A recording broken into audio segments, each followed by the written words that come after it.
get out of the parade area and look at it.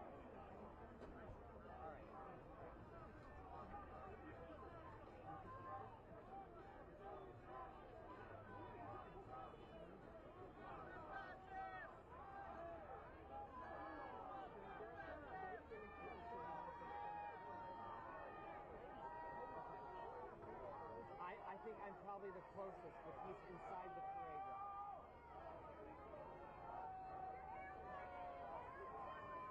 Okay. All right, bye.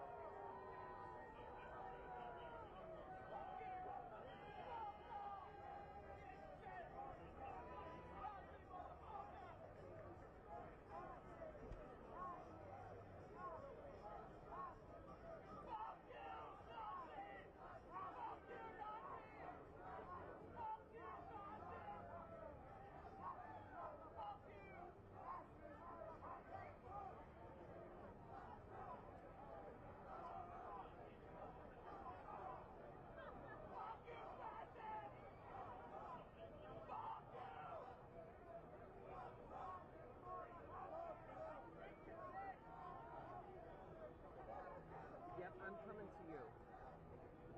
Can you hear me?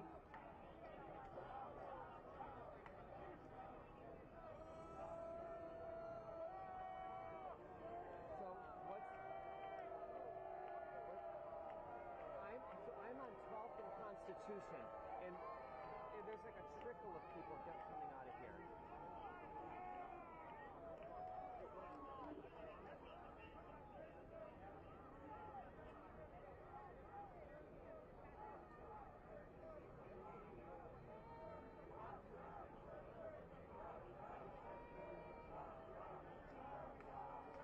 Yes, there's like a trickle of people coming out of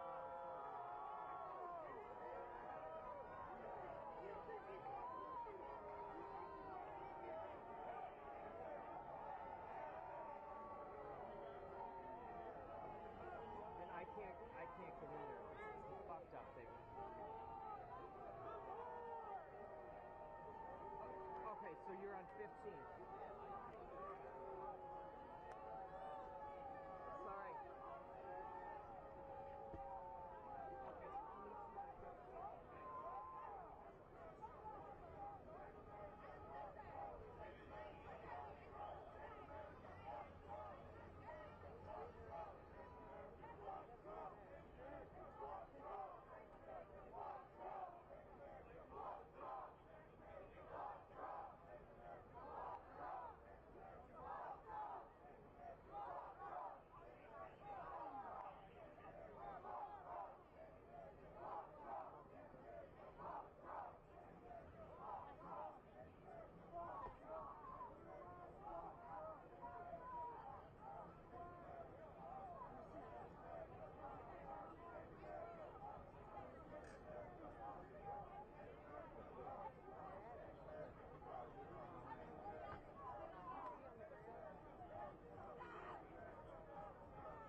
Shove him back! Shove him back!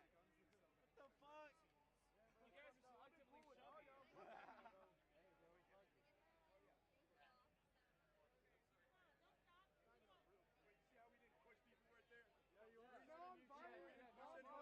have a question. If one of us has to tinkle and we cross the curb, can we go find a bathroom or will we be shoved back? And if that's the case, can we just pee right here? Boo, you fucking pussy! Boo! See America, fuck fascists. Guys, there are better chances than that, surely. Come up with one then. You're sitting here not saying anything, man. I would say a good chance is the whole world is watching. That's a classic. Oh, I'm sorry, pal. God. That's not a bad one. I like that one. Fare-free buses. The cost of that is about $700 million a year.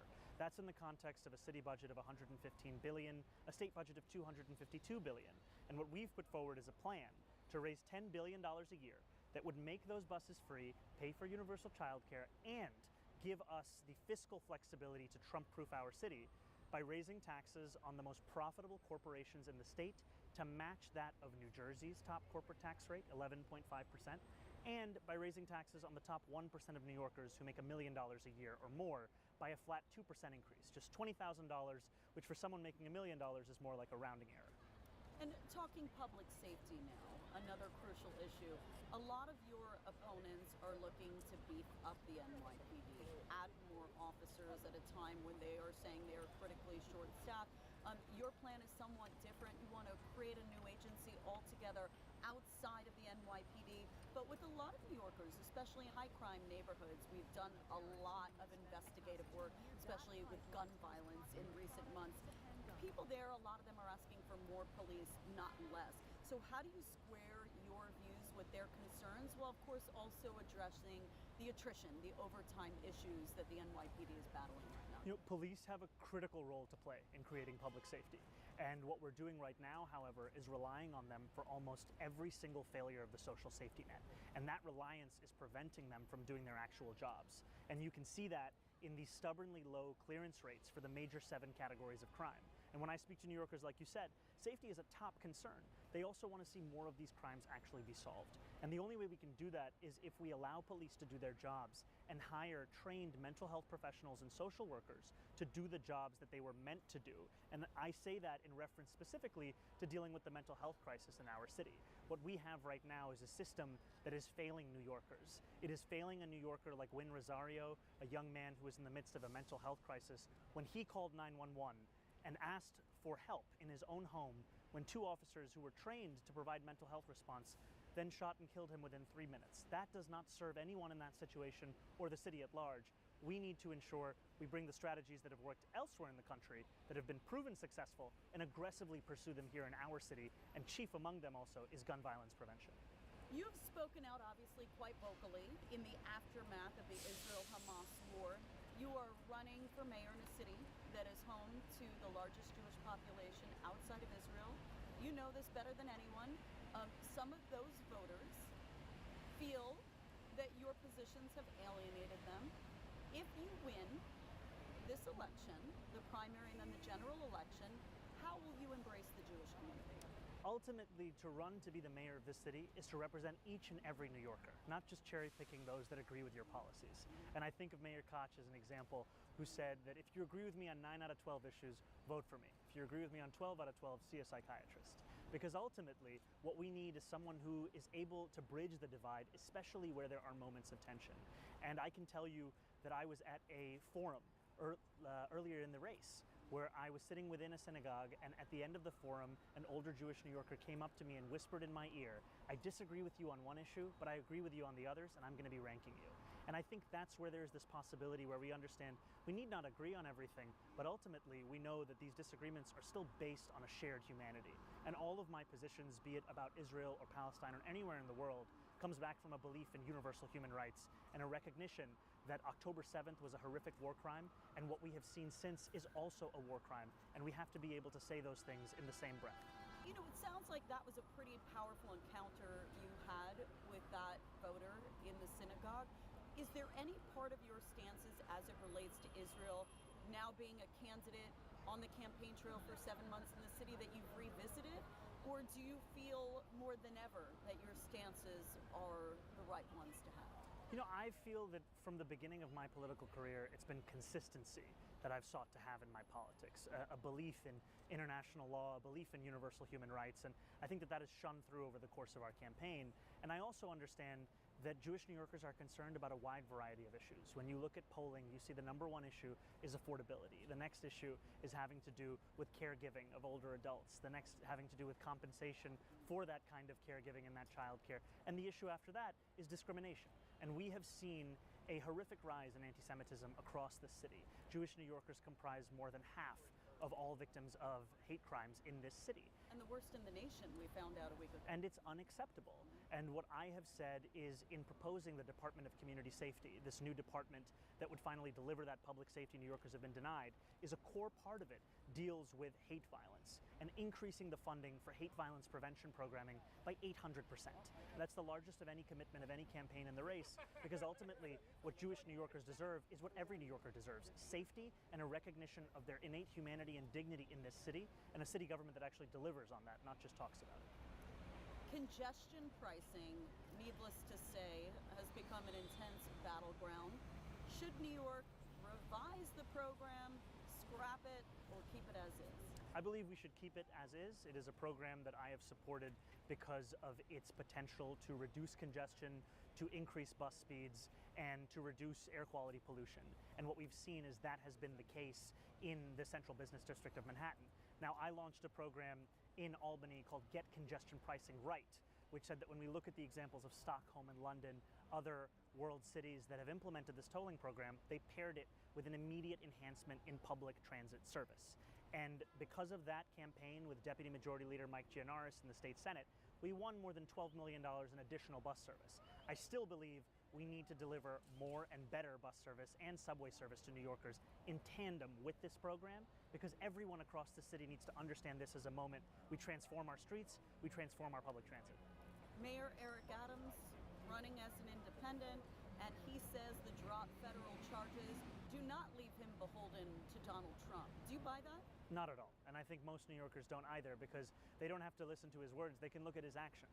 And his actions are one that you earlier described correctly as collaborating with ICE and collaborating with the Trump administration. And we've seen Andrew Cuomo only offer cowardice. What we need in the response to Donald Trump's attack on this city is courage, conviction, and clarity. And I will be offering that as the next mayor. Rikers Island. Can you commit to closing Rikers by the 2027 deadline and opening borough-based jails as currently planned? And also would love for you to weigh in whether you feel that the city should have oversight over our jail system versus an independent monitor.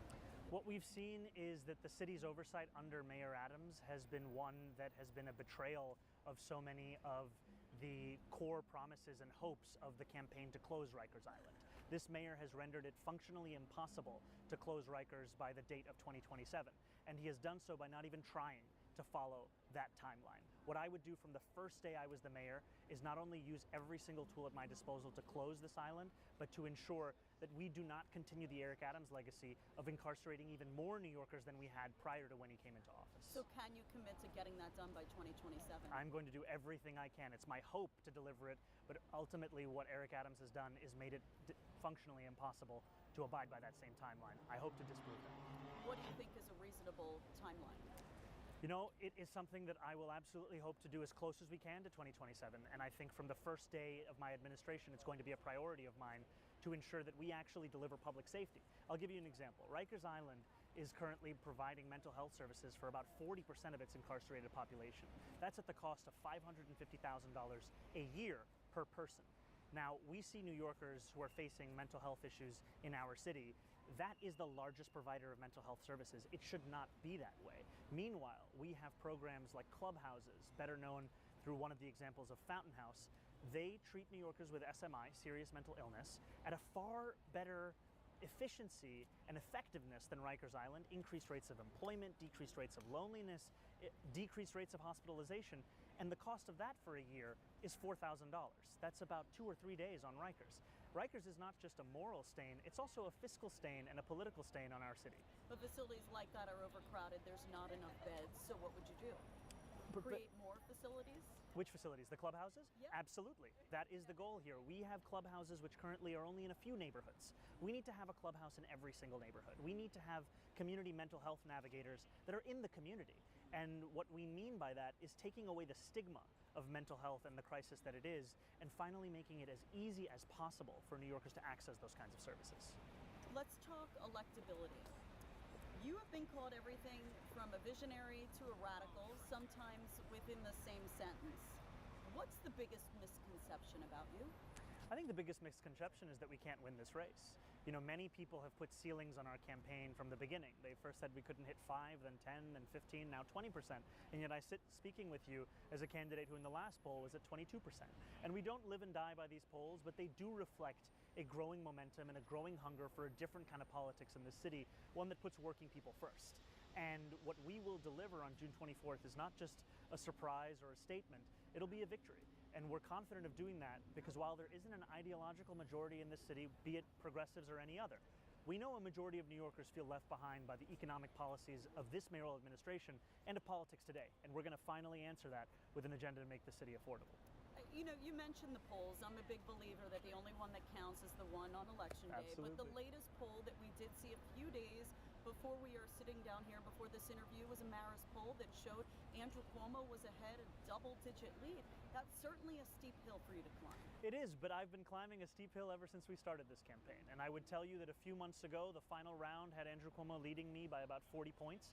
In that poll you just referenced, that lead is cut in half to about 20 points. And we think that over the next few weeks, we are going to cut that lead in half again and again and again until we get to 51% on election night. Ranked choice voting has certainly reshaped New York State politics. Which candidates do you see as your allies in this race? And who poses the biggest threat to your support? You know, I have long said that I would only critique failed and disgraced executives of our city, be they present or past, and that has only pertained to Eric Adams and Andrew Cuomo. That's where I've kept my fire because that's where we need to turn the page on that chapter of failed leadership. There are a number of other candidates running looking to turn that same page, and I think that I'm committed to cross-endorsing well before Election Day so that we can let New Yorkers know not only fill their ballot, not only leave Andrew Cuomo off of it, but who else should actually be on that ballot. And which among them are your strongest allies? You know, I think there are a number of them. I'm proud to be on a Working Families Party slate with 3 of them, with Brad Lander, Adrienne Adams, Zelnor Myrie. Those are other candidates that are looking to turn that same page. And what I would say is the greatest threat to our vision for the future is Andrew Cuomo's vision for the past. And he wants to bring us back to a time when he was the governor, cutting Medicaid, stealing hundreds of millions of dollars from the MTA, claiming to fight for working people while giving his rich donors tax breaks. New Yorkers are tired of that. They're tired of that in Washington today under Donald Trump. They want a new kind of leader, and that's what our campaign presents. And you know, you've earned a lot of endorsements from fellow progressives. Jamal Bowman came out the other day to support you, but you can't help but notice that AOC has stayed silent so far. Why do you think that is? You know, I am proud to be represented by Congresswoman Ocasio-Cortez and have been represented for many, many years. And I think she's done a terrific job in Washington. And I think she, like many others, are taking a look at this race and seeing how it is starting to play out. And I am looking to earn her endorsement and everyone's endorsement over the course of it. Because ultimately what we know is that even though I've been running for more than 6 months, most New Yorkers are just tuning in now. This is the time really when the election begins. And there is still a long way to go for us to win that race on June 24th. Do you expect that you will ultimately receive her endorsement in this race? I hope to earn it. If you win the keys to Gracie Mansion, who are some of the names you would tap for top posts in your administration? You know, just as much as I've been having a public schedule across the 5 boroughs, I've been having a private schedule where I've been meeting with deputy mayors and commissioners from previous mayoral administrations. Because what New Yorkers deserve from me as their next mayor is a team that spans generations, a team that spans different administrations, and a team that ultimately is brought together by a shared excellence. We need to bring public excellence back into public service, and we've been missing that under this mayoral administration. And I'm very excited by the people that have been helping us not only understand the why or the what, but the how, because delivering this agenda is the #1 priority that I have. Finish this sentence. If I win this race, it will be because... Working people stand up and ask for a mayor that represents them. If I lose this race, it will be because... Andrew Cuomo's record doesn't come out. You often share your family's immigrant story and your mother's success as a filmmaker. How has that shaped your views on power, privilege, and opportunity here in New York City? You know, both of my parents came to this country on scholarships, and my father, in 1962, my mother about a decade later.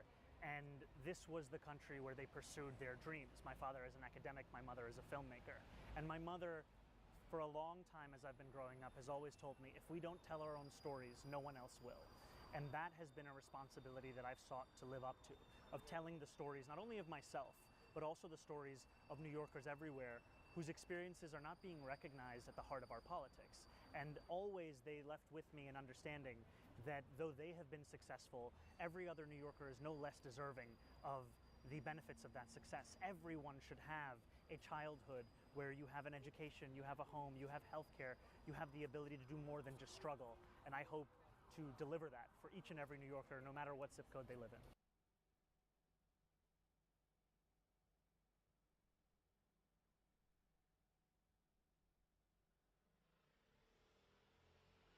Mayoral candidate Zohran Mamdani, thank you so much for joining us. I really appreciate it. So this is, you have been surging in the polls lately. Tell our viewers just a little bit about yourself. You were born in Uganda, but you said you moved here when you were 7 years old. Help explain to our viewers who you are. Absolutely. So I was born in Kampala, Uganda in East Africa, moved to New York City when I was 7, grew up in Morningside Heights, went to Bronx Science, and now I represent Astoria and Long Island City in the state assembly. I'm in my 3rd term. And as of a few days ago, we'd been in this race for 6 months. And as you've said, we have searched. In that time, we found that New Yorkers are hungry for a different kind of politics. They're hungry for a politics that puts working people first. And that's what our campaign is doing to win a city that New Yorkers can actually afford. Exactly. And you're a Democratic Socialist, the only Democratic Socialist running in the race. So what does that mean for you? To me, that means that every New Yorker has what they need to live a dignified life, that it's local government's responsibility to provide that. And I think when you ask New Yorkers in their day-to-day, do they believe in things like public transit, public education, they agree with it. It's just that so often these kinds of ideas have been caricatured as if they're beyond what people actually want, when in fact it's exactly what they want. So you have a whole list of priorities, and Yes. I'm going to just list a few of them because they're all that could fit on this graphic here. But you want to freeze a rent for rent-stabilized apartments, make buses fast by building priority bus lanes and make buses free, provide free universal childcare, create a Department of Community Safety, and build a network of city-owned grocery stores. So we're going to pull a few of those out here and talk about them. So first, for the free childcare. For every New Yorker aged 6 weeks to 5 years. That sounds great, but who's going to pay for it? So we've actually put out a platform that outlines exactly how we'd pay for not only that part of the agenda, but the entire agenda. We would raise $10 billion a year in 2 key ways. The first is raising taxes on the most profitable corporations in New York State to that of the level of New Jersey.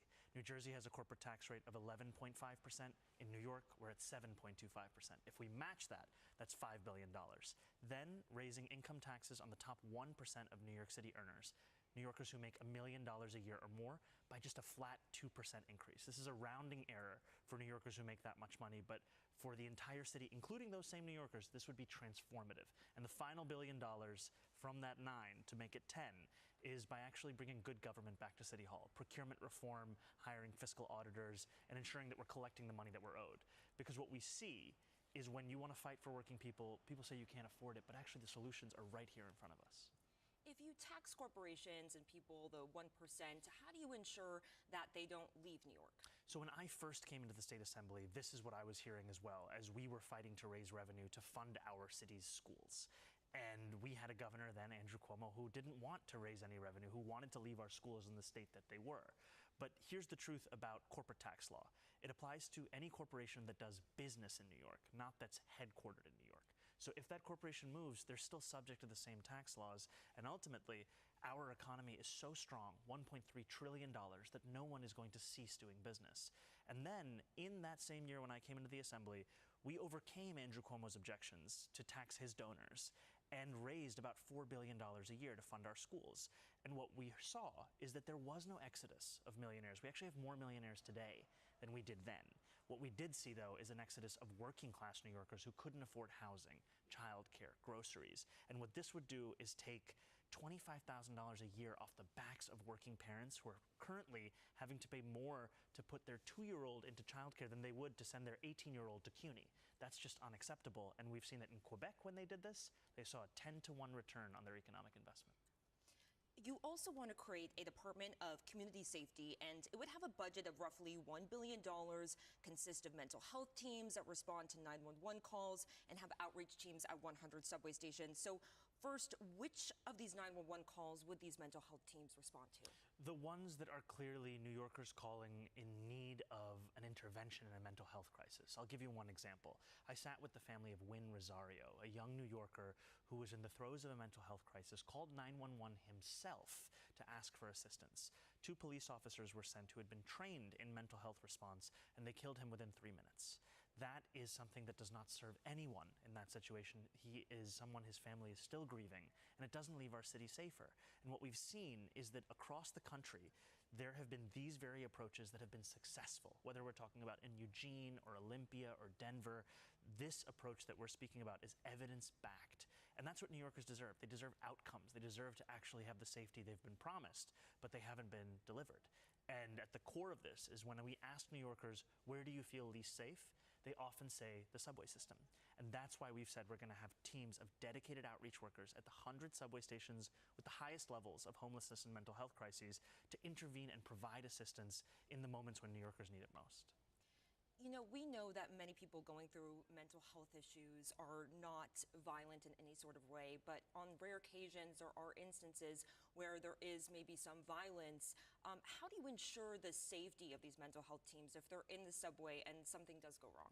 You know, they can always call the police. That is a part of this program, and we've seen that. For example, in one of the programs I was citing elsewhere in the country, about 80% of the calls are resolved without police assistance. And there is a small segment that requires it, and for that, it is possible. But ultimately, what we're doing right now is we're taking the police, who have a critical role to play in creating public safety, and we're tasking them with every single failure of the social safety net. And that's preventing them from doing their actual jobs, which is dealing with major categories of crime. And what I've heard from so many New Yorkers is a concern that the clearance rates of those crimes are so low, and part of it is because police officers don't even have time to focus on it anymore. Would the $1 billion for this department come from the police budget? No, not a dollar would come from the police budget. Perfect. And then lastly, one of your platforms to build city-owned grocery stores in each one of the 5 boroughs. It's really gotten a mixed bag response here. You know, I think a lot of people want to see everyone have access to healthy food. And you propose like lowering costs by using city lands or buildings, buying food wholesale, and being exempt from property taxes. So I guess, you know, how would this proposal work, you know, actually, you know, foots on the ground? Look, I think some of the critique I've heard have been from people like John Katzimatidis, who runs Gristedes and is making quite a good bit of money off of New Yorkers in this moment. What I've heard from more New Yorkers, however, is that whether they're making $40,000 or $200,000, when they go to the grocery store, they feel that sticker shock, that the same items they could comfortably buy years ago are now seemingly out of reach. And I look at the example in Kansas, where they have a municipal-owned grocery store. I look at the feasibility study in Chicago, which found that we could do this in an urban setting. And I think about, why should New Yorkers not have that? Why should they not have not only access, but the ability to buy goods that are within their price range? So the core of this is cheaper groceries as a guarantee. The cost of this is $60 million to set up 1 store in each borough. So that's 5 stores as the pilot program.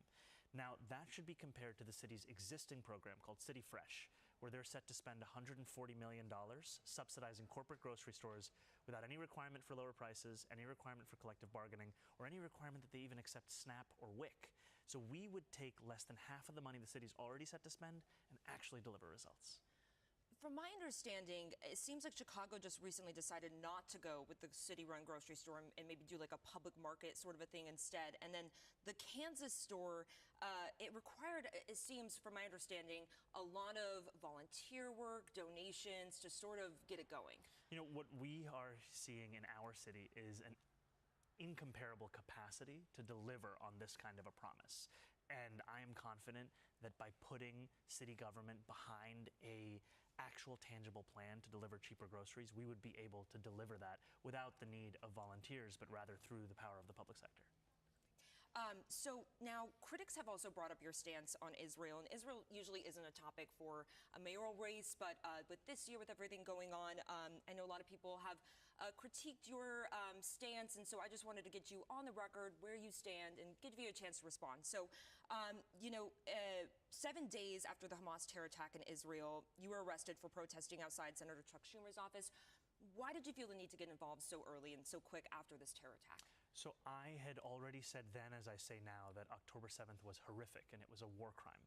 And I was invited by Jewish New Yorkers to attend that protest. It was actually organized by thousands of Jewish New Yorkers. And I stood with them outside to make clear that their tragedy, their immense suffering, should not be used as a justification for the creation of more of that. And what we were seeing even that quickly was an immense amount of a military attack that was killing tens of and hundreds and thousands of Palestinians, innocent civilians. And at the core of my position about Israel, Palestine, any place in the world is consistency and international law and human rights. Because I believe that justice, freedom, safety, those are things that should be applied to all people. And sometimes when you say that, you're caricatured in ways that have nothing to do with what you've actually said. So do you believe that Israel has a right to statehood? And if you're elected mayor, how would you have responded to some of the Palestinian protests that have been happening on college campuses here in the city? I believe that Israel has a right to exist. I've said so and I will continue to say so. And I believe that the First Amendment is a cherished right of this country and is so much of what makes me proud to be an American. I think that we've seen that as something that is under attack by the Trump administration, and it requires us to stand up for our Constitution and our New Yorkers, while also making very clear that these protests are things that we should always ensure they are within the bounds of that First Amendment, and that's what I have seen by and large. Now, you also were the first mayoral candidate to hit the fundraising cap, Yes. And you just released your first TV ad. So we're going to take a look at it real quick here and discuss. It's because corrupt politicians like Eric Adams and Andrew Cuomo have sold us out to billionaires and corporations, rigging the economy against us. Now, Cuomo's running for Adams' second term. I'm Assemblymember Zahran Mamdani, and I have a different vision. So you have been great at social media, great at these videos. I've seen you go viral multiple times now. And you really kind of hit in this TV ad, at least, on former Governor Andrew Cuomo. Tell me more about your goal with this ad. I want to introduce Andrew Cuomo as the governor that he was, not the governor that he says that he was. And there's a clear difference here, where so much of his reputation is a mythology that he helped to burnish with public dollars, even as he received a $5 million advance for writing about his leadership in a crisis which sent at least 15,000 New Yorkers to their death in nursing homes. And so the opening of this ad is those facts. This is a governor who cut Medicaid. This is a governor who stole hundreds of millions of dollars from the MTA. This is a governor who's been credibly accused of sexual harassment by more than 10 women, and introducing him as really running for Eric Adams' second term, because that's what this is. And then in contrast, our campaign, a campaign for people to actually be able to afford the city that they call home. He is leading by double digits right now, but you are second, at least, in the race. A lot of people are saying this is a two-person race right now. What are your goals over the next 2 months to close that gap? You know, what is so exciting to me is we're in second place, even though 50% of New Yorkers still don't know who I am or what we're fighting for. And that's an opportunity, because it is so much easier to introduce yourself to someone than convince them to feel otherwise. 100% of New Yorkers know who Andrew Cuomo is, but less than 50% support him. And if we can get to that same 100% of name recognition, that's our path. And that's why this ad is so critical, because we have $7.5 million, thanks to the 18,000 people who contributed to our campaign, to spend in these next 2 months and make clear that we have a vision for making the city affordable. We're going to freeze the rent, make buses fast and free, deliver universal childcare, and we're the only mayoral candidate that aired an ad and the Knicks went on to win that same game. Now, you have a goal of knocking on 1 million Yes. doors. How many doors have you knocked on, and what's been your favorite part? 230,000 doors so far across the 5 boroughs, thanks to the work of more than 15,000 volunteers. And what's so exciting to me is oftentimes in politics, we think about it as it's a competition between individuals. This campaign is about more than me. This campaign is about New Yorkers seeing themselves in the struggle for a city that they can actually afford. And I've had people come up to me and say, "You knocked on my door last night." And I said, "Actually, I was in Albany, so that was someone else. That was one of our volunteers." And that's what this campaign is. It's about everyone. And exactly like you mentioned, you're splitting your time also between Yes. the state budget right now, negotiations up there in Albany. Thank you so much for taking the time to answer these tough questions and really address some of the concerns that New Yorkers have right now. Thank you so much. Thank you. A leader deserves to do so. Thank you.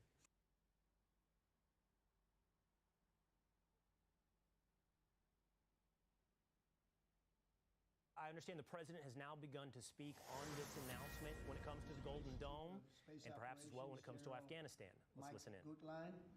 I also want to recognize Senators Dan Sullivan, Kevin Cramer, and Jim Banks, fantastic senators, great talents, great political talents, and people that love our country.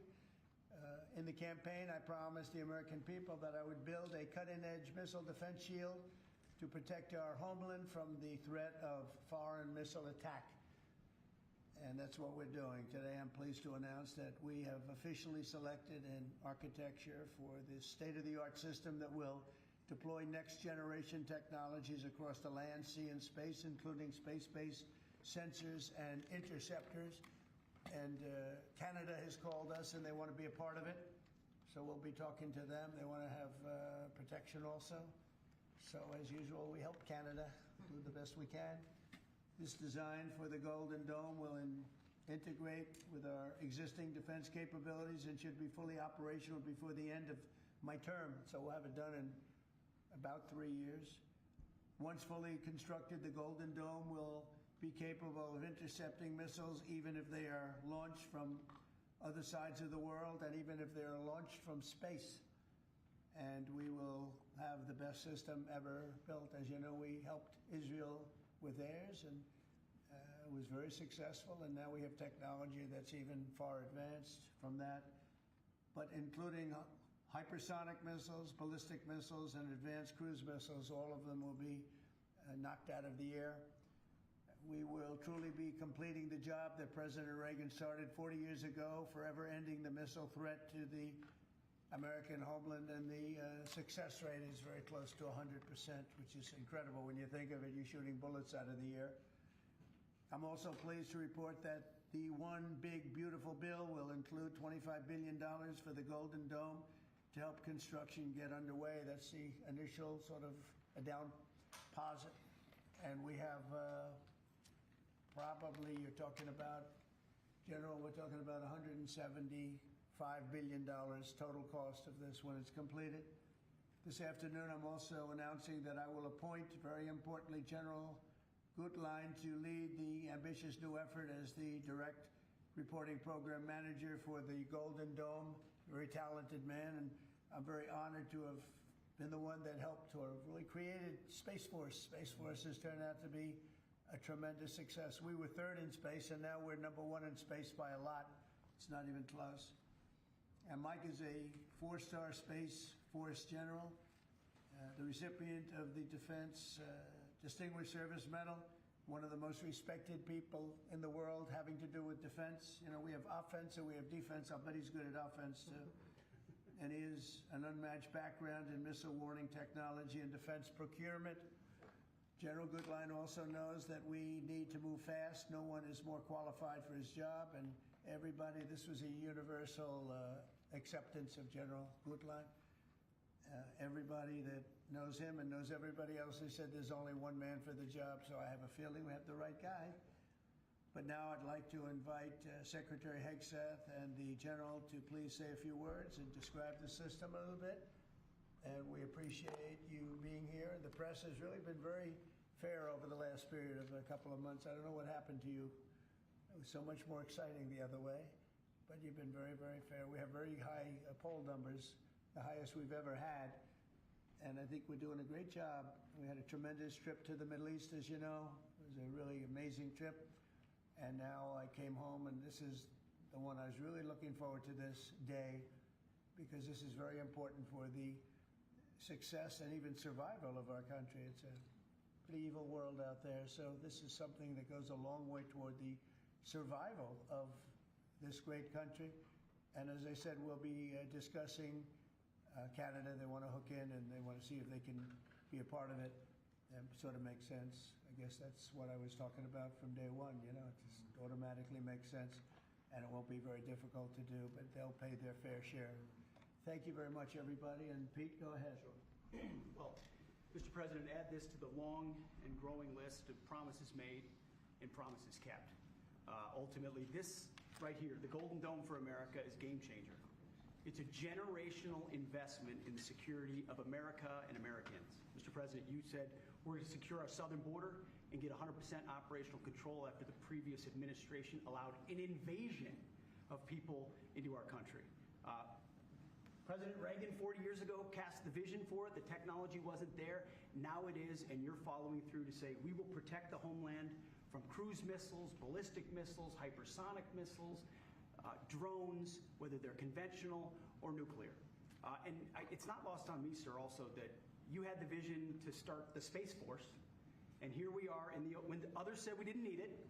Here we are in the Oval Office with one of the leaders of the Space Force in General Gutlein leading the charge on putting in place a game-changing Golden Dome for America. So, sir, it's an honor to be a part of this bold initiative. We're going to get to work on it. We have been since you signed that executive order on January 27th. We've been fast forward on this. We're here on this day, and this is just one stop in delivering this defense of the homeland, which is something you've charged us with doing, and we'll keep going until it is complete, sir. Thank you, Pete. Pete's done a great job, by the way. Thank you very much. General, please. Mr. President, today is a great day for the nation as we double down on protection of the homeland. As you're aware, our adversaries have become very capable and very intent on holding the homeland at risk. While we have been focused on keeping the peace overseas, our adversaries have been quickly modernizing their nuclear forces, building out ballistic missiles capable of hosting multiple warheads, building out hypersonic missiles capable of attacking the United States within an hour and traveling at 6,000 miles an hour, building cruise missiles that can navigate around our radar and our defenses, building submarines that can sneak up on our shores, and worse yet, building space weapons. It is time that we change that equation and start doubling down on the protection of the homeland. Golden Dome is a bold and aggressive approach to hurry up and protect the homeland from our adversaries. We owe it to our children and our children's children to protect them and afford them a quality of life that we have all grown up enjoying. Golden Dome will afford that. I greatly appreciate your trust in me and your nomination in me and your trust in the team to deliver this. It is a great day for America. And also, very importantly, we're the only ones that have this, we call it super technology. Nobody else has it. And nobody else has really near what we have.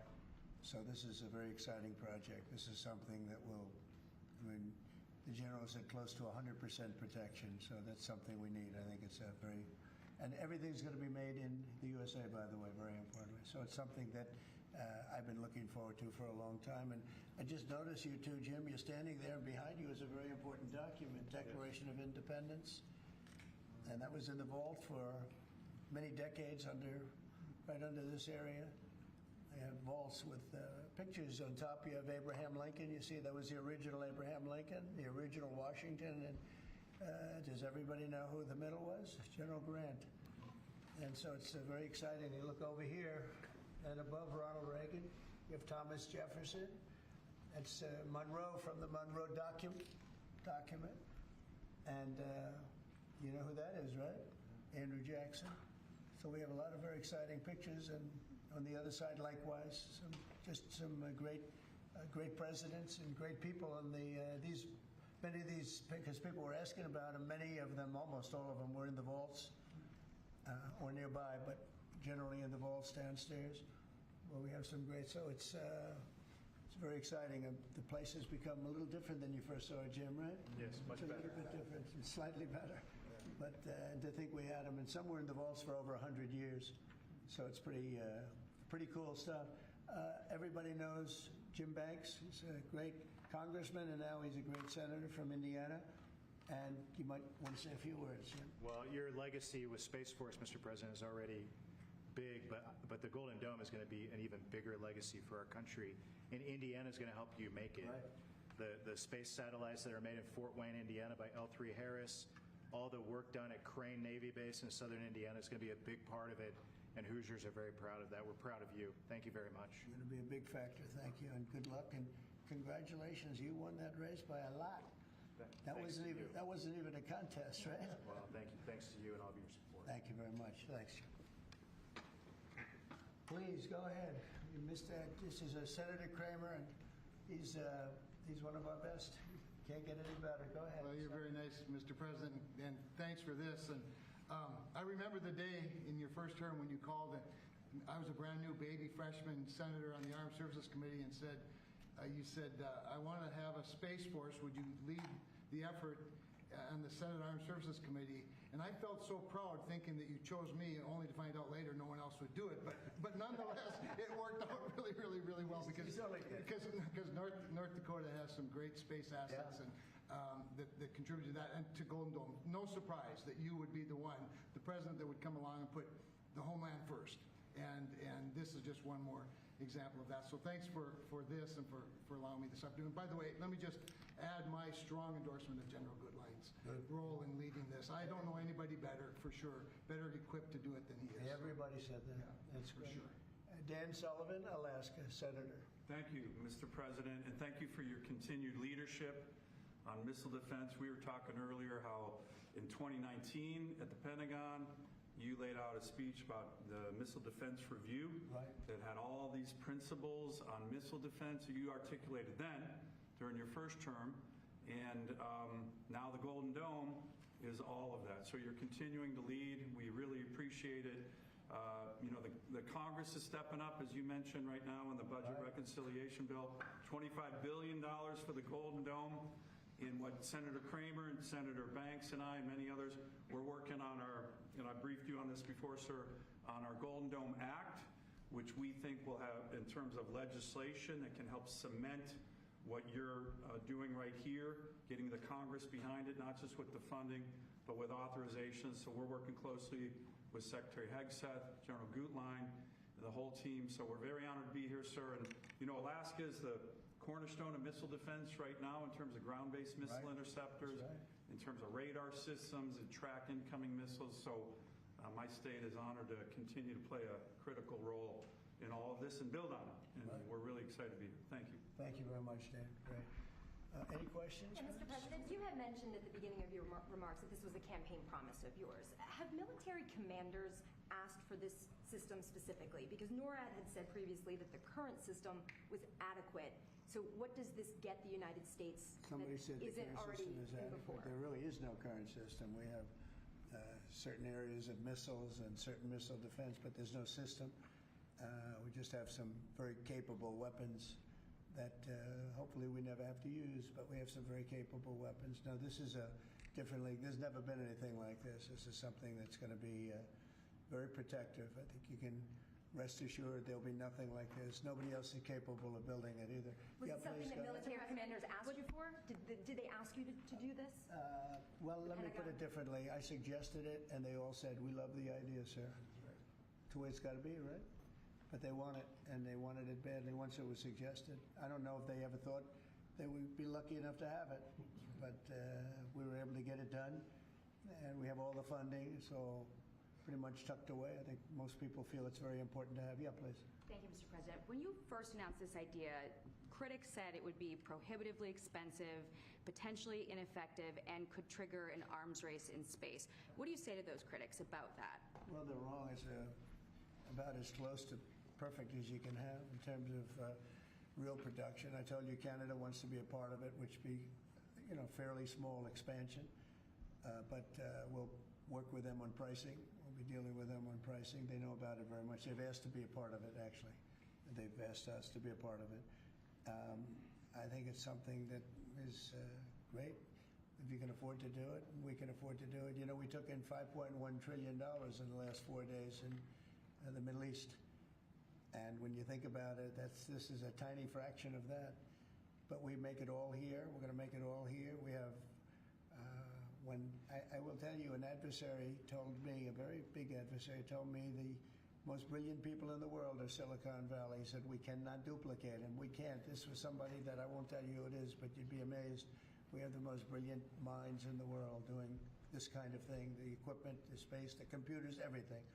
But I said that we just can't duplicate what you have there in Silicon Valley. We never have been able to. And this is a very strong group of people and very strong minds, but they can't. So we have things that nobody else can have. You see what we've done helping Israel with that. You probably wouldn't have in Israel. They launched probably 500 missiles altogether, and I think 1/2 of a missile got through, and that was only falling to the ground as scrap metal. It's pretty amazing. And this is in terms of technology, far advanced from that system. And just one follow-up on the adversaries. Have you addressed Russia's ventures in space with a space-based nuclear weapon and told Putin to stop in your conversations with him? We haven't discussed it, but at the right time we will, yeah. Mr. President, with the goal of keeping Americans safe with this, can you talk about the timeline? How long will this take to complete?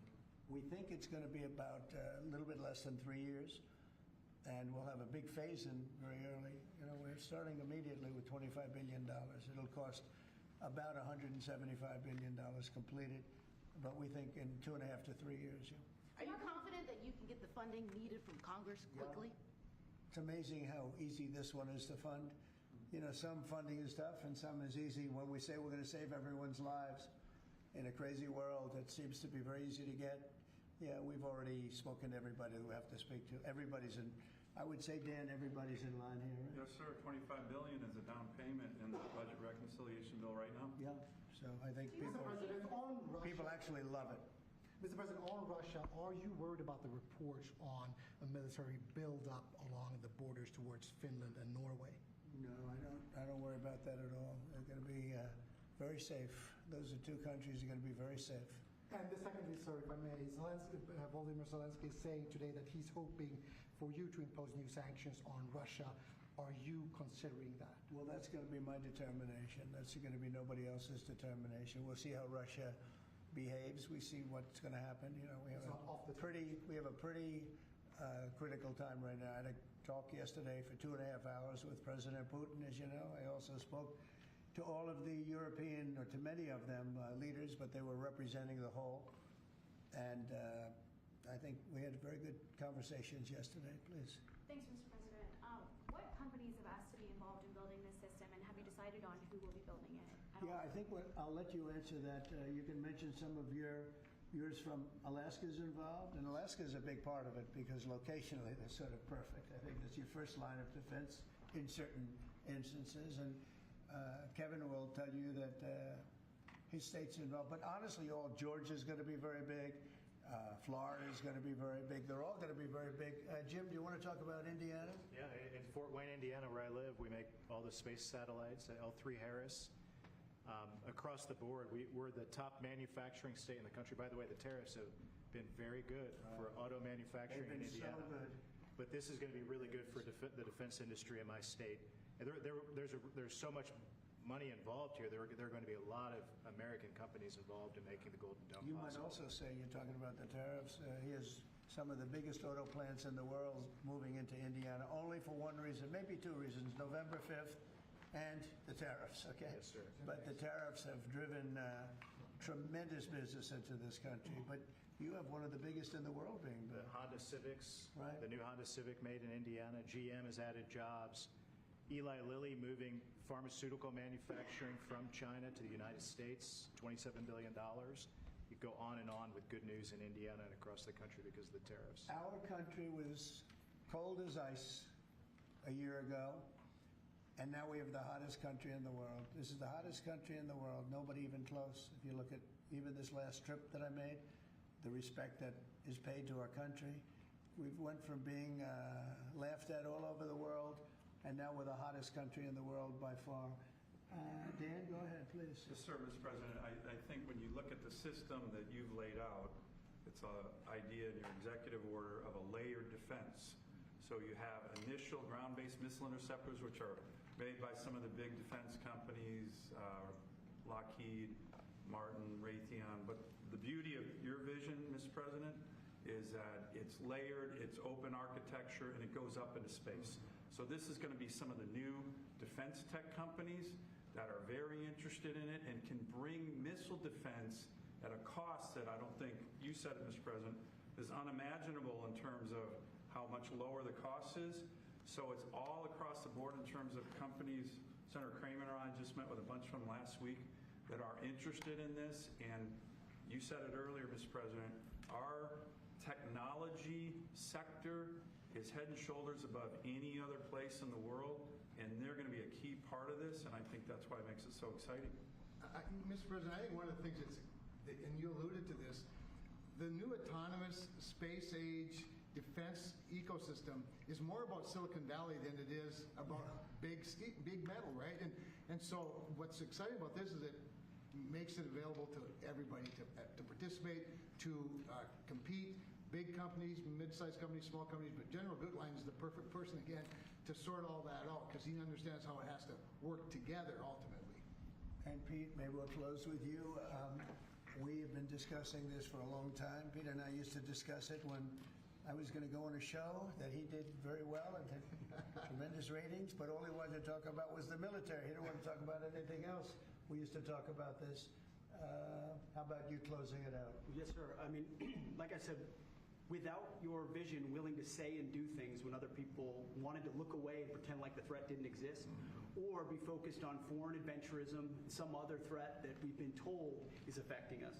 When you looked at the data, sir, from Russia to the Communist Chinese and their capabilities, what they're trying to do to supersede us and threaten us, how do we find the best innovators, the best military leaders, the best companies, tech companies? You mentioned open architecture. That's exactly right. So multiple companies can pour into this, sir. It's a layered defense. So if you miss at one, you catch at the next. And it integrates existing technologies that can speak to each other. So it moves quickly while also investing in further ranging space-based interceptors. So our enemies, our adversaries are going to pay a lot of attention to this, just like they have to President Trump from day one. So you're defending the homeland, defending the American people. It's going to benefit my kids, grandkids, all of ours in this room. So thank you for your leadership. We're going to charge ahead as fast as we can. Very good. Great job, everybody. Thank you. Thank you very much. Elon Musk be a part of this, Mr. President? Thank you, Press. No cuts.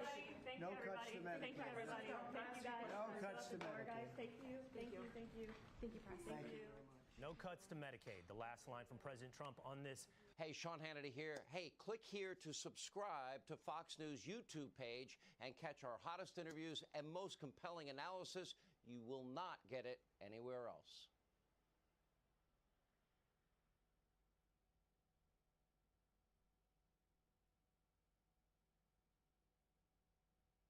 Coming Ruffin? X, are you okay? This is X, and he's a great guy, high IQ. He's a high IQ individual. And he's got this, check out this cool chain he's got.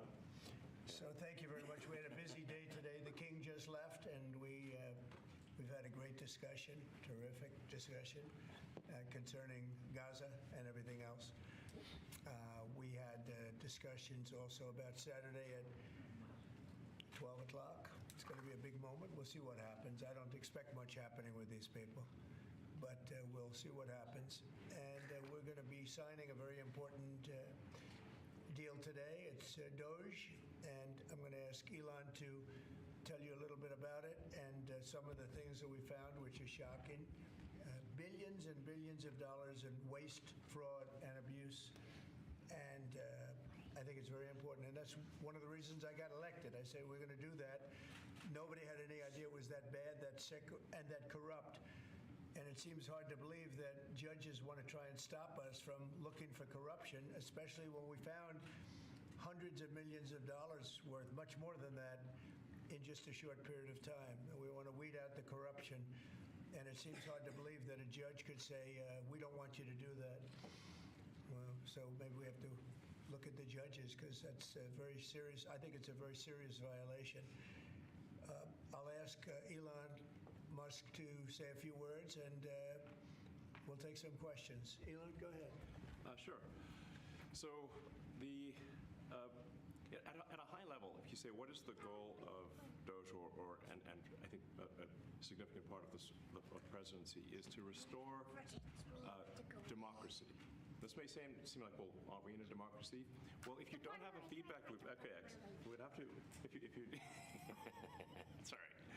So, I tell you, gravitas can be difficult sometimes. If there's not a good feedback loop from the people to the government, and if you have rule of the bureaucrat, if the bureaucracy is in charge, and then what meaning does democracy actually have? If the people cannot vote and have their will be decided by their elected representatives in the form of the president and the Senate and the House, then we don't live in a democracy. We live in a bureaucracy. So it's incredibly important that we close that feedback loop, we fix that feedback loop, and that the public's elected representatives, the President, the House, and the Senate, decide what happens, as opposed to a large, unelected bureaucracy. This is not to say that there are good people who are in the federal bureaucracy, but you can't have an autonomous federal bureaucracy. You have to have one that is responsive to the people. That's the whole point of a democracy.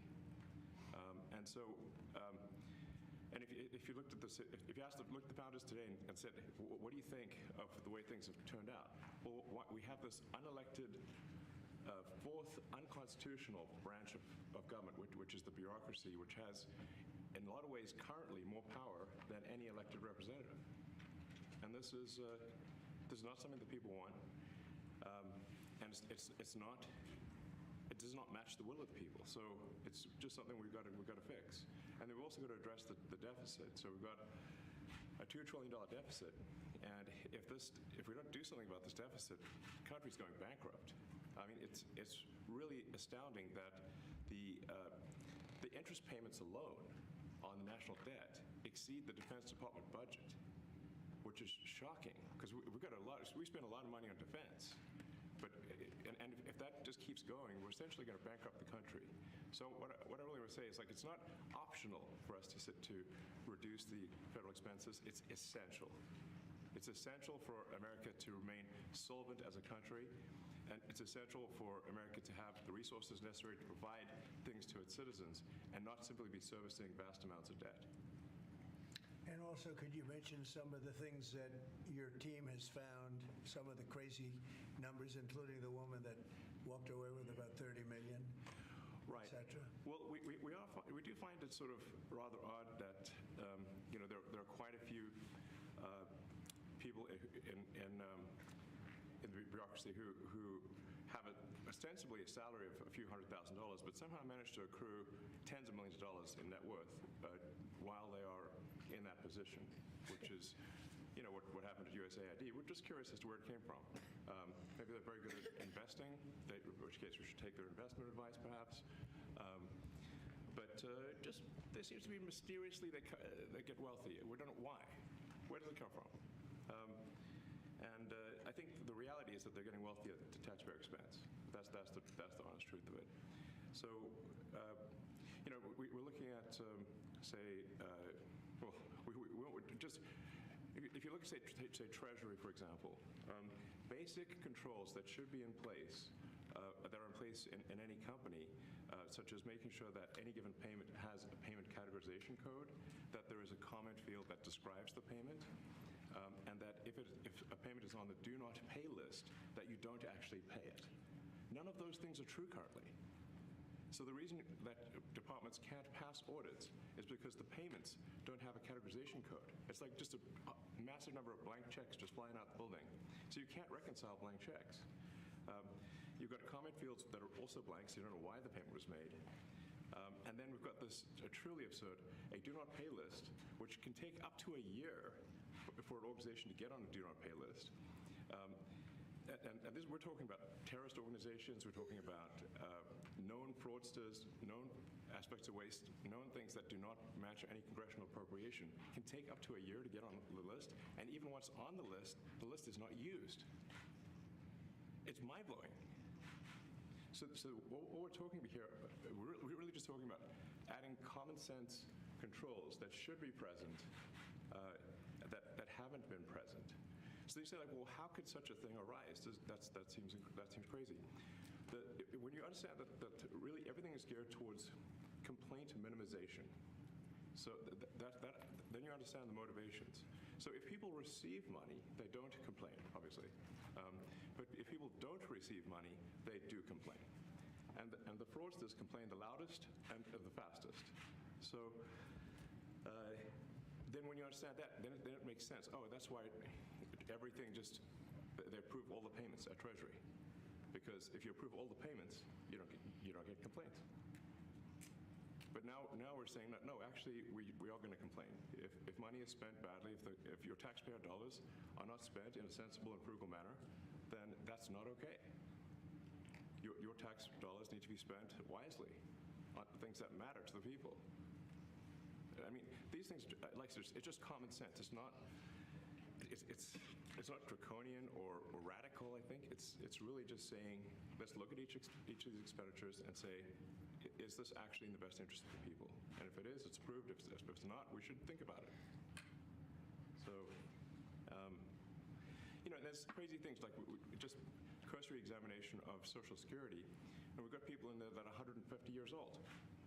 Now, do you know anyone who's 150? I don't. Okay. They should be on the Guinness Book of World Records. They're missing out.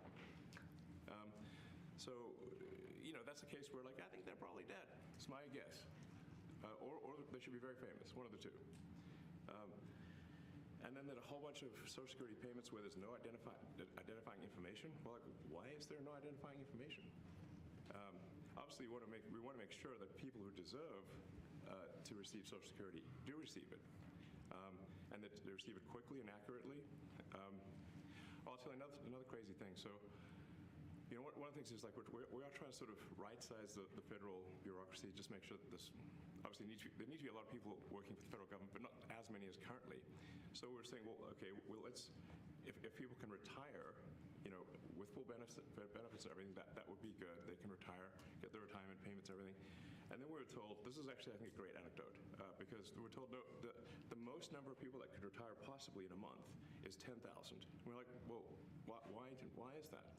Well, because all the retirement paperwork is manual on paper. It's manually calculated, then written down on a piece of paper. Then it goes down a mine. And I'm like, what do you mean a mine? Like, yeah, there's a limestone mine where we store all the retirement paperwork. And you look at a picture of this mine. We'll post some pictures afterwards. And this mine looks like something out of the 50s because it was started in 1955. So it looks like it's like a time warp. And then the speed, then the limiting factor is the speed at which the mine shaft elevator can move determines how many people can retire from the federal government. And the elevator breaks down sometimes, and then nobody can retire. Doesn't that sound crazy? There's like 1,000 people that work on this. So I think if we take those people and say, you know what, instead of working in a mine shaft and carrying manila envelopes to boxes in a mine shaft, you could do practically anything else, and you would add to the goods and services of the United States in a more useful way. So anyway, so I think that's an example. At a high level, if you say how do we increase prosperity, is we get people to shift from roles that are low to negative productivity to high productivity roles. And so increase the total output of goods and services, which means that there's a higher standard of living available for everyone. That's the actual goal. Everyone's very quiet. Are people normally this quiet? Your detractors, Mr. Musk. What? Including a lot of Democrats. I have detractors? You do, sir. I don't believe it.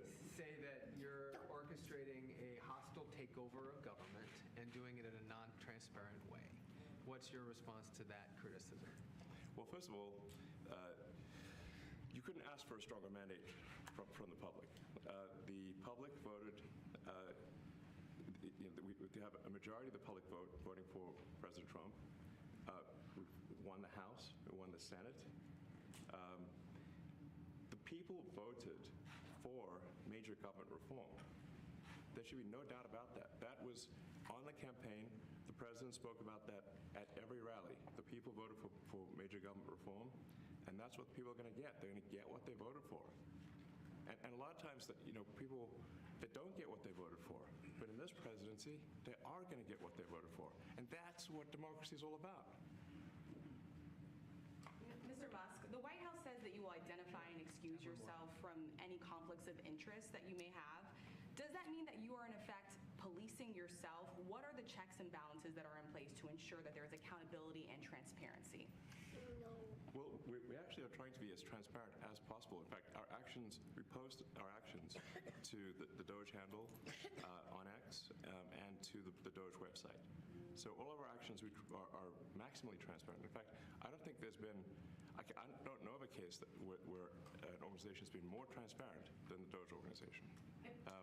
And So, you know, and the kind of things we're doing are, I think, very, very simple and basic. They're not, you know, what I mentioned, for example, about Treasury, just making sure that payments that go out, taxpayer money that goes out, is categorized correctly, that the payment is explained, that organizations on the do not pay list, which takes a lot to get there, that actually are not paid, which currently they are paid. These are not individual judgment decisions.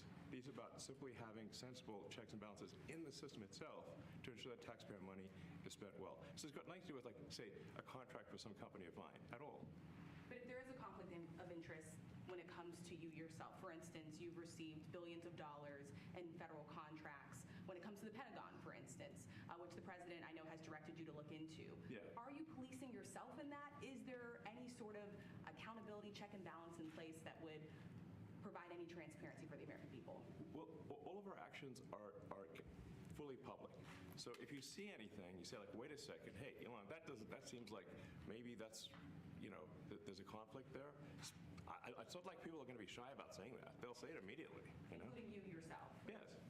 But transparency is what builds trust, not simply somebody asserting trust. So not somebody saying they're trustworthy, but transparency, so you can see everything that's going on. And then you can see, am I doing something that benefits one of my companies or not? It's totally obvious.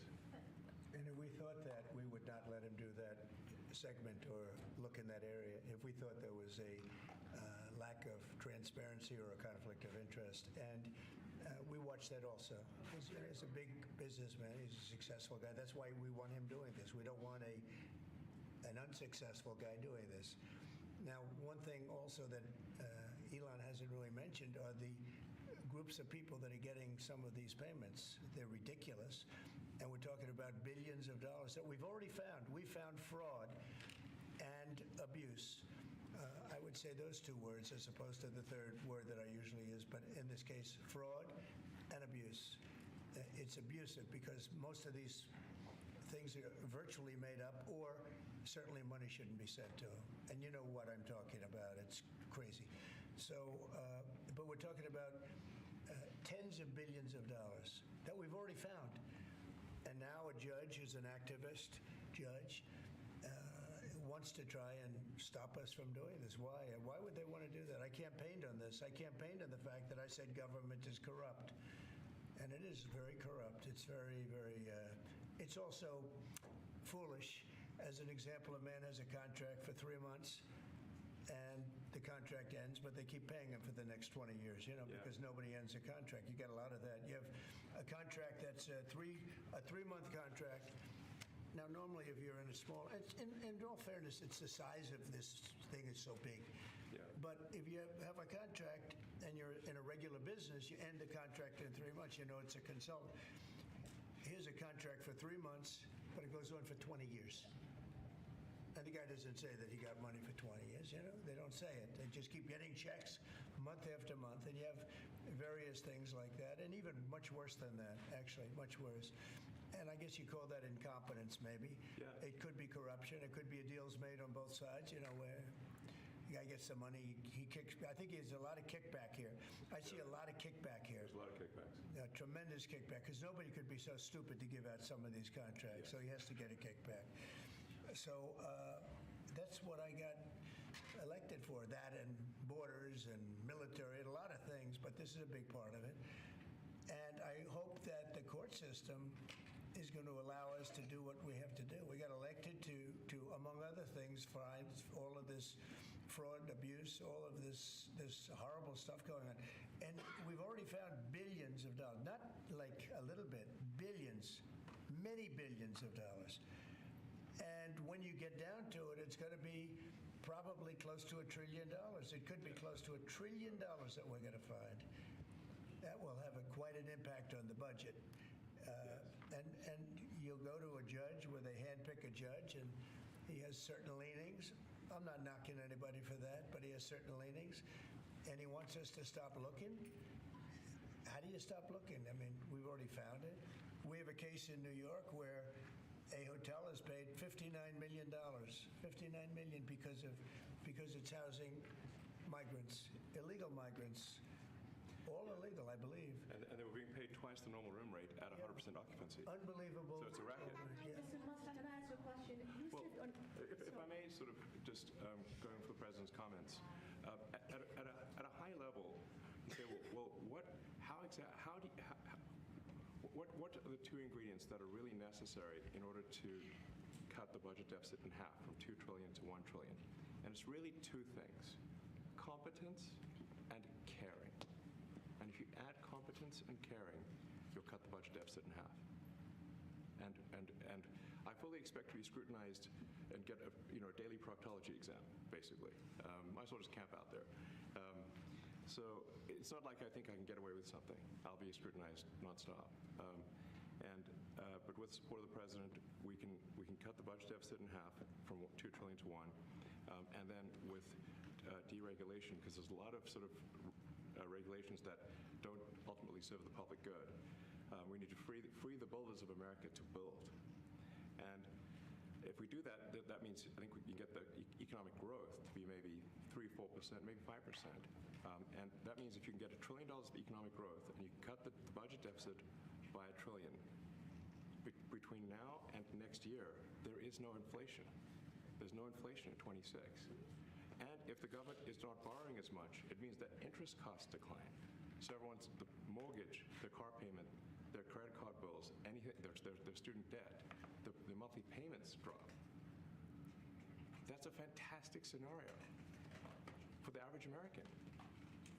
I mean, imagine they're going down the grocery aisle and the prices from one year to the next are the same, and their mortgage, all their debt payments dropped. How great is that for the average American?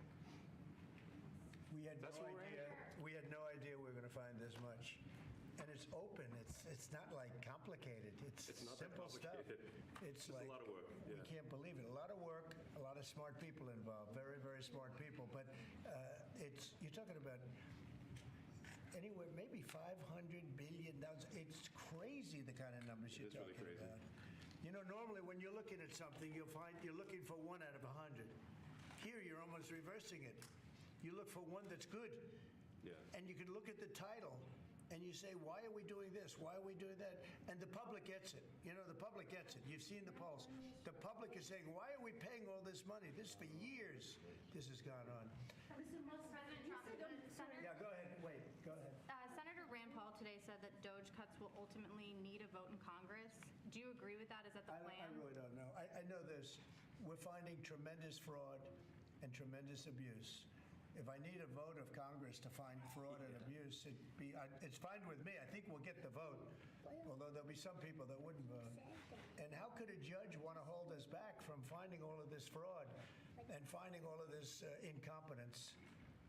Why would that happen? Why would even Congress want to do that? Now, Congress, if we do need a vote, I think we'd get a very easy vote because we have a track record now. We've already found billions of dollars of abuse, incompetence, and corruption.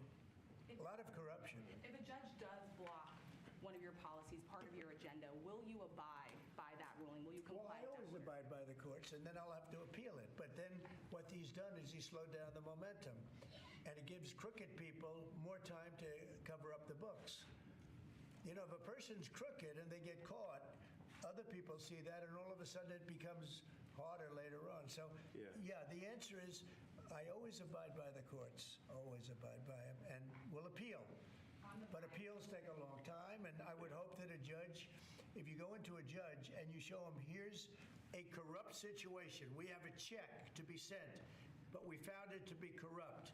Do you want us to send this corrupt check to a person, or do you want us not to give it and give it back to the taxpayer? I would hope a judge would say, don't send it, give it back to the taxpayer. Yeah, if I can add to that, what we're finding is that a bunch of the fraud is not even going to Americans. So I think we can all agree that if there's going to be fraud, it should at least go to Americans.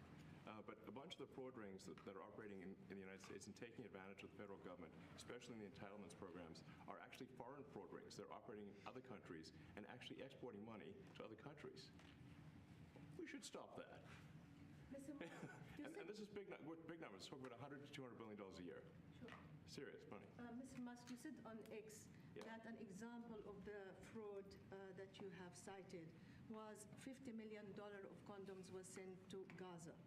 But after fact-check this, apparently Gaza in Mozambique, and the program was to protect them against HIV. So can you correct the statements? It wasn't sent to Hamas, actually. It was sent to Mozambique, which makes sense why condoms was sent there. Yeah. And how can we make sure that all the statements that you said were correct, so we can trust what you say? Well, first of all, some of the things that I say will be incorrect and should be corrected. So nobody's going to bat 1,000. I mean, we will make mistakes, but we'll act quickly to correct any mistakes. I'm not sure we should be sending $50 million worth of condoms to anywhere, frankly. I'm not sure that's something Americans would be really excited about. And that is really an enormous number of condoms, if you think about it. But if it went to Mozambique instead of Gaza, I'm like, okay, that's not as bad, but still, why are we doing that? Mr. Musk, can you talk a little bit about how closely you're working with agency heads as you're directing these cuts? Do they have how much input do agency heads have when you're making these decisions? Yeah, we work closely with the agency heads, there are sort of checks in place. So it's not just us just going in and doing things willy-nilly. It's in partnership with the agency heads, and I check frequently with the president to make sure that this is what the president wants to have happen. So we talk almost every day, and I double check things to make sure, is this something, Mr. President, do you want us to do this? Then we'll do it. USAID has been one of your main targets. Are you concerned at all that some of the cuts or that shutting that agency altogether may lead to diseases or other bigger problems starting in other countries that then come to the United States? Yeah, so that's an interesting example. So that's something where we work closely with the State Department and Secretary Rubio. And we have, for example, turned on funding for Ebola prevention and for HIV prevention. Left that, you said? Yes, correct. And we are moving fast, so we will make mistakes, but we'll also fix the mistakes very quickly. So, do you see it as a worthy cause, USAID?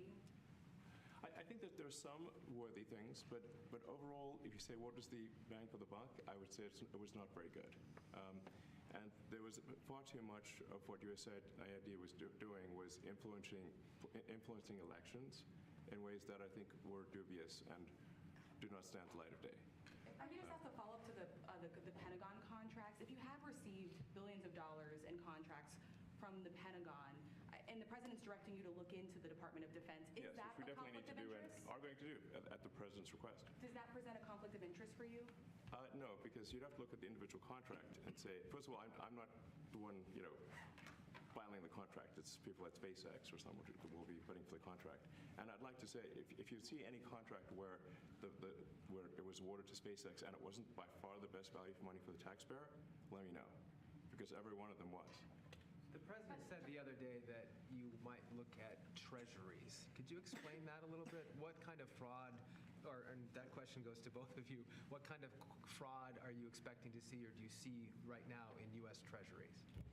Yeah, I think you mean the Treasury Department as opposed to Treasury bills. Or you also referenced treasuries on Air Force One the other night. Go ahead. Well, as I mentioned earlier, really the first order of business is to make sure we're actually collecting. Sorry for this. I thought my son might enjoy this, but he's sticking his fingers in my ears and stuff. So it's a bit hard to hear sometimes. Hey, stop that. The stuff we're doing with the Treasury Department is so basic that you can't believe it doesn't exist already. So for example, like I mentioned, just making sure that when a payment goes out, it has to have a payment categorization code. It's like, what type of payment is this? You can't just leave the field blank. Currently, many payments, the field is left blank. And you have to describe what's the payment for, some basic rationalization. That also is left blank. So this is why, the Pentagon, when's the last time the Pentagon passed an audit? I mean, a decade ago, maybe? Ever? Really? And we want to, just in order to actually pass audits, you have to have financial information that allows you to trace the payments. And once in a while, the Treasury has to pause payments if it thinks the payment is going to a fraudulent organization. If a company or an organization is on a do not pay list, we should not pay it. I'm sure you would agree. It's like if it's quite hard to get on that payment, the do not pay list, it means that this is someone that is just, it's like dead people, terrorists, known fraudsters, that kind of thing. We should not pay them. But currently we do, which is crazy. We should stop that. Many transactions. And by the way, hundreds, thousands of transactions like that. You know, we have a big team. And for the sake of the country, I hope that the person that's in charge and the other people that report to me that are in charge are allowed to do the right thing, namely make sure everything's honest, legitimate, and competent. But we're looking at just, when you look at USAID, that's one. We're going to look at the military. We're going to look at education. They're much bigger areas. But the USAID is really corrupt. I'll tell you, it's corrupt. It's incompetent, and it's really corrupt. And I can't imagine a judge saying, well, it may be corrupt, but you don't have the right. You got elected to look over the country and to, as we say, make America great again, but you don't have the right to go and look and see whether or not things are right that they're paying or that things are honest that they're paying. And nobody can even believe this. Other people, law professors, they've been saying, how can you take that person's right away? You're supposed to be running the country, but we're not allowed to look at who they're paying it to and what they're paying. We have massive amounts of fraud that we caught. I think we probably caught way over a lot of billions of dollars already in, 2 weeks? Yes. And it's going to go to numbers that you're not going to believe. And much, as I said, much is incompetence and much is dishonesty. We have to catch it. And the only way we're going to catch it is to look for it. And if a judge is going to say you're not allowed to look for it, that's pretty sad for our country. I don't understand how it could even work. On the buyout program, can you personally guarantee that Which one? The buyout program, the operative federal workers, can you personally guarantee that the workers who opt in to resign now will be paid through Well, September? they'll get their money, but they're getting a good deal. They're getting a big buyout. And what we're trying to do is reduce government. We have too many people. We have office space. It's occupied by 4%. Nobody's showing up to work because they were told not to. And then Biden gave them a 5-year pass, some of them, 48,000 of them, gave them a 5-year pass, that for 5 years you don't have to show up to work. And let me tell you, this is largely, much of this stuff is because of Biden. It's his fault. He allowed this country, what he did on our border. What he did on our border is almost not as bad as what he did with all of these contracts that have come out. It's a very sad day when we look at it. I can't even believe it. But many contracts just extend and they just keep extending, and there was nobody there to correct it. And that cannot be, I can't imagine that could be held up by the court.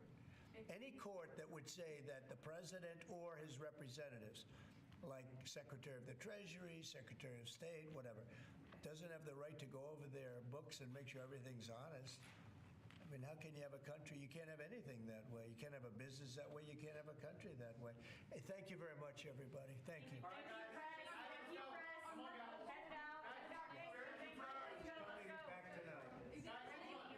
Vogel will be at the White House tonight at about 10 o'clock. If you want to come over, you can say hello to him. Did you guys get anything in return?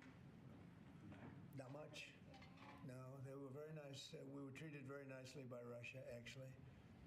I hope that's the beginning of a relationship where we can end that war and millions of people can stop being killed. They've lost millions of people. They lost, in terms of soldiers, probably 1.5 million soldiers in a short period of time.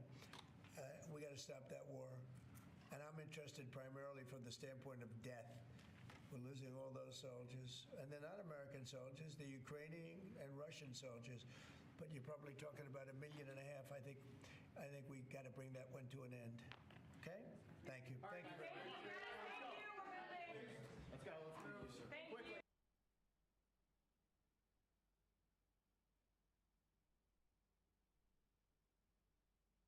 Cabinet room, and here's the president. We're on our way to some tremendous numbers. I think, first of all, many companies are now moving into the United States. They're coming back. Some of them left us from many years ago, decades ago, and they're all coming back. We have probably identified maybe $4 trillion worth of companies moving back or going to move back. Many of them have announced it's going to be tremendous jobs, high-paying jobs too. And you probably know the chip business, not because of the CHIPS Act, which was a disaster. You gave billions of dollars to companies that already have many billions of dollars. They said, thank you very much. It was no incentive for them to use it.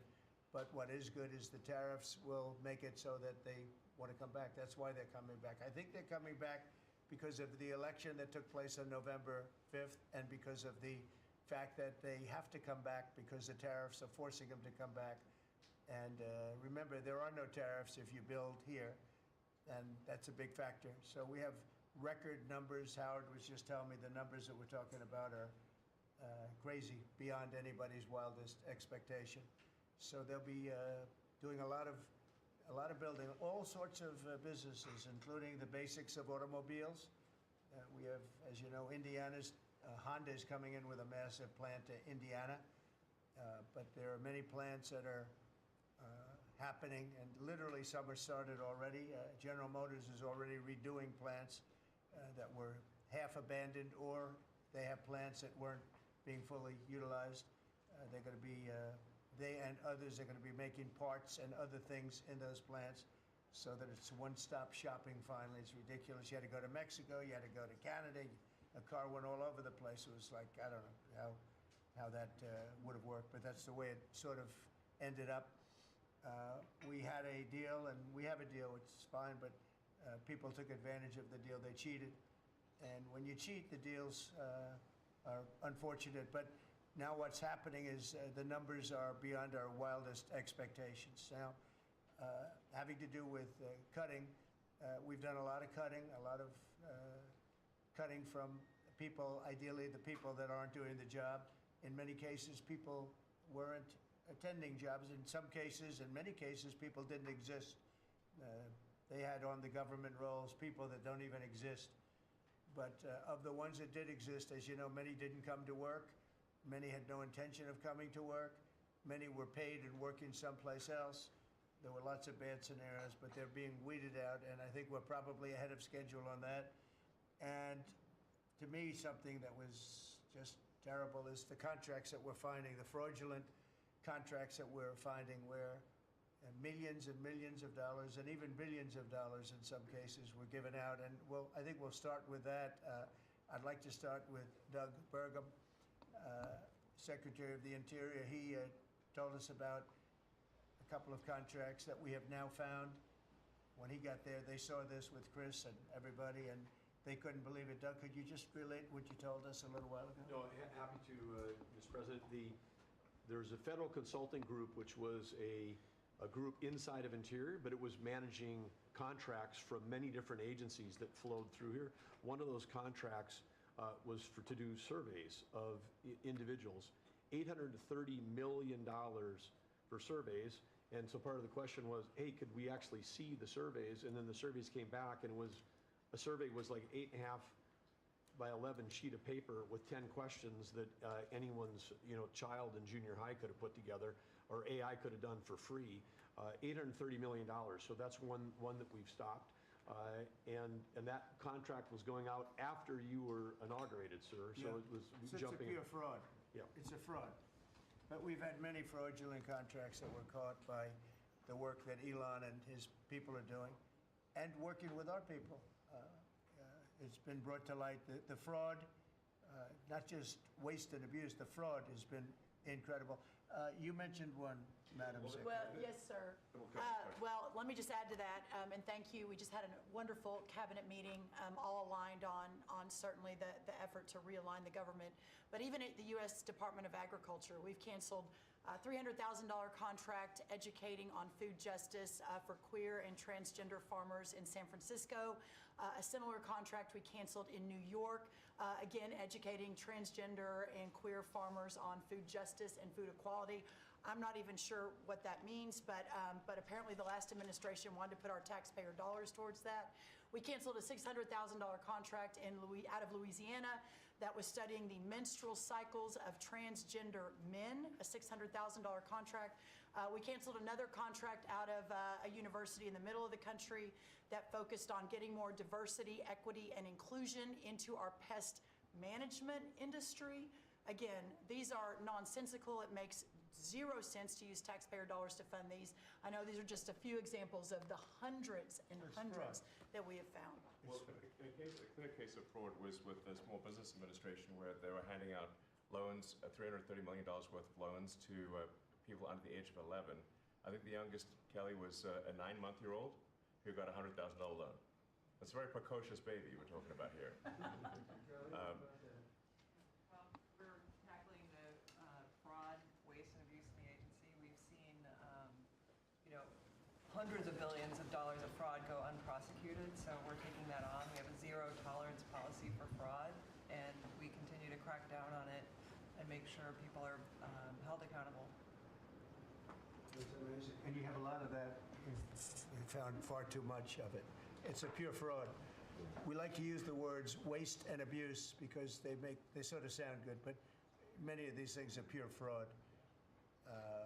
Now, there was a contract that you've heard about where Stacey Abrams got $2 billion just before we took over, and it was a rush to get her the money, and that was environmental, and nobody knows what she was doing. But $2 billion, if you got $2 million, that's a lot. If you got 200,000, that's a lot. But this was $2 billion was given. Lee, do you want to talk about that? And the other one that was even worse? EPA has now canceled over $22 billion worth of contracts. $2 billion going to this NGO that Stacey Abrams was tied to. They received only $100 in 2023. And then the Biden administration gave them $2 billion. The director of the Greenhouse Gas Reduction Fund saw his former employer get $5 billion. So $20 billion went to just 8 NGOs, and they're all pass-throughs. And then they were giving it to other entities, many of them were pass-throughs. And what you have is all these extra middlemen, they're taking their cut. And the taxpayer ends up getting screwed. They're losing out on all this hard-earned money. They can't afford to have the federal government waste. The partnership with DOGE and Elon Musk has been incredible at EPA. Their team is very talented. We wouldn't have been able to do it without them. And of course, this mandate from President Trump to make sure that we identify every last penny, whether we're saving $50,000, $5 million, or $22 billion. We will not rest until every last penny is saved. Thank you, Mr. President, for the opportunity to do this for the American public. Thank you. Great job, you did. So we have a lot of that. We're getting down to a point we think probably over the next 2 or 3 months we'll be pretty much satisfied with the people that are working hard and want to be members of the administration and our country, really. And they're doing a lot of good people. We have a lot of great people. We want to keep the good ones, and we want to get rid of the ones that don't exist, and we want to get rid of the ones that do exist but don't work. And we have quite a few of them. Would anybody else like to say something before we take some questions from the press, please? Doug Collins. Yes, Mr. President, I think one of the things that you've always told me is take care of our veterans, and that's what we're doing at the VA. And one of the things, though, is you also have to know who your employees are. You have to know the very fact of who you are. We're 470,000 roughly when we started this, larger than the active duty Army, when you think about that in the perspective. But however, this is an interesting point. When I first got there and we started looking at this, how you take care of people, we didn't have an HR system that could actually give us a rundown on who actually was working where. That we've had to work with that, working with our VA employees who are DOGE liaisons. We've been able to put together an organizational chart which we can start looking at that. But the interesting part about it is about taking care of veterans, and what you've told me to do is how do we get the people in the right places. And I think when we look at this, GAO has told us we were high risk for years. The previous administration put literally tens of billions of dollars and tens of thousand employees over the last 4 years, and we saw our statistics basically stay the same or go down. Backlogs went up. Maybe the question is not money and employees anymore. Maybe it's the organization and how we effectively deliver for the American people. That's what we're going to do. Well said. And one thing I want to add to it, it is not necessarily a very popular thing to do. You're talking about employment, you're talking about people and the lives of people. And yet, I think the American public understands we're trying to save our country and make our country great again. I mean, you could say it, but we're trying to save our country from this extraordinary thing that was happening. What they were doing to our country was just a horrible thing. And I have no idea how it plays out in the public. I guess you see poll numbers that are very good numbers, but I don't know what that means long term. but it's something that has to be done. If we don't do it, we're not going to have much of a country left, so we have to do it. So we're doing things that I think a lot of presidents wouldn't be inclined to do, but we're doing it to really, I don't want to use cliche. I don't want to say we're doing it to make America great again, because I say that on the campaign trail, but there's really no other words that could express it better than that. We're doing it to help our country, and our country was riddled with fat, like no country probably anywhere in the world, and we're getting rid of the fat. And at the same time, we're going to be bringing in millions of very good, high-paying jobs, and we're going to be taking in a lot of money. Our country's going to be very strong. We've been ripped off by every country in the world, friend and foe.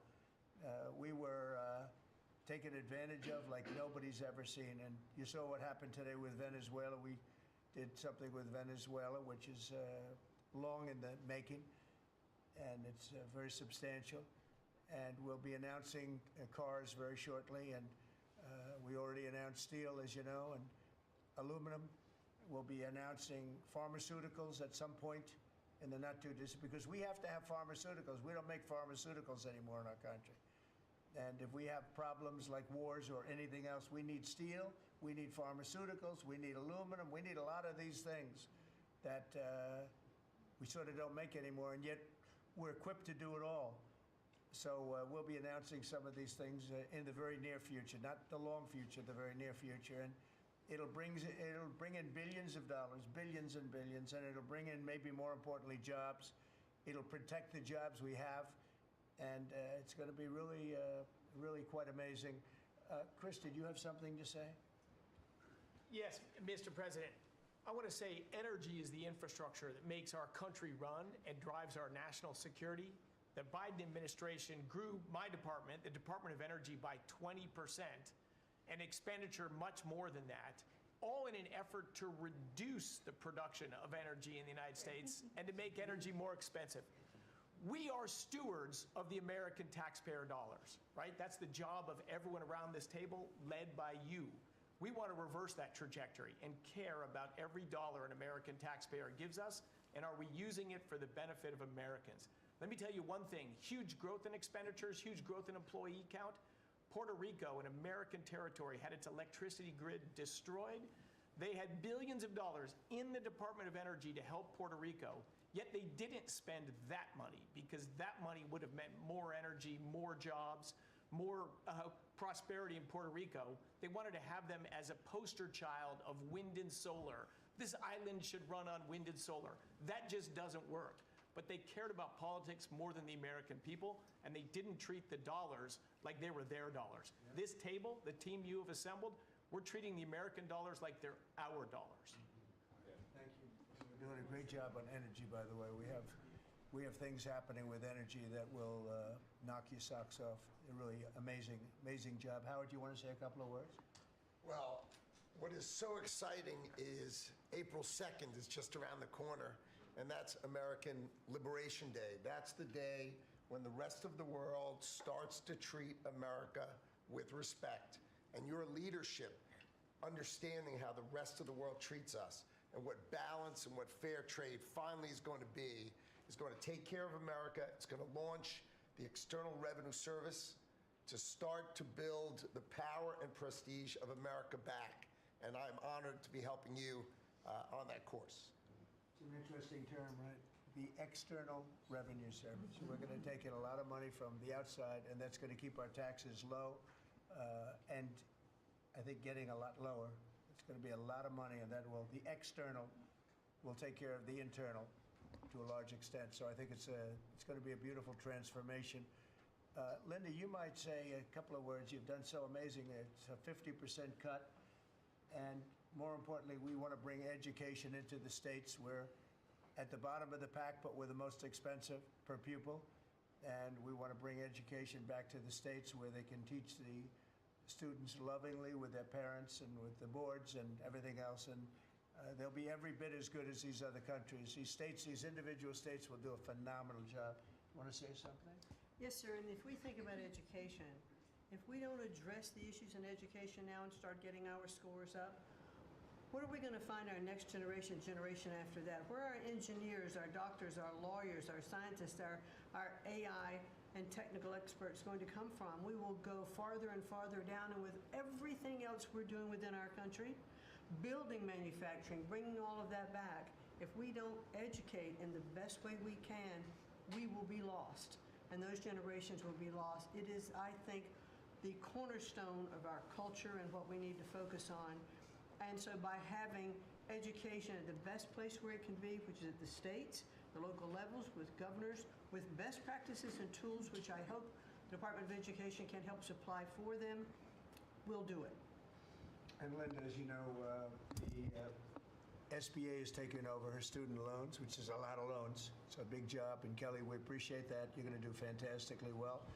And Bobby is going to be taking over their various medical aspects and health aspects of the educational process. So, and he's going to do a fantastic job of it. So, thank you very much. Thank you, Mr. President. I'd just say that I'm very grateful to you and very grateful for the partnership with DOGE, with Elon.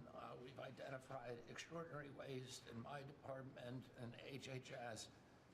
The expenditures, the budget of HHS during the Biden administration went up by 38%. The employees went up by 17%, and healthcare went down. We have 40 comms departments. We have 40 procurement departments. We have 40 IT departments, and we have 40 procurement, HR, none of them talking to each other. We are, with Elon's help, eliminating the redundancies. We are streamlining our department. We're going to go back to providing gold standard science. We're going to get the money to the scientists and to the patients rather than to the administrators and to the bureaucrats. And we're going to restore gold standard science, and we're going to make America healthy again. Thank you very much. It's great. If you might, Madam Secretary, say a little bit about what's happening and how well we've done at the border. Sir, this last week I was in Arizona, California, Alaska, and Florida, and CBP literally has almost 100% operational control of the border, which means that our country is secure and that we know who's coming into this country and that they love our country and they want to help keep it great into the future. We are, in the month of March, the last couple of weeks, increased our deportations by 50%, so we're now not even just getting the worst of the worst out. We're making sure that there's consequences for being here and committing crimes in our communities, and the numbers are continuing to escalate and to go up. Sir, this week I'm headed down to El Salvador. I'll be in the prison where we sent TDA members. I'll be meeting with the president and also Colombia and Mexico and talking about building these relationships so that we can continue to get people out of this country that don't belong here and take them home.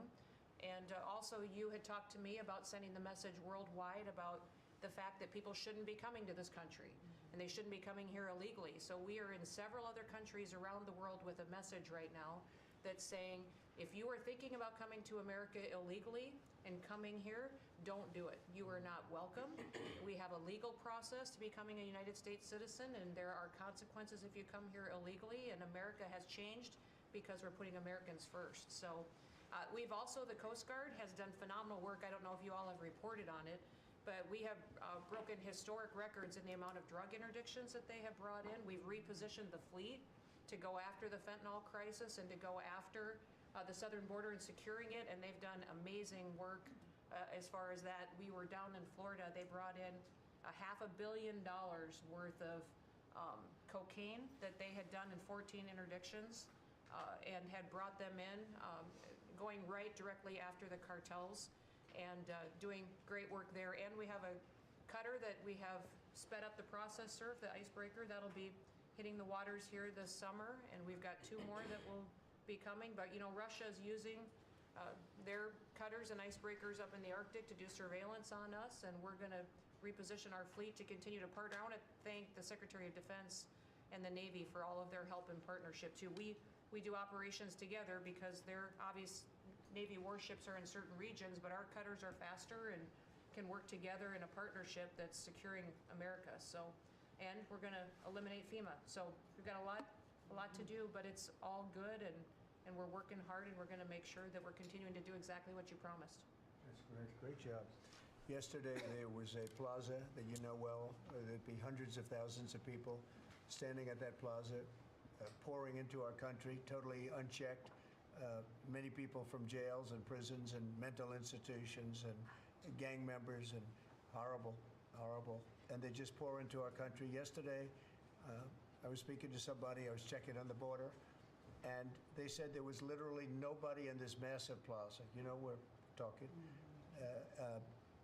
A plaza that would hold hundreds of thousands of people. There was literally nobody there. There was one person sweeping it, but there were no people. It's been amazing. It's been an amazing transformation very quickly.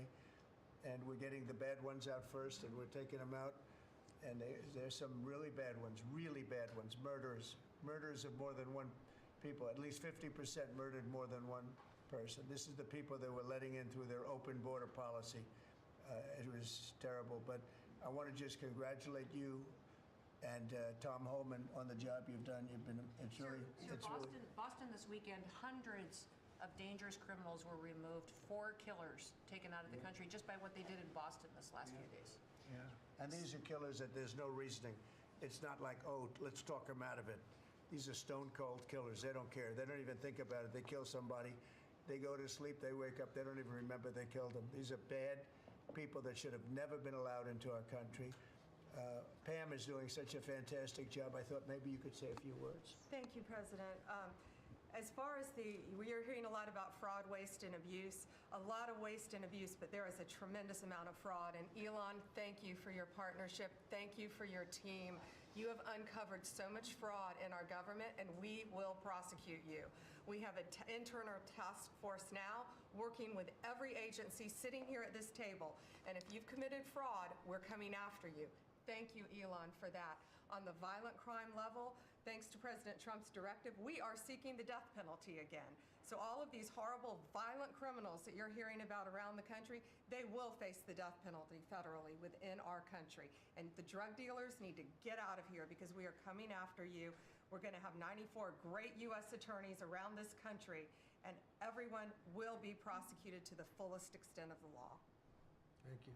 Thank you, President. It's at your directive. I couldn't have said that better. That's very good. That's very good. She's done a fantastic job. Thanks, Pam. Do you have any questions, please? Mr. President. Yeah, please. Mr. President, what can states do now to implement your Department of Education executive order? Well, I think what's going to happen is we are cleaning out a lot of things like the loans, student loans, which will be handled very professionally by people that do that. And then, as you know, RFK Jr. is going to do a fantastic job having to do with health and the other things, and frankly, better than the people at the Department of Education. You see the buildings all over D.C. And then the rest is the states are going to start coming in and taking all of the information on all of their students. And I think a lot of that information is going to be shipped to different states like Iowa, like Indiana, like so many. They're so anxious to get, they're calling us, and they're so anxious to get it. We'll be shipping the records of the children that they're taking care of, that they want to take care of, and the process will begin. And I think it won't be that long before the states will be really running the Department of Education. Our teachers are going to be taken very well care of. And I said, personally, I don't care union, non-union, it doesn't matter. Teachers are so important to this country and to me. And we're going to take great care of our teachers, and I know it's very important to Linda.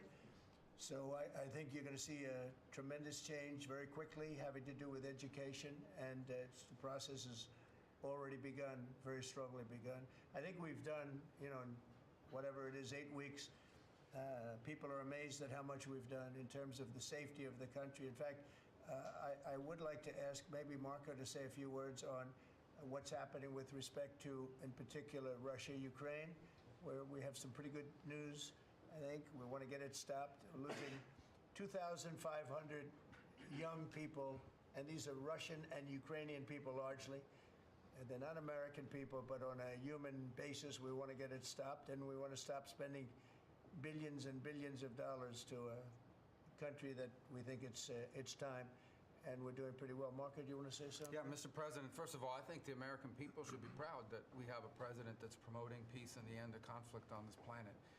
This is a war that's gone on for 3 years, as you pointed out, that, as you rightly pointed out, would have never happened had you been president, but now it's here, and it needs to be brought to an end. There is no military solution to this war. It has to end through negotiation.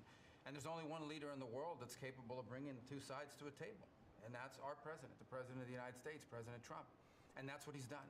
And so today, even as we speak, we have teams on the ground in Saudi Arabia meeting with the respective sides in the hopes of making progress towards this outcome that we all want to see. And I think that the country owes you a great debt of gratitude, and the world, really, because, I mean, you're the only leader in the planet that can bring the two sides together to bring an end to this conflict. And that's what you've done. And you've done it despite, impediments from other countries and others who maybe have different opinions about how this should go. But ultimately, I think that the only chance we have for peace is through the president's leadership, and you've shown that, and we hope it'll bear fruit. And today will hopefully be one step more in that direction. Thank you, Marco. And on the Middle East, another hot spot that we didn't have a problem with. There was no problem in the Middle East when we left, and now there's a lot of problems in the Middle East, but we're working on that.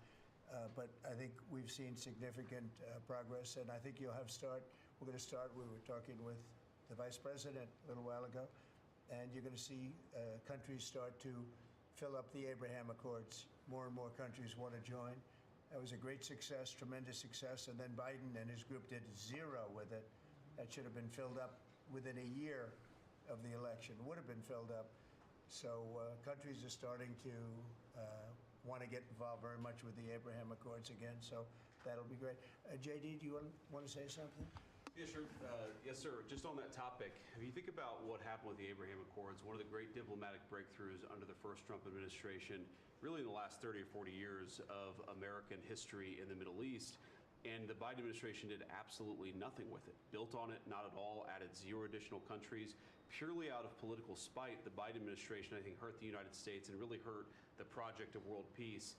That has changed. Luckily, about 2 months ago, we got a new president, and that president has given us the task of building out the Abraham Accords, adding new countries to it.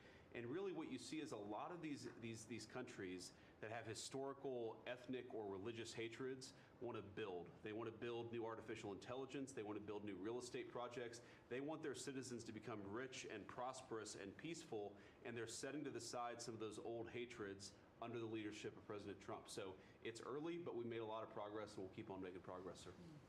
Thank you, JD. One of the things that's very important, I think, to mention, I saw a show yesterday, and they had a Democrat congressman on. It was on Fox. And he said, well, President Trump said prices would be coming down, and instead he's focused on other things. Well, we are focused on a lot of other things, like peace, like all of these companies that are moving in and jobs. But what he didn't say is that prices have come down very substantially. And if you look at when I came in after 1 week, they were screaming at me about eggs. Eggs had nothing to do with me, but they were through the roof, and you couldn't get them. And now they're down about 35, 40%, maybe even more than that. I'm going to let Brooke, if you would just discuss that. And groceries generally, prices are coming down, and energy prices are coming down. And I hope the Fed lowers interest rates, and then you're going to see interest rates coming down, and I'll have you speak about that in a second, Scott. Brooke, go ahead. Well, sir, thank you. I think the first thing that's really remarkable to note is that the prices of eggs under the 4 years of Joe Biden increased 237%. 237% in those 4 years, and yet it wasn't covered in the press at all. No one talked about the price of eggs in the summer of last year, for example, from the media. So, of course, the president wins, and he is inaugurated, and the next day, everyone is yelping about why the price of eggs are so high. So it was certainly one of many, many issues we took on under the 4 years of Joe Biden. We had the cost of input go up 30% for all of our agriculture products. At the same time, the trade deficit increased $49 billion. So it was zero under the first Trump administration. And then under Joe Biden, we sold $49 billion less of our ag products around the world. Then you combine that with the avian bird flu, and I know I've talked to a lot of you in the press on this over the last 3 or 4 weeks. But listen, here's the deal. The president, under his vision and support, we released about a month ago a very significant plan on how to bring the price of eggs down. It included 5 prongs. I won't go into it now because I don't want to bore everyone, but But since that day, since we released that plan regarding biosecurity, repopulation, importing eggs, research, and then deregulating, taking those onerous rules off of our farmers, our egg-laying farmers, since that time, the price of eggs, the wholesale price of eggs, has come down 53%. So we're going to keep working on it. Listen, it's not something you solve overnight. Avian bird flu and some of the other animal diseases, we're working across the government, several partners out in the cabinet on that, especially my friend Secretary Kennedy over at HHS. But we have a long-term solution, but at least for now, in the short term, thanks to President Trump and so many that have worked so hard, the price of eggs are coming down, as well as the price of groceries. So thank you, sir, for the opportunity to lead on that. And the number is 53%, and they're readily available. So I think it's a fantastic job. And overall, groceries are down, too. That's right. They're coming down. So the consumer's finally seeing some good news instead of year after year of prices going up because of grossly incompetent leadership. Scott, do you want to talk about interest rates, where you see it all going? Yes, sir. So we are, under your direction, we're reprivatizing the economy. We're bringing down government spending. We're bringing down excess employment in the government sector. On the other side, we're going to re-leverage the banking system. We're going to have all the new manufacturing jobs, so everyone who's laid off from the government will have an opportunity to go into the private sector, and that is going to lead to disinflation. Inflation is under control. We're going to get the affordability crisis fixed. So lower energy, deregulation, more private sector jobs that will naturally get interest rates down. Interest rates down. Mortgage rates are down almost every week since January 20th. The energy costs are down about 15%. Crude oil's down about 15%. And as we keep that going, interest rates are going to keep declining. It'll be good for mortgages. It'll be good for credit card debt. It'll be great for auto loans. That's great. And you're doing a really, really good job. I'd like to see the Fed lower interest rates. That's just my opinion. Because things are coming down. We have inflation under control. Tremendous amounts of money will be soon coming in from tariffs, which is about time that we were able to partake. We've been ripped off by every country on that basis, and it's about time. But that will be, I think, treated very fairly, will be very fair. But the money that we're talking about is rather astronomical, and it should be, because we put years and years. I was able, in the first term, we had a great first term with the highest stock price increase ever, all the different things that we had. But one of the things, we took in a lot of money in tariffs, and I had just started that process, and we had to slow it down because of the COVID. We didn't go forward. We did a very good job with COVID, but that was something that happened to the whole world. It was a shame. What a shame. All those people dead, and all of the problems that it caused for countries far worse. I mean, some countries still haven't recovered. Economically, they haven't recovered. But we took in hundreds of billions of dollars in tariffs just starting the process. But this is a program that's going to be, I think, unbelievable for our country. And I think it's treating other countries very fairly, very, very fairly. I'd like to ask, if I might, Sean Duffy to say a few words about the air traffic control situation. You know, there were some mishaps, one in particular, the helicopter crashing into the plane. We have a system that's 40 years old. They spent tens of billions of dollars trying to patch it up and, you know, make it work, but it doesn't work. And my pilot says they use different systems. They don't want to use our system. It's so obsolete.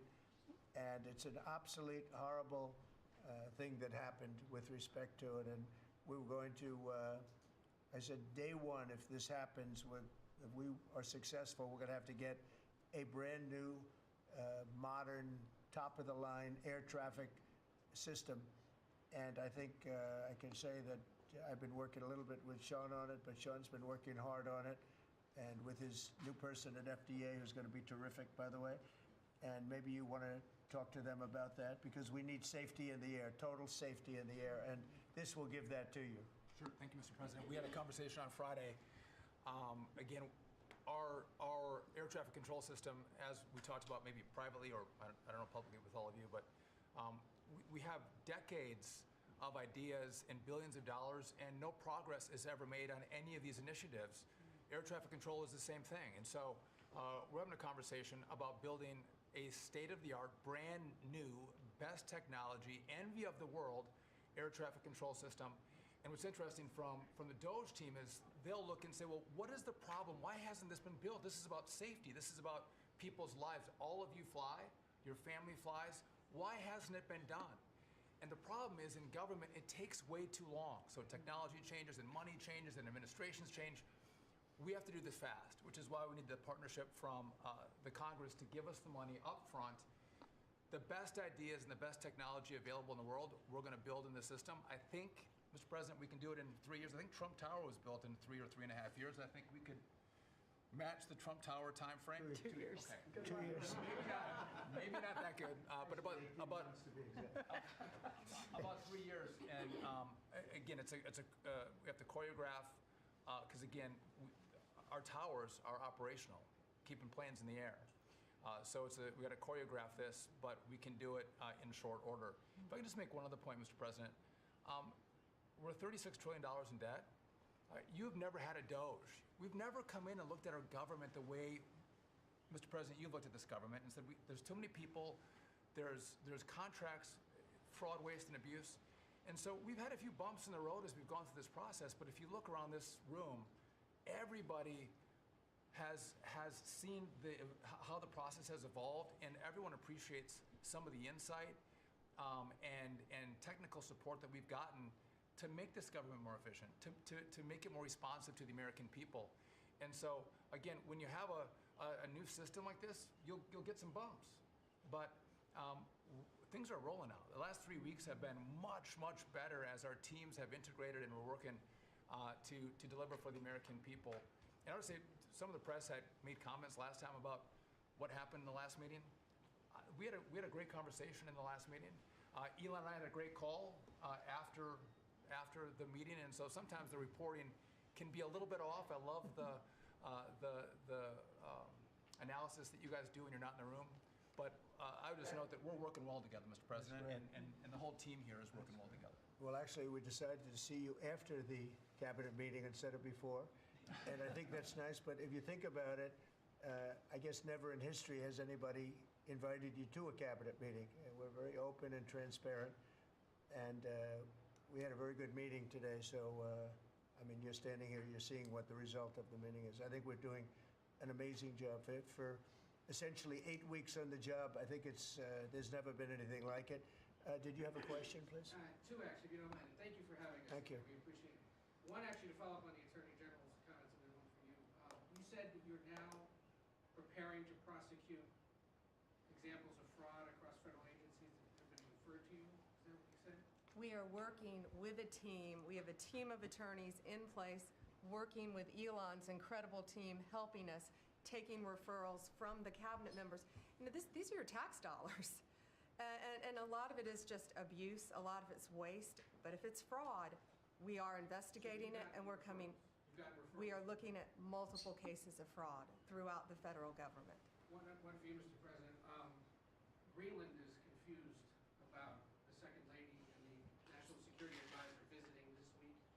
They're concerned that this is further provocation, whatever it is you ultimately want for Greenland. Could you further explain why they're going? What is the ultimate end goal when it comes to? Yeah, well, not provocation. This is friendliness, not provocation. We're dealing with a lot of people from Greenland that would like to see something happen with respect to their being properly protected and properly taken care of. They're calling us, we're not calling them. And we were invited over there, and I thought it would be I have great respect for the wife of our great Vice President. I think she's a brilliant woman. She's a very nice woman, and she loves the concept of Greenland. And so she's going there, and I think Marco's going there, and some others are going there. But we've been invited, and they really like the idea because they have been somewhat abandoned, as you know. They haven't been taken good care of. And I think Greenland's going to be something that maybe is in our future. I think it's important. It's important from the standpoint of international security.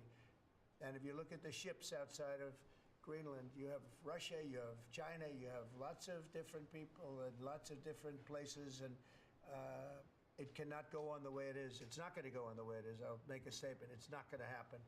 So they're going there, and that's purely friendship. Who's doing the inviting? You said people. A lot of people, yeah. People from Greenland are asking us to go there. We have many, many requests from many, many people, some officials too. Mr. President, Yes, I ask please. you about economic forecasts. I saw one economic forecast coming out from the OECD this past week. They are forecasting stagflation for the United States, a downtick in terms of GDP growth. Do you agree with that forecast? What do you see over the course of 2025 for our Well, we inherited a very, very bad and perilous situation from a group of people. Again, we just got here from a group, and this takes a long time to develop, from a group of people that truly didn't know what they were doing. And you see that with not only costs, you see that with all of these fake contracts that have been given out.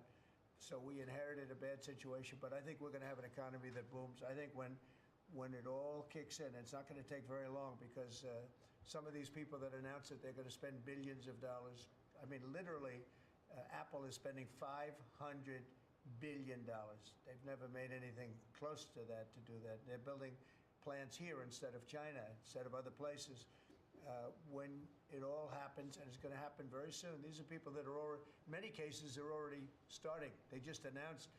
In some cases, they announced, but they actually started before the announcement, as you know, because some are already building.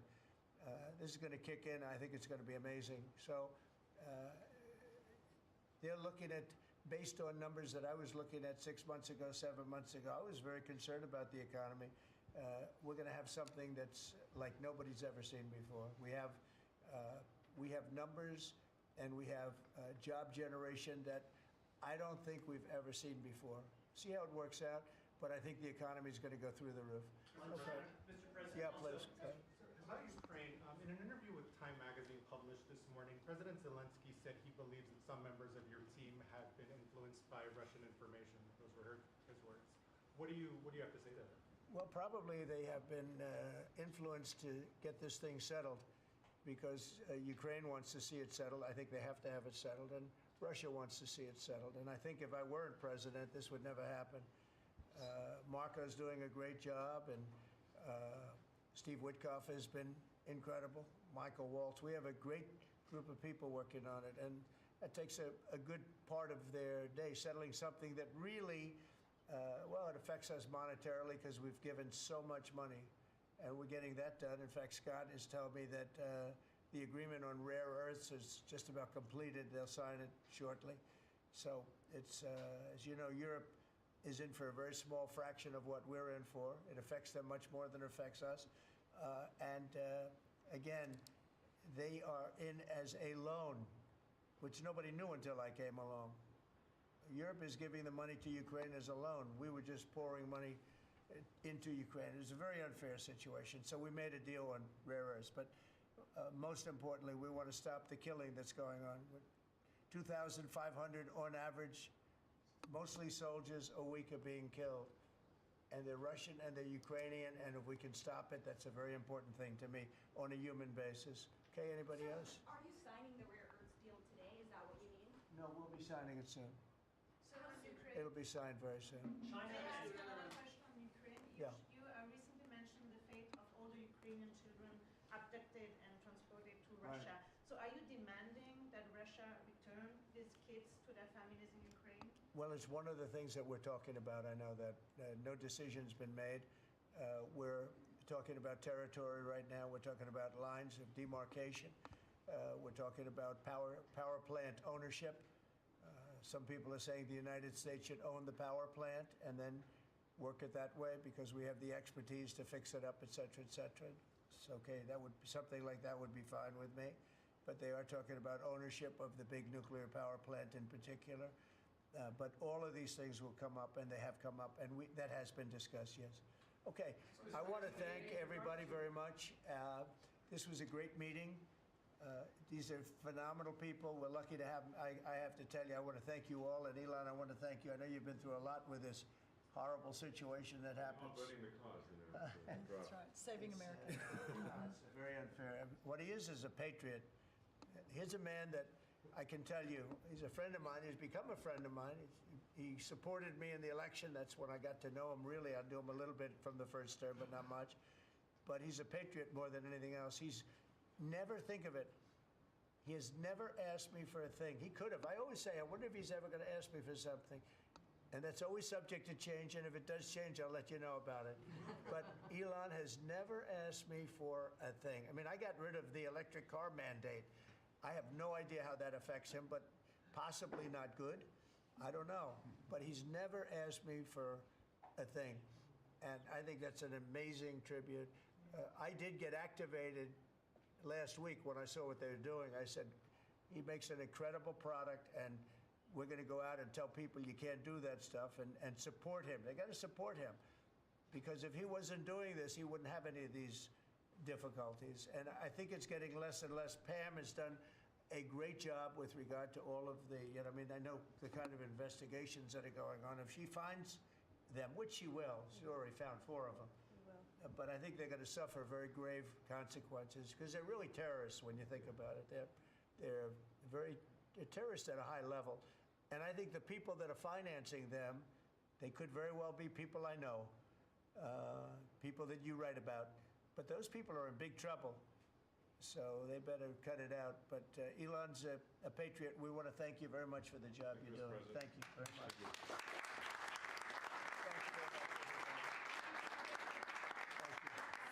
Thank you. Thank you, everybody. Very much. Thank you very much. Hey, Sean Hannity here. Hey, click here to subscribe to Fox News YouTube page and catch our hottest interviews and most compelling analysis. You will not get it anywhere else.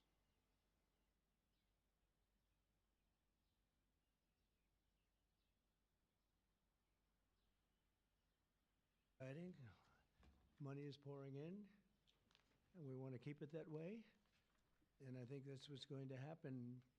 We have tremendous interest in our country, more than ever before. There's never been anything like it. We're almost at a $4 trillion level, and that's something that's never happened.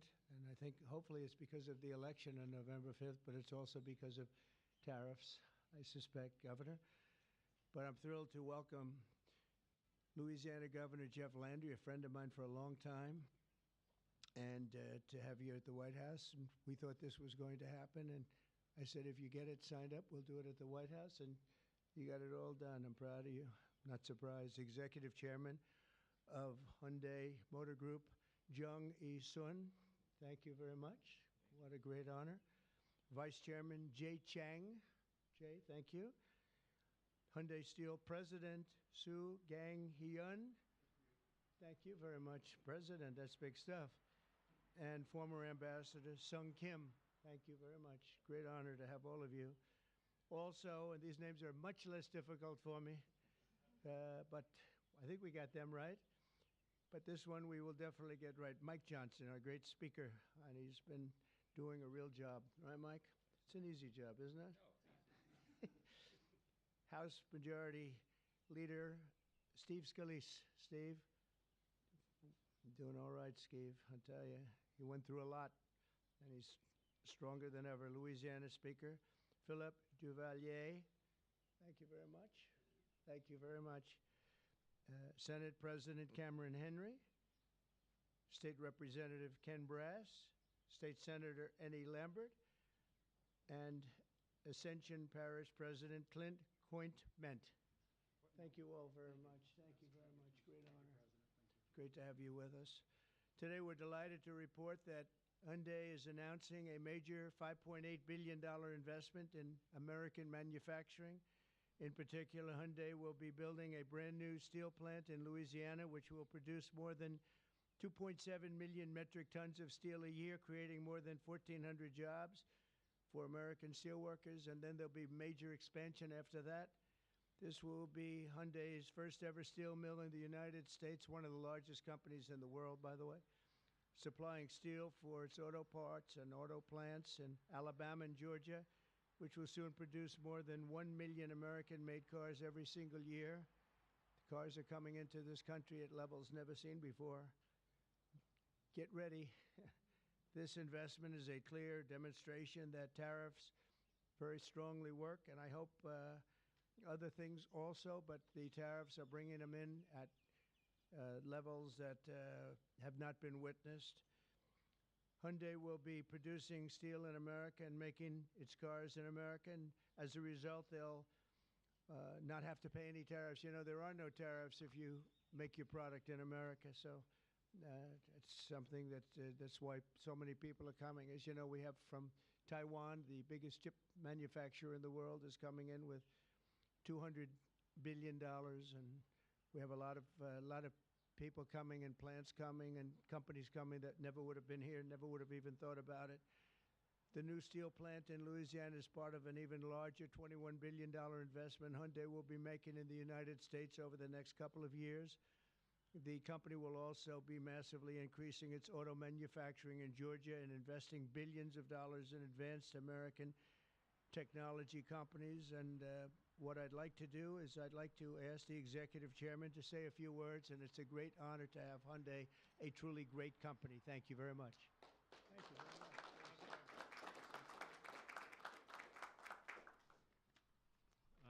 Thank you very much, Mr. President. Thank you for giving me this opportunity to speak here today, and thank you for the invitation. And congratulations on the remarkable start to your new term. It's been good. All right. Great. So Hyundai Motor entered the U.S. 1986. Since then, we have invested over $20 billion and now support more than 570,000 American jobs across all 50 states. Today, I'm pleased to announce an additional $21 billion in a new investment over the next 4 years, our largest U.S. invest ever. A key part of this commitment is our $6 billion investment to strengthen the U.S. supply chain from steel and parts to automobiles.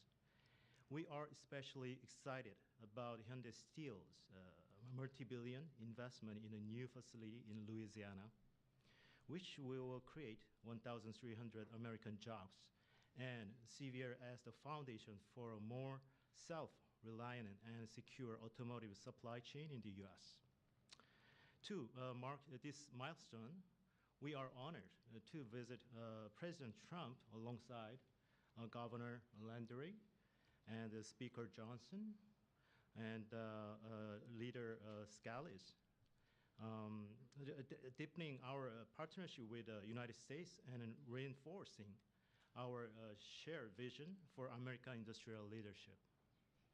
And this week, we are also proud to open our new $8 billion auto plant in Georgia. With this, our U.S. vehicle production will exceed 1 million units per year, as President mentioned.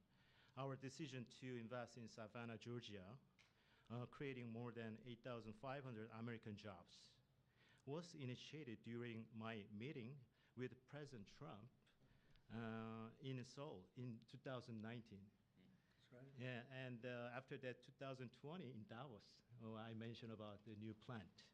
So American Jobs was initiated during at the time.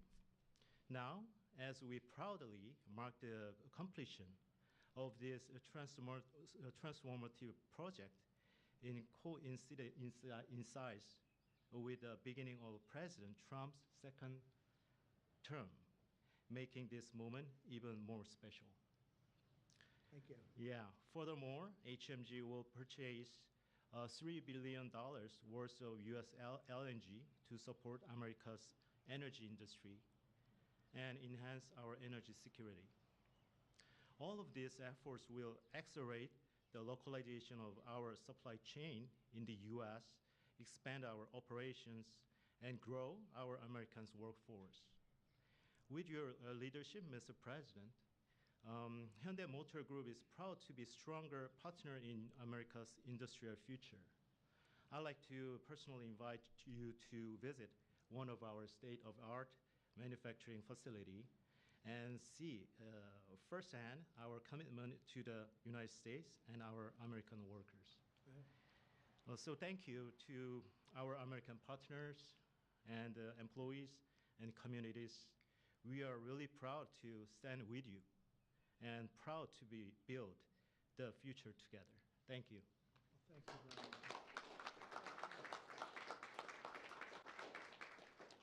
I thought maybe we have our great speaker, and we have two very good friends, Mike and Steve, and you come from a certain state that we're talking about right now that we love, and I've done very well there. I've always won by a lot.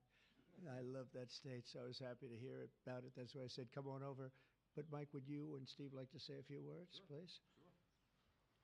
Thank you, Mr. President. We're excited. It was mentioned earlier what a great start we've had to your second term, and we're just getting started. Everyone should know that. There'll be more of this because it's the policies that are bringing about the great growth, and it's about leadership. And we have a strong new leader back in the White House, and it makes a big difference because everybody around the world is seeing that, and everyone around the country is applauding it. We were on district work period last week, and Steve Scalise and I and our colleagues were traveling around the country doing campaign events, raising money, doing all the things that are necessary to ensure that we keep the House majority for the Republican Party. And I'll just tell you, I was in multiple states over the last week, and everywhere I went, Mr. President, people are excited. There's this great sense of relief, almost euphoria out there, because they know that America's back. This is the America First agenda. We're so grateful for these great friends with Hyundai to invest in Louisiana. We have extraordinary leadership on the state level. And leadership makes a big difference. We're so grateful to be a part of this. We want to tell you all this is a great investment in Louisiana and in America. More to come. Thank you so much. Steve?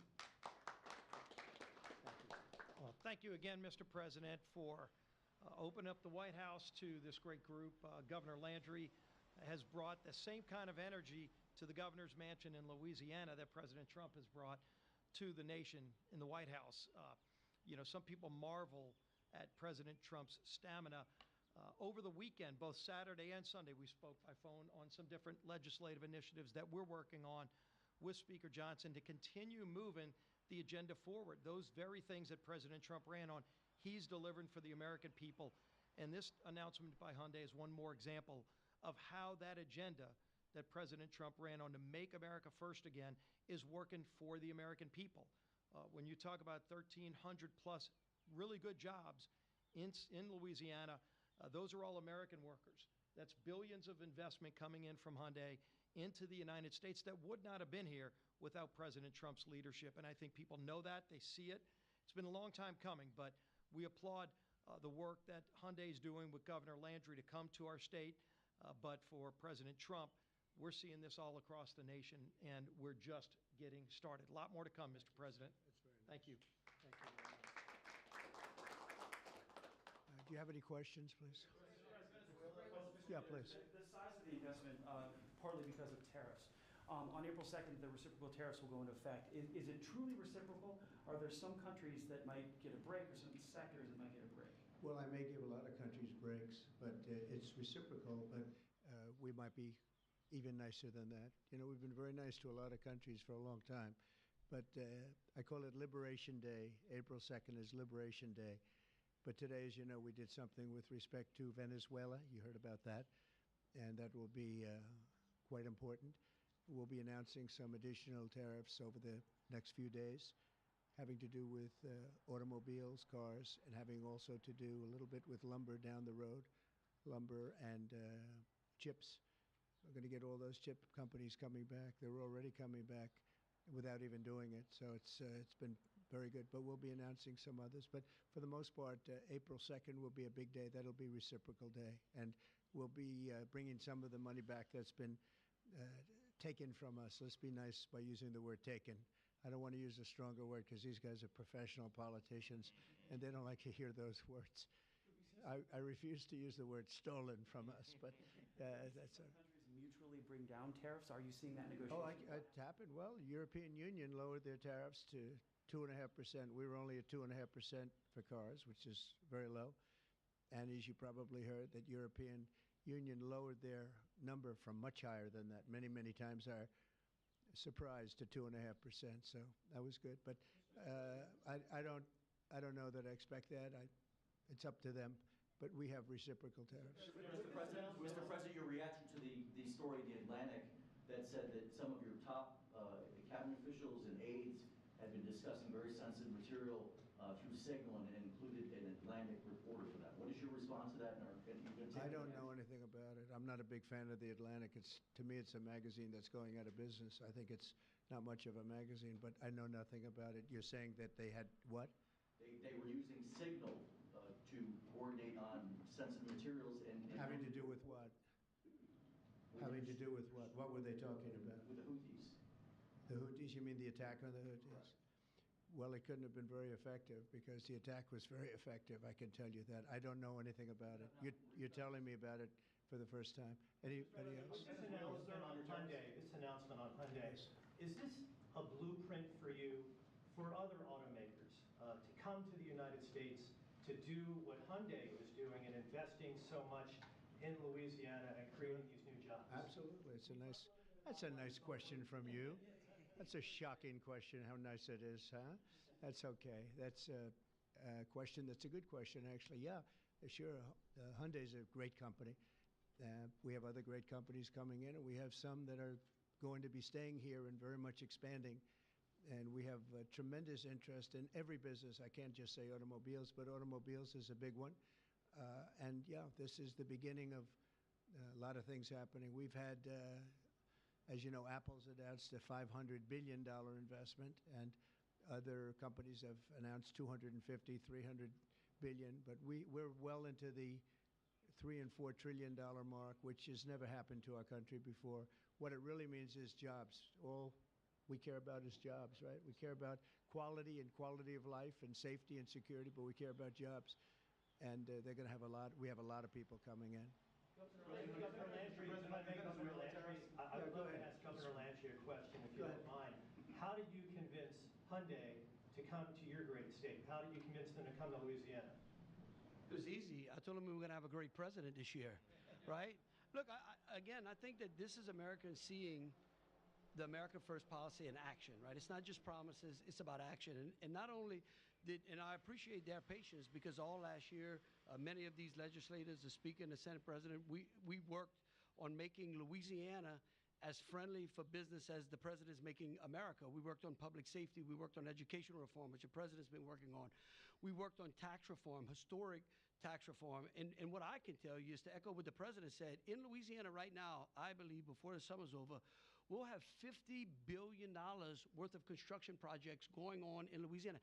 That is a record, Mr. President. It has never happened under any other president, under any other administration, and I can only look at the leadership that he has brought, not only to the White House, but to the world as well. And so to have these executives come here and say, hey, we want to invest in America, because for decades now, what Americans have seen is jobs being offshored rather than onshored. And today's announcement is exactly that. This is a message for all America that this president and their governors out there care about the American worker. Mr. President, on your Venezuela tariffs, and I have to tell you that if you have any trouble getting permits, which you won't, come see me. I'll get them for you immediately. All right? But you're not going to have any trouble. You know, we had, when I first got involved in this world of politics, when I went down to Louisiana, you know, the two big LNG plants, and they were stuck for 14 years. They tried to get permits, and these were $12 billion and I think $15 billion plants. And they were working on it for 14 years in one case, I think 13 or 14 in the other. And I was able to get them in less than a week. And they were shocked. And probably some consultant got a lot of money for doing it, but nobody spoke to me about it other than this gentleman at the time. He mentioned it, and he did. They were in very much different positions, but they wanted to see if we could break the logjam, and I got it done. In one case, I actually got it done in one day, and the other case, I didn't do as well. It took a full week. And they built, and they're up, and they're very successful now. That was a long time ago, but we got it done immediately. You'll have no trouble getting your permits, I guarantee. These people you're dealing with are top of the line. Okay? But just in case, call me. On the Venezuela tariffs that you announced earlier today, sir, yes. You said it's 25% for any country that does business That's right. with Venezuela. If they buy their oil from Venezuela, they have to pay a 25% tariff to do business with the United States. Is that on top of existing tariffs? So, for example, China buys Yes, a lot of that oil. would be on top of existing. 45% That would tariff mean, on China yep, next week. that's on top of existing tariffs, yes. And So also next week, April 2nd, as you said, Liberation Day. Is that going to be sector tariffs as well as reciprocal tariffs? It's going to be everything, yeah. It's going to be everything, but not all tariffs are included that day. For instance, we'll do some, as you know, we have already done steel and aluminum, and that's at a 25% level. And we are going to be doing automobiles, which you've known about for a long time. We'll be announcing that fairly soon, over the next few days probably. And then April 2nd comes. That'll be reciprocal tariffs. But we may take less than what they're charging because they've charged us so much. I don't think they could take it. In other words, they've charged us so much that I'm embarrassed to charge them what they've charged us. But it'll be substantial.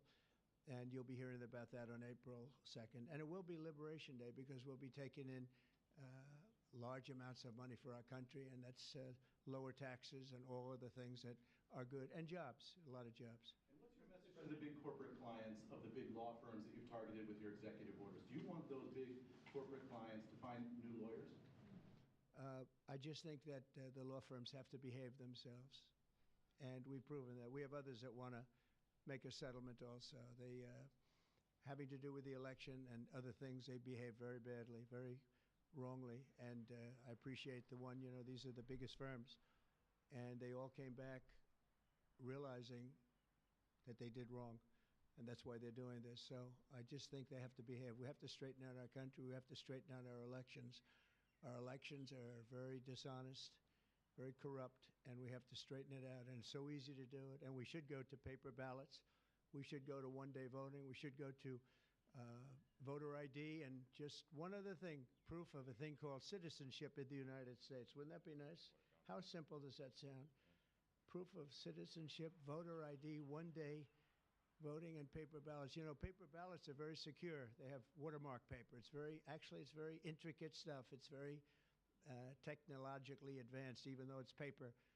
And you'd have no trouble. You wouldn't have dishonest elections, and you'd have them all done by 10 o'clock in the evening. France went to that, and not that I want to copy anybody, but many others have also. And they had 38 million votes, and it was all done at 10 o'clock. They had a winner, they had a loser, that was it. Nobody was complaining.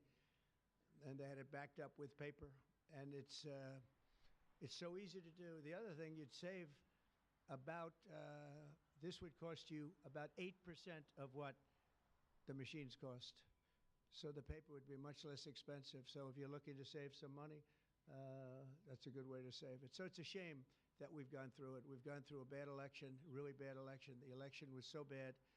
And think of it. You wouldn't have had the October 7th disaster with Israel.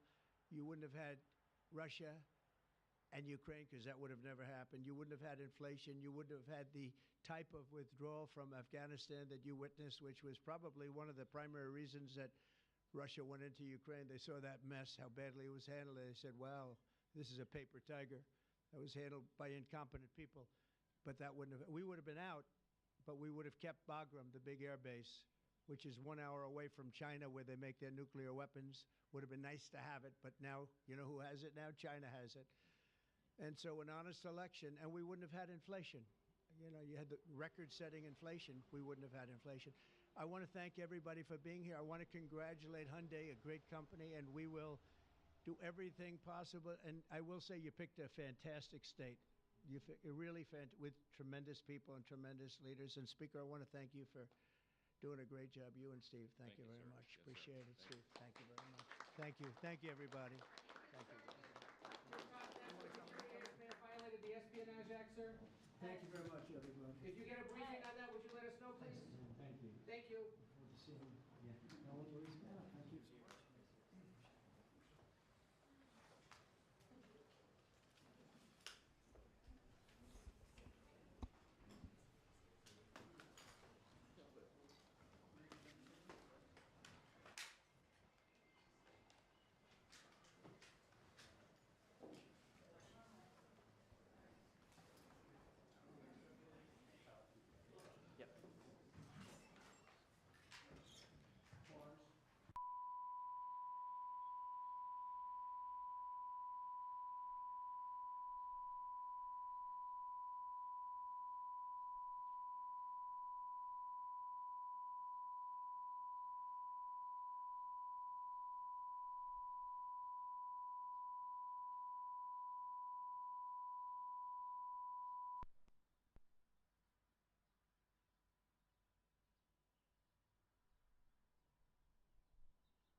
SBA, and they're all set for it.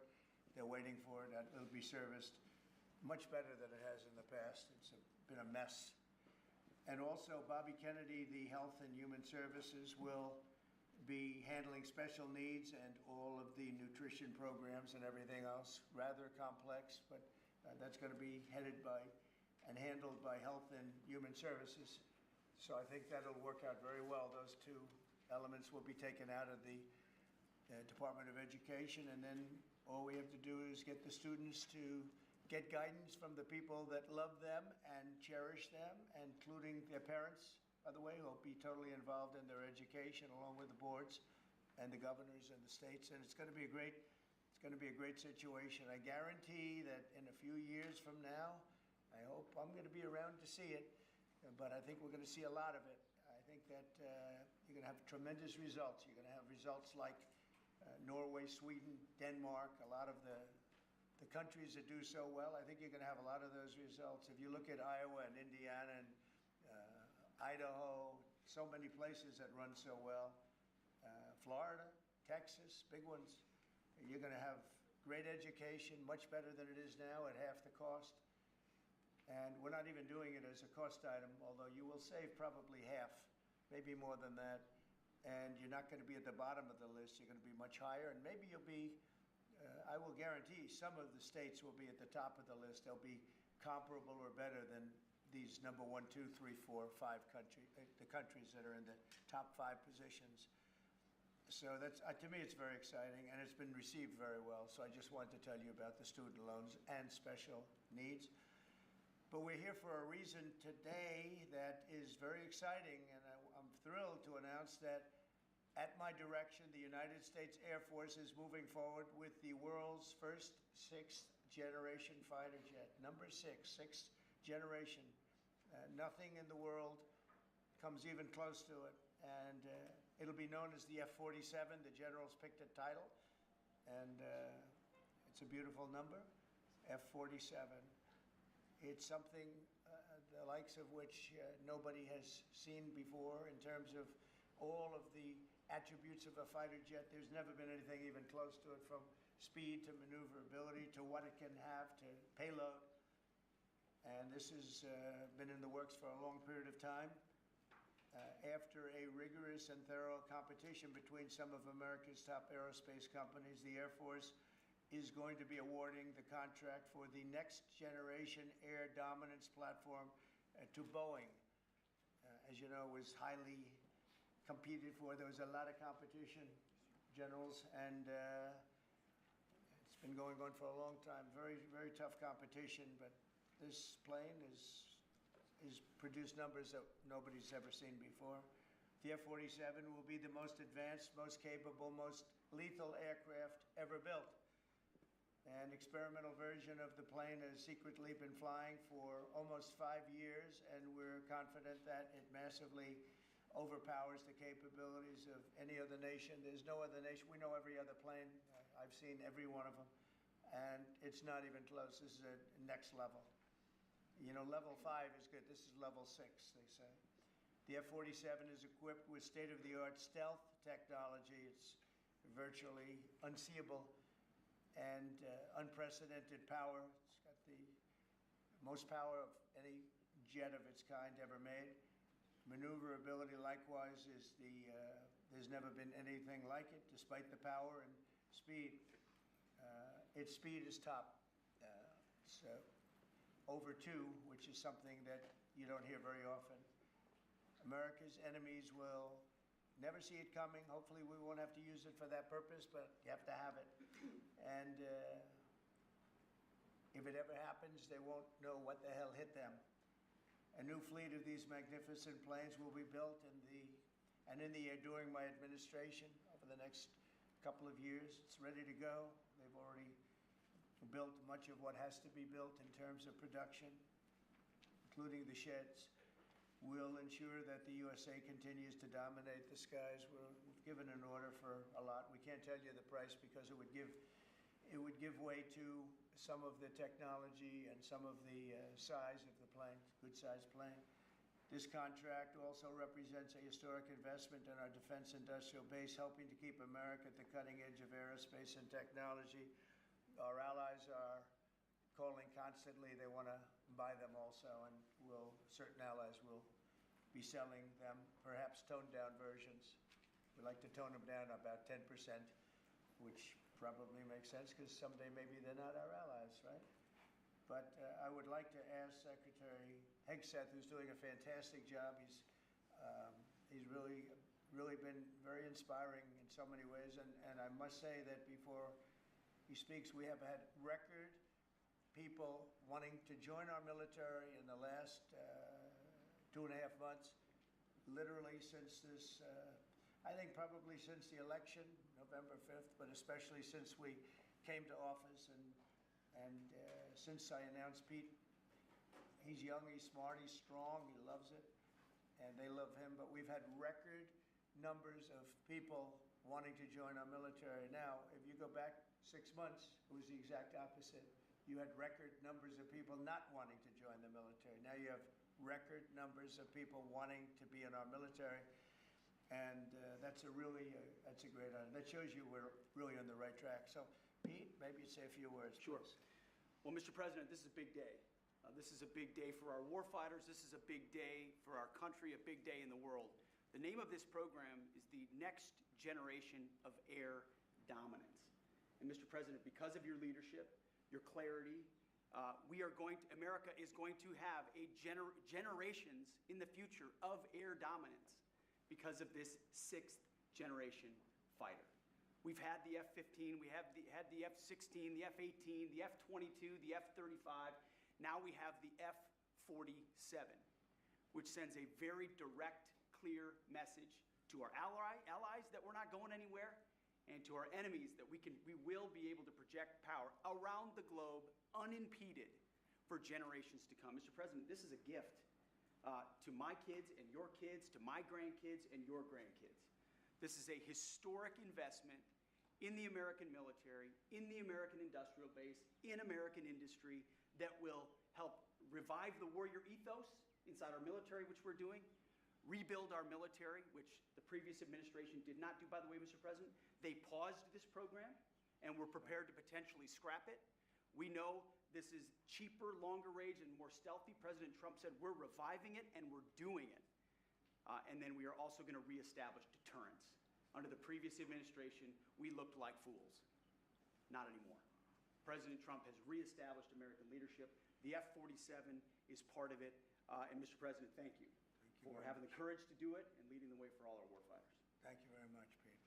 One of the things I will say, but the generals are going to speak in just a couple of seconds, but this plane flies with drones. It flies with many, many drones, as many as you want, and it's a technology that's new, but it doesn't fly by itself. It flies with many drones, as many as we want, and that's something that no other plane can do. So I'd like to introduce, if I might, Air Force Chief of Staff General David Alvin, and also General Dale White, two incredible people that I've known over the years, but I got to know them really well over the last few months. And would you say a few words, please, General? Thank you very much, Mr. President. Mr. President, Mr. Secretary, thank you so much for your unwavering commitment to our military. I will say that this is a big day. This is a big day for our United States Air Force as well.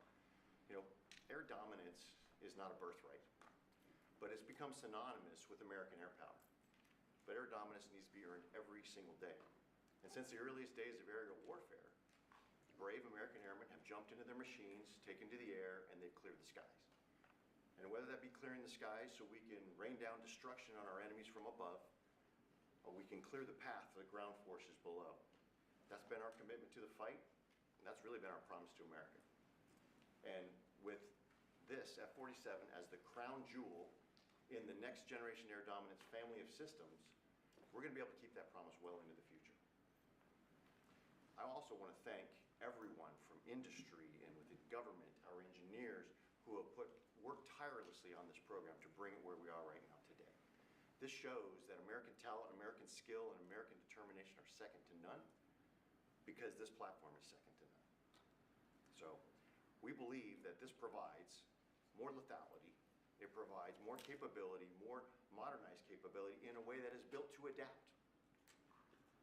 This, along with our collaborative combat aircraft the President talked about with drones, this is allowing us to look into the future and unlock the magic that is human-machine teaming. And as we do that, we're going to write the next generation of modern aerial warfare with this. This enables us to do this. The manner in which we put this program together puts more control in the hands of the government, so we can update and adapt at the speed of relevance, at the speed of technology, not at the speed of bureaucracy. This is more Air Force. This is more options for the President. We say as our mission in the United States Air Force is to fly, fight, and win air power anytime, anywhere. If you want to go anywhere, you have to have a platform that gets you anywhere. This provides the President options from the very one end, which is a quick response, and then we can get right back into fight and stance without having to deploy troops that are going to take maybe months and cost more lives. We can be back in fight and stance, and maybe we restore that deterrence. All the way to decisive victory as part of a joint force that is the most lethal and capable military ever known in history. That's what we provide now, and this allows us to provide it into the future. It's more deterrence, more capability. It's what peace through strength looks like into the future, Mr. President. And so we're very proud to do that. And all we can say is, on behalf of the United States Air Force, let's deliver. Thank you very much. Thank you, General. Would you like to say something? No, sir, I'll just double down what the chief said. He knows what to do. This is a generational He knows leap. who the boss and is. Look That's at exactly him. right. Air superiority is what it's all about, and this is what we'll deliver. That's great. Thank you very much. Great job. We've worked together long and hard on this, and this was a big secret. In fact, we don't show too much of the plane for that reason. See what we show? You see how beautiful that is, but that's just a very small part of it. Sure. I wasn't surprised. I was wondering how much are you going to show if they came in with that. You see a wheel in the front? That's about it. Any questions? Mr. President President, Trump. is 80,000 pages of documents is a lot to sift through. Yeah. Can you just tell us who killed Kennedy? Well, I was given the task of releasing that because many presidents have gone through it and they haven't released. And I said, release. We even released Social Security numbers. I didn't want anything deleted. They said, sir, what about Social Security? People long gone, but they're long gone, so I can't imagine. But I said, if you don't delete it, if you do delete it, we have people are going to say, why did you delete it? There's something in there. So we gave Social Security, we gave everything. And the rest is for you to look at, Peter. You're going to see whether or not you see anything. But we've given it. We're doing it with Dr. Martin Luther King, too. They're preparing all of that. They're going to release everything. And whoever else they want. I mean, we have nothing. We really have nothing to hide. We shouldn't have. When a lot of time goes by. But with the Kennedy files, in particular, they were going crazy on them. I don't think there's anything that's earth-shattering, but you'll have to make that determination. In those, it's 80,000. It's actually 88,000, and we have some additional things, as you know, come out today. And for that, you can go to the offices and you can see whatever you want to see. Everything is out there, totally open. The additional stuff is available later on today. You go over to the offices and you can have it immediately, and you'll make a determination. And on something else, these Tren de Aragua guys, because of your executive order, they are designated as foreign terrorists. Yeah. If ISIS or Al-Qaeda foreign terrorists were operating here in the United States, cops would probably be shooting first and asking questions later. And so what is the difference between terrorists, between somebody like an ISIS or an Al-Qaeda operative versus a MS-13 or Tren de Aragua? Well, these are people that focus on destroying people in their homes. They're not as international in that sense. They're a group of thugs. They come from Venezuela. They come from the prisons of Venezuela. They're very, very dangerous people, but they didn't look so dangerous when the guards took care of the situation from El Salvador. And I want to thank the president. He's a friend of mine. He's done a great job. But I just can't imagine that the Democrats are taking this issue where they want to have them back. So now they have men playing in women's sports. They have transgender for everyone. They have open borders. They have all of their crazy policies that are, I think, 95-5, not 90-10, okay? And their new policy is, let's bring Trinidad back into our country. Let's bring the worst. These are the worst gang members there are. They looked amazingly frail, though, by the way they were handled. It's very amazing. You know, they weren't, when they were in Colorado cutting the fingers off a man because he made a phone call to the police, they seemed a lot tougher then than they did when they were having their heads shaved and they were in shackles. They're tough people. They're bad people. We don't want them in our country. We can't let a judge say that he wants him. You know, he didn't run for president. He didn't get much more than 80 million votes. And we just can't let that happen. It'd be so bad for our country. I won on the basis of getting criminals out of our country that were let in. It was called unforced error. They were let in by Biden, incompetently let in, and let in by the millions, actually. 21 million people. I believe it's 21 million. And that's not even including the gotaways, but these are rough people. We want them out of our country. And I won the election based at least partly on that, and that's a big part, yeah? Mr. President, there's something. I don't know if you saw this. Tim Walz is now saying about Trump supporters, and forgive me, I'm just reading a quote from Tim Walz. I think I could kick most of their ass. Oh, boy, he'd be in trouble. Is there any way to know? Well, he's a loser. You know, I mean, the guy's a loser. He lost an election.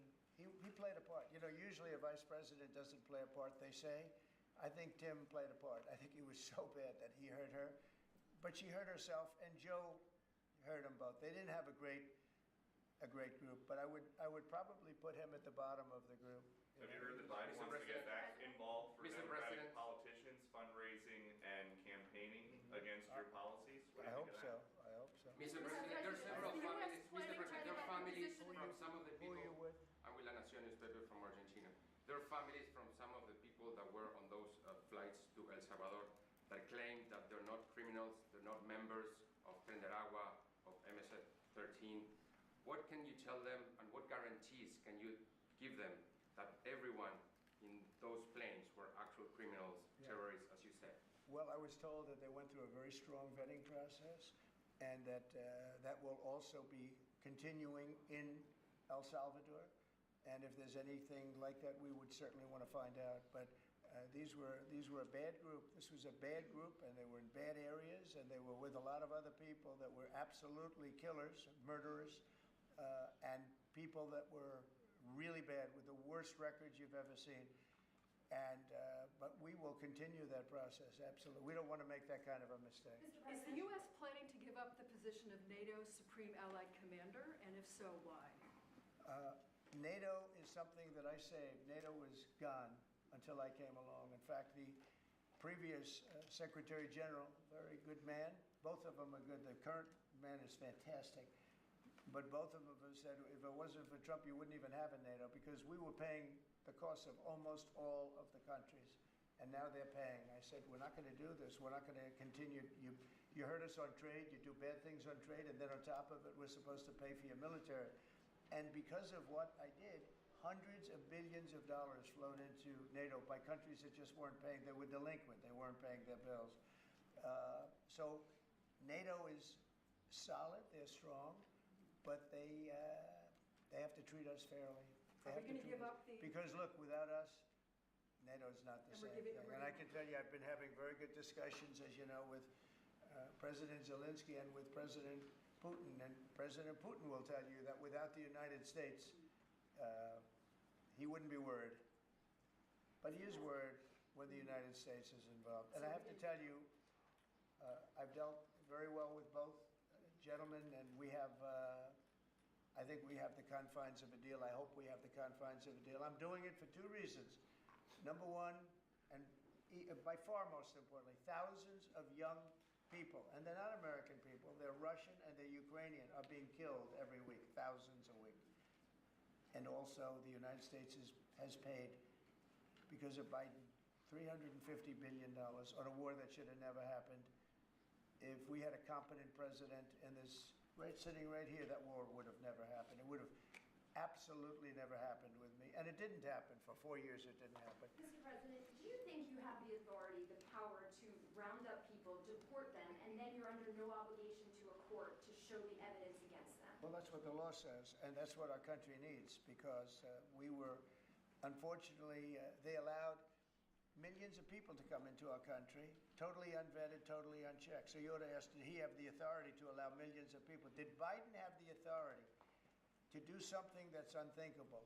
Have open borders where millions of people poured into our country, totally unvetted and totally unchecked, just as you would say. And many of those people were criminals. Many of them were from jails and prisons and mental institutions and gang members and drug dealers and very dangerous people. Many were murderers. We have 11,088 that we know of murderers they murdered.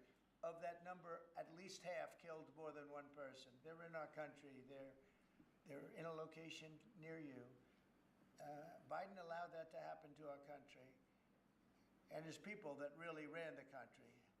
And the person that operated the auto pen, I think we ought to find out who that was, because I guess that was the real president. So when you ask me if we have the authority, did Biden have the authority to allow millions of people to come into our country? Many of these people, hardened criminals at the top of the line who have caused tremendous damage in our country. You see them in New York City fighting with our police. I mean, literally having fist fights in the street with our police. These are tough, hard criminals. Many of them came out of jails, and not just South America, from all over the world. They came out from Africa, from the Congo. They came out from Asia. Not just South America, but many from South America. These are hard, tough criminals, and we have to get them out. And a judge sitting behind a bench someplace got a nice appointment. You can't take that away from the people that are responsible. Now, in this case, Marco Rubio has a lot of big decisions to make, and he's a fantastic person, a great man. I think he'll be our best. I think he has a chance to be our best Secretary of State. He's been doing incredibly. He works so hard. He's gone to so many different countries already. And he's got the authority to get bad people out of our country. And you can't stop that with a judge sitting behind a bench that has no idea what goes on, who happens to be a radical left lunatic. Do you think the judiciary... You guys today are denying this New York Times report that Elon Musk was going to be shown a 20 to 30 page presentation about a theoretical war plan against China. Why not just show it to Elon? Because I don't want to show it to anybody. You know, you're talking about a potential war with China. Now, I deal with these people all the time, and I'm dealing with Pete. I'm dealing with these gentlemen on numerous different airplane purchases, and I think they're all going to be great. But I don't want other people anybody seeing potential war with China. We don't want to have a potential war with China, but I can tell you if we did, we're very well equipped to handle it. But I don't want to show that to anybody. But certainly you wouldn't show it to a businessman who is helping us so much. He's a great patriot. He's paying a big price for helping us cut costs, and he's doing a great job. He's finding tremendous waste, fraud, and abuse. But I certainly wouldn't want, Elon has businesses in China, and he would be susceptible perhaps to that. But it was such a fake story. The New York Times is just as fake as CNN and MSDNC. And anybody read that story, people laughed at that story. Who would do such a thing? And the first thing I did is I called Susie and I called Pete. I said, is there any truth to that? And they said, it's ridiculous. No, he's over there to talk about costs. You might want to address that, Pete. But Elon was over there today to address costs. Doge, thing called Doge, which you've heard about. Pete? That's exactly right, Mr. President. You pointed out it was a fake story. We pointed out it was meant to sort of undermine whatever relationship the Pentagon has with Elon Musk. Elon Musk is a patriot. Elon Musk is an innovator. Elon Musk provides a lot of capabilities our government and our military rely on, and I'm grateful for that. We welcomed him today to the Pentagon to talk about Doge, to talk about efficiencies, to talk about innovations. It was a great informal conversation. The rest of that reporting was fake. There was no war plans. There was no Chinese war plans. There was no secret plans. That's not what we were doing at the Pentagon. I might add that I think Elon, if they ever wanted to do that, I think Elon wouldn't do it. I think he wouldn't do it. He wouldn't want to put himself in that position. But if you read what's out of the New York Times, it's such a dishonest newspaper. It's such garbage. It's, it used to be called all the news that's fit to print. Well, it's all the news that's not fit to print. They have fake sources, or they don't have sources. I think they make most of it up. But this was a made-up story by the New York Times. I call it the failing. It's a failing newspaper. It's failing. and they shouldn't do that. They really are the enemy of the people. And something else, I don't know if you saw. We do need honest journalism in this. You know, we've made such big strides over the last 2 months, but we just need honest journalism, and we don't have it. When you have a CNN, you have to watch these people every once in a while just to see where they're coming from, and it's so dishonest. MSNBC is, I think, probably worse, and they're both doing horribly in the ratings. I think they're going to be turned off. I don't think they're not doing any ratings. You're doing well in the ratings. Thank you. I'll pass it along. Your trade rep is meeting their Chinese counterpart next week. Yes. Is there anything that they can do to stop April 2nd or to roll back the tariffs that you put on China already? Well, we can talk, but basically, I call April 2nd. I would have made it April 1st, but I didn't want to be April Fool's Day because then nobody would believe what I said, and they do believe me. April 2nd is going to be Liberation Day for America. We've been ripped off by every country in the world, friend and foe. We've been ripped off on trade. We've been ripped off on military. We protect people, and they don't do anything for us. It's just so unfair for years and years. And now some of that money is going to be coming back to us in the form of tariffs. Tens of billions. It's going to be numbers like nobody's ever seen. So NVIDIA announced today, you saw that, hundreds of billions of dollars of investment. The biggest chip maker in the world announced hundreds of billions of dollars of investment. Hundreds of billions, not millions, but billions. They're all coming here. Apple just announced $500 billion worth. They're going to build plants here. You know, they built their plants in China. They're going to build them here. And they're starting immediately. We have investment, the likes of which this country has never seen, already announced. And they all want to have news conferences. I don't have enough time to have that many news conferences, but I would say so far at least $4 trillion. $4 trillion is coming in. Car companies, very importantly, a lot of the car companies that were going to build in Mexico or Canada are now building here, because I don't want cars from Canada. I don't want cars from Mexico. They want to do it, it's fine, but I want the car companies to build here, not, they were building in Mexico 3 plants, big plants, really big plants, and they were going to sell the cars right across the border. We wouldn't have the jobs, we wouldn't have the profits, we wouldn't get the taxes, we get nothing. All we get is unemployment and empty factories. Those days are over. So now those 3 places are going to build here, but many more than that. We have a big one. Honda is building, just announced a really big plant in Indiana, great state, smart place to build. And we have many car companies coming here. The steel mills are going to be booming, And many other things, many other things come with that. But we need that for defense. There are certain things you have to have. You have to have steel. We would have had, if I didn't do in my first term tariffs to stop the onslaught, because they were dumping steel in order to destroy our steel plants. If I didn't do 50% and even 100% in certain cases tariffs on steel, you wouldn't have a steel plant in the United States. And Biden was unable to get rid of those tariffs because they threw off so much money that his numbers, which didn't work anyway because his numbers were terrible, what he did, the way he spent money was so horrible, and what he allowed to happen to energy. That's the other thing. Energy is going to be like it's never been before. Mr. Vice President is here. Do you have anything to say while you're here? He's a very good Vice President. I'm just here to watch the show, sir. Okay. I think airplanes are pretty cool, so I wanted to check this out. It is cool. Mr. President, what does China do to take off the trade war at this point, though? Well, I'll be speaking to President Xi. I have a great relationship with him. We're going to have a very good relationship. But we have a $1 trillion deficit because of Biden with President Xi. More than that. I mean, I've heard $1.2 trillion. We have a deficit. And I've explained that to President Xi. We also have a problem where he's allowing fentanyl to be sent into Mexico and then cross the border and, killing. I think the number is much higher than the 125, 115 that I think it's closer to 300,000 people a year. And so that's a problem. But they have a tremendous surplus against the United States, so we don't want that. Mr. President, why do Ukraine's power? A number of industries have come to you asking for exemptions on tariffs. Is that something that is under consideration by you? Well, people are coming to me and talking about tariffs, and a lot of people are asking me if they could have exceptions. And once you do that for one, you have to do that for all. So, I mean, generally, I did something interestingly during 2 weeks ago. I gave the American car companies a break because it would have been unfair if I didn't. And everybody said, oh, he changed his mind on tariffs. I didn't change my mind. I helped our, sort of big three, big four. I helped some of the American companies.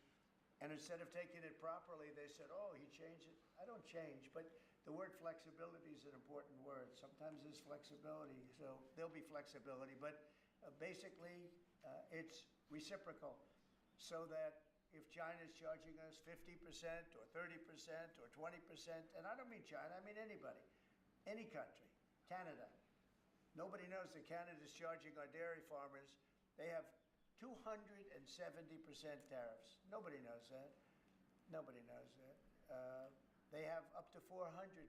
They have a couple of tariffs at 400%. Nobody knows that. Nobody talks about that. And remember with Canada, we don't need their cars, we don't need their lumber, we don't need their energy, we don't need anything from Canada, and yet it costs us $200 billion a year in subsidy to keep Canada afloat.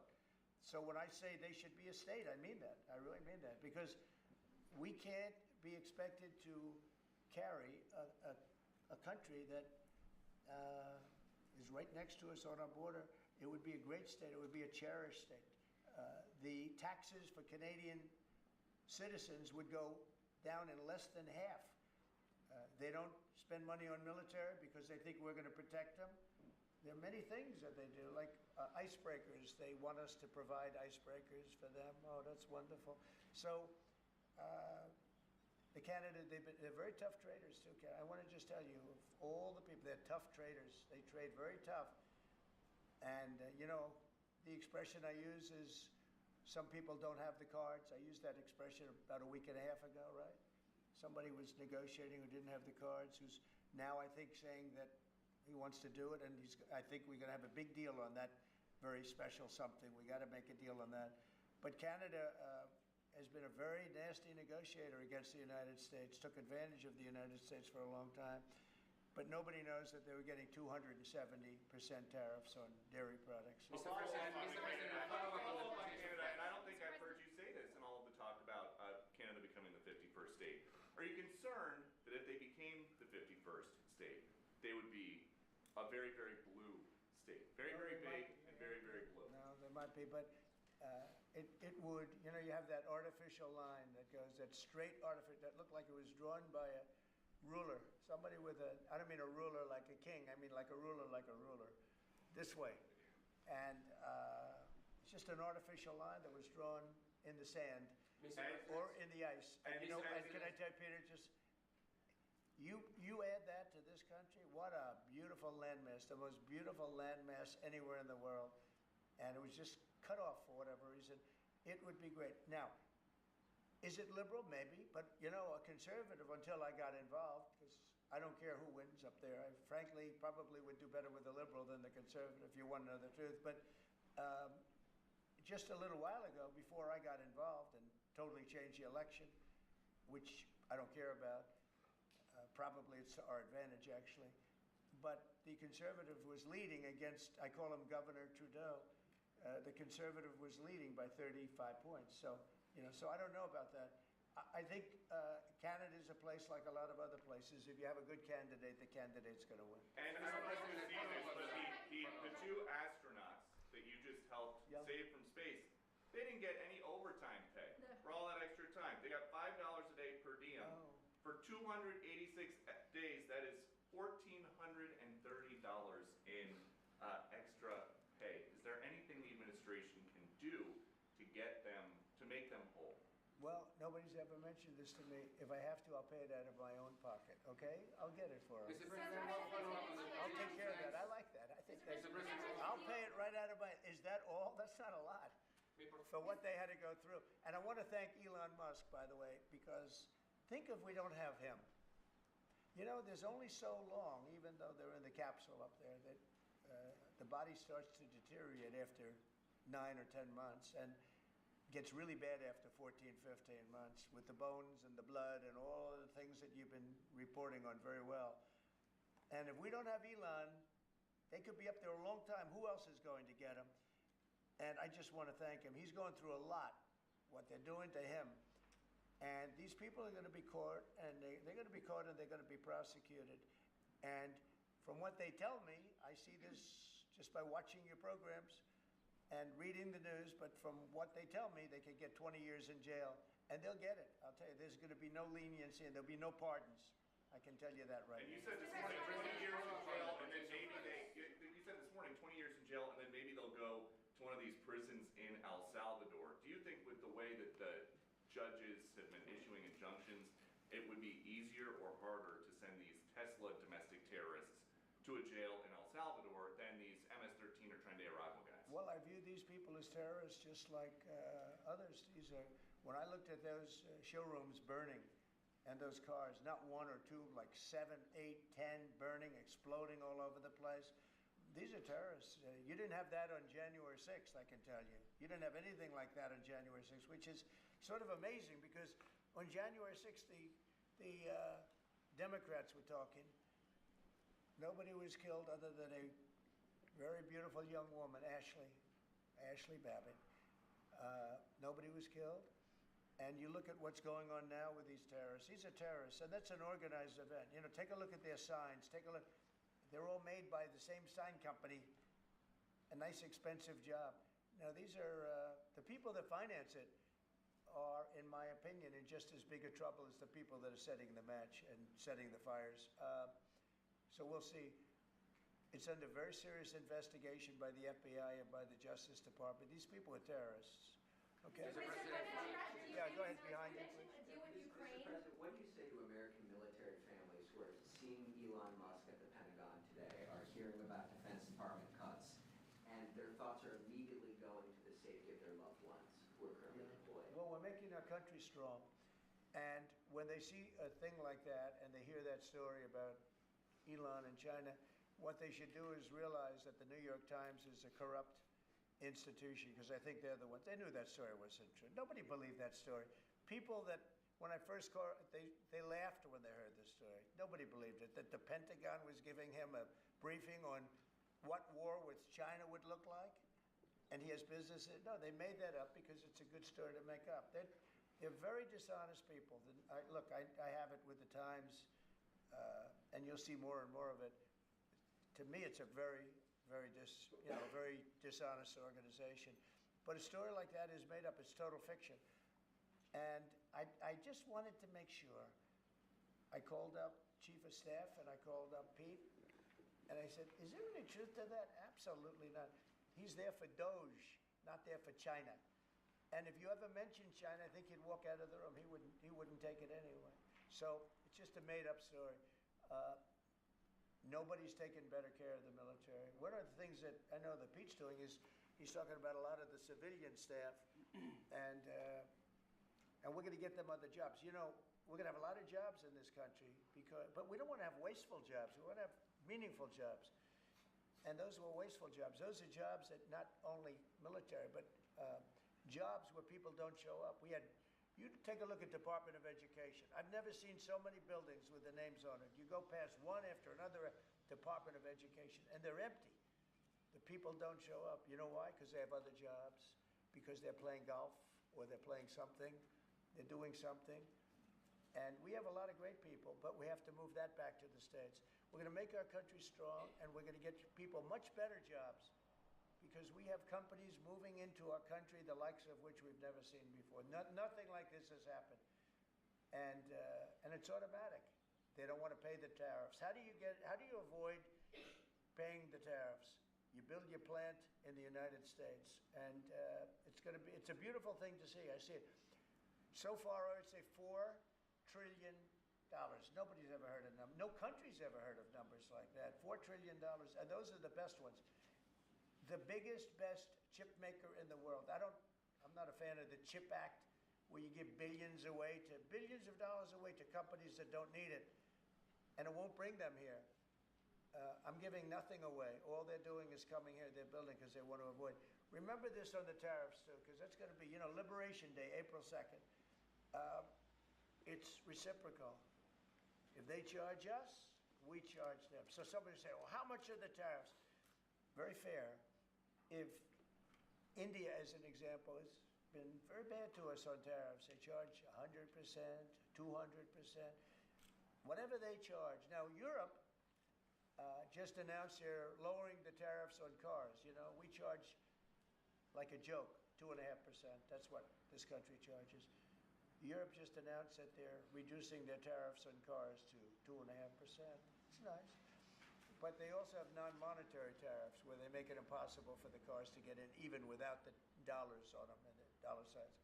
It's called the non-monetary tariff, where they put on controls where no matter what happens, because they don't want cars, they don't want the American car in their market.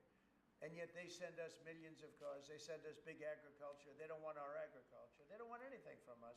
European Union's very tough. But now it's fair. So whatever they do to us, we do to them.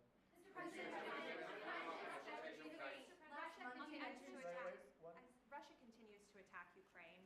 Are you planning to impose any sort of Well, sanctions? they're fighting against each other. Yeah, I think we're going to have, we have a ceasefire on a lot of areas, and so far that's all held very well. And getting that ceasefire, you know, they had a lot of guns pointing at each other. You had some soldiers, unfortunately, surrounded by other soldiers, and they are going to be, I believe we're going to have, pretty soon have a full ceasefire, and then we're going to have a contract. And the contract's being negotiated, the contract in terms of dividing up the lands, et cetera, it's being negotiated as we speak. What do you say to critics who say that your actions towards law firms amount to coercion? Well, the law firms all want to make deals. You mean the law firms that we're going after, that went after me for 4 years ruthlessly, violently, illegally? You mean, are those the law firms you're talking about? They're not babies. They're very sophisticated people. Those law firms did bad things. They went after me for years. Russia hoax. All a hoax. It was a hoax. It was Hunter Biden's laptop. It didn't come out of Russia, by the way. It was came out of his bedroom. It was all a hoax, developed by Democrats. Hillary, I don't think Biden did, because I don't think Biden knows what the hell he's doing, frankly, based on everything I see. I've seen things since being here that are so sad. What he's done to this country, what he and they did to this country, those people that surrounded him, who, by the way, are radical left but smart. He's not smart. He was never smart. But these are radical left, smart people. They totally controlled him. He did whatever they told him to do. And it's a shame. It's so sad to see what happened, what they've done to this country, both not only the inflation you saw, but allowing millions and millions of criminals into our country. That's an inexcusable act. And many other things besides that. Thank you very much, everybody. Thank you. Thank you. Thank you, everybody. Thank you very much. Thank you, guys. David, you need a hand?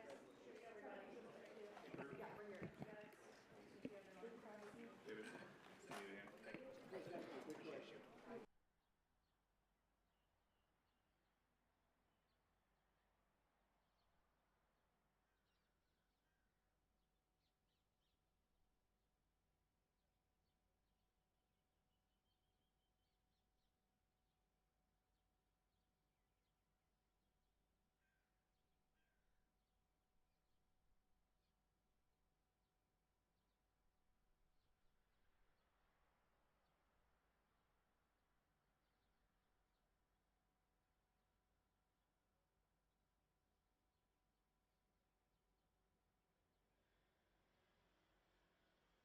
We're in for probably $350 billion.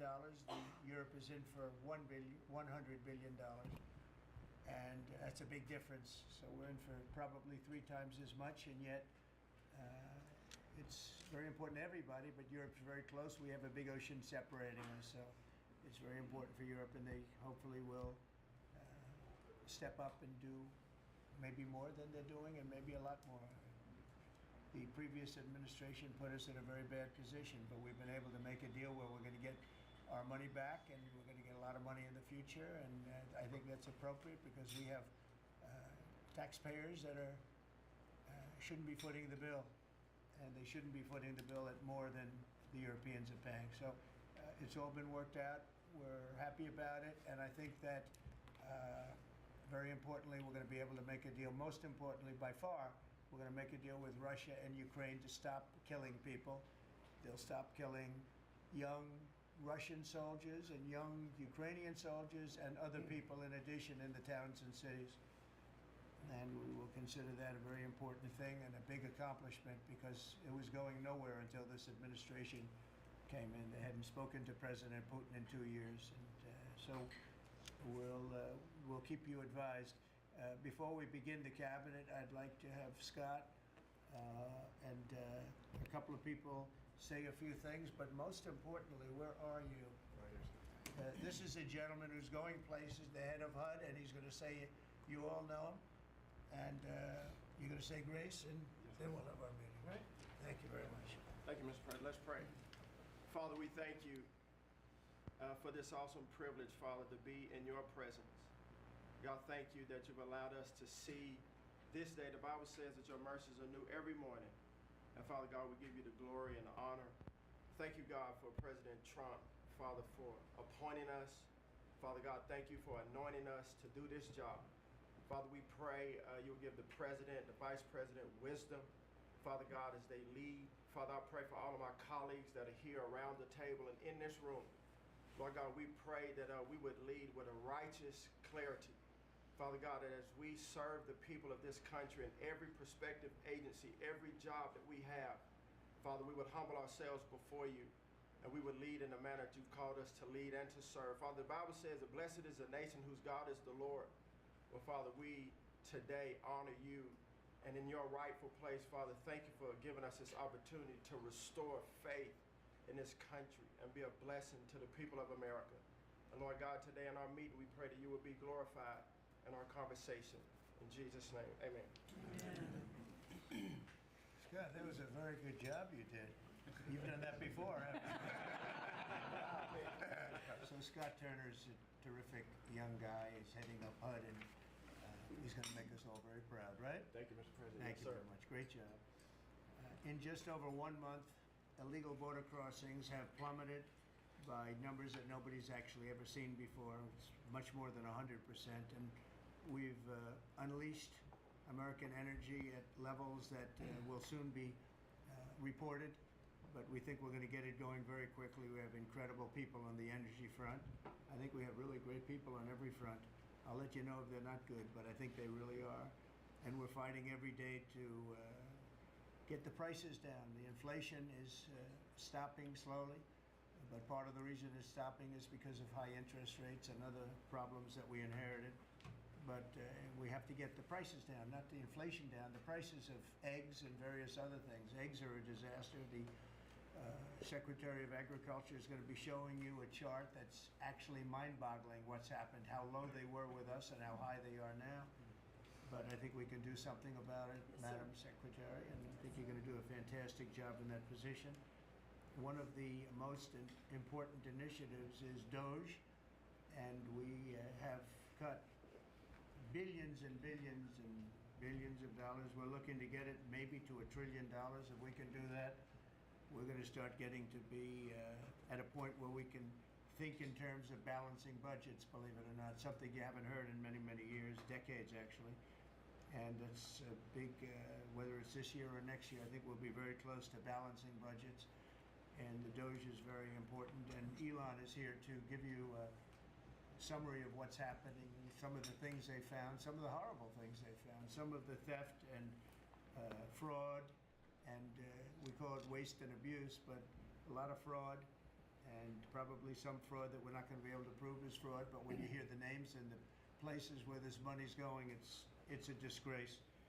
But we've requested that a lot of people, we want to make sure that the people are working, so letters were sent out, and I think everyone at this table is very much behind it, and if they aren't, I'd want them to speak up, but they're very much behind it. Letters were sent out to people just to find out if the people exist.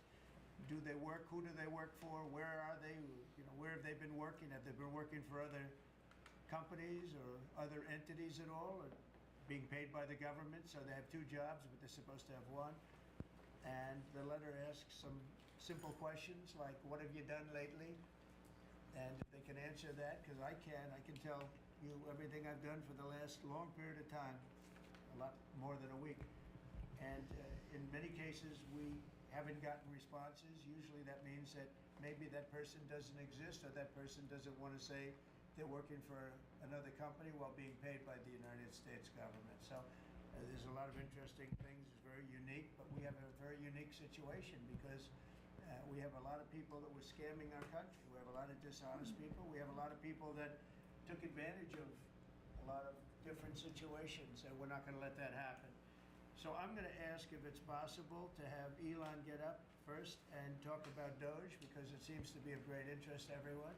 I will say that there is a large group of people in this country that have such admiration for what we're doing. I got elected with a tremendous vote, winning every swing state, winning the popular vote, winning the counties by thousands of counties. I think it was 2,800 to 500.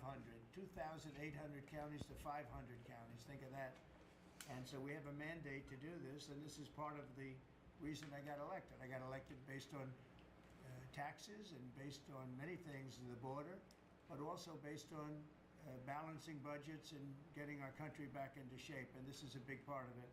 So Elon, if you could get up and explain where you are, how you're doing, and how much we're cutting, and it's an honor to have you. He's been a tremendously successful guy. He's really working so hard, and he's got businesses to run. And in many ways, they say, "How do you do this?" And you know, he's sacrificing a lot, and getting a lot of praise, I'll tell you. But he's also getting hit, and we would expect that, and that's the way it works. So I'd like to have Elon Musk please say a few words.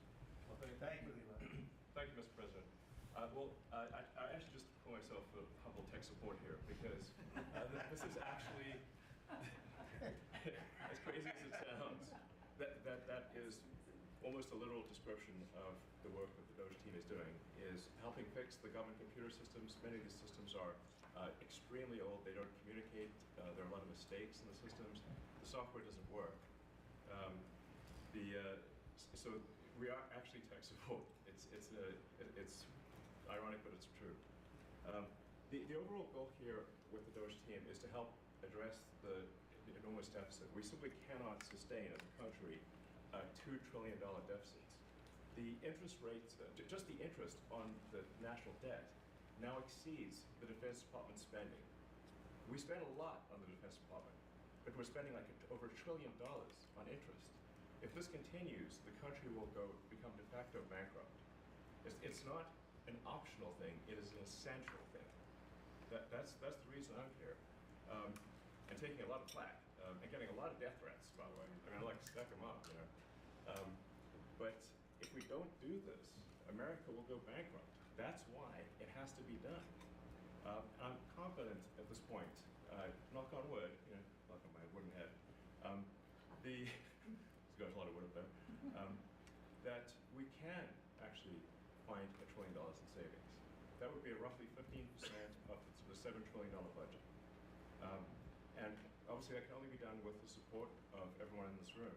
And I'd like to thank everyone for your support. Thank you very much. This can only be done with your support. So it's really, Doge is a support function for the President and for the agencies and departments to help achieve those savings and to effectively find 15% in reduction in fraud and waste. And we bring the receipts. So people say, like, well, is this real? Just go to doge.gov. We line item by line item, we specify each item. So, and I should say, we will make mistakes. We won't be perfect, but when we make a mistake, we'll fix it very quickly. So, for example, with USAID, one of the things we accidentally canceled very briefly was Ebola, Ebola prevention. I think we all want Ebola prevention. So we restored the Ebola prevention immediately, and there was no interruption. But we do need to move quickly if we're to achieve a $1 trillion deficit reduction in financial year 2026. It requires saving $4 billion per day, every day, from now through the end of September. But we can do it, and we will do it. Thank you. Would you have any questions of Elon while we're on the subject of those? Because we'll finish off with that. And if you would have any questions, please ask, you could ask me or Elon. Go ahead, please. Thank you, Mr. President. Thank you, Mr. Musk. I just wanted to ask you that President Trump put out a Truth Social today saying that everybody in the cabinet was happy with you. I just wondered if you had heard otherwise, and if you had heard anything about members of the cabinet who weren't happy with the way things were going, and if so, what are you doing to address those any dissatisfaction? Hey, Elon, let the cabinet speak just for a second. Is anybody unhappy with Elon? If you are, we'll throw him out of here. Is anybody unhappy?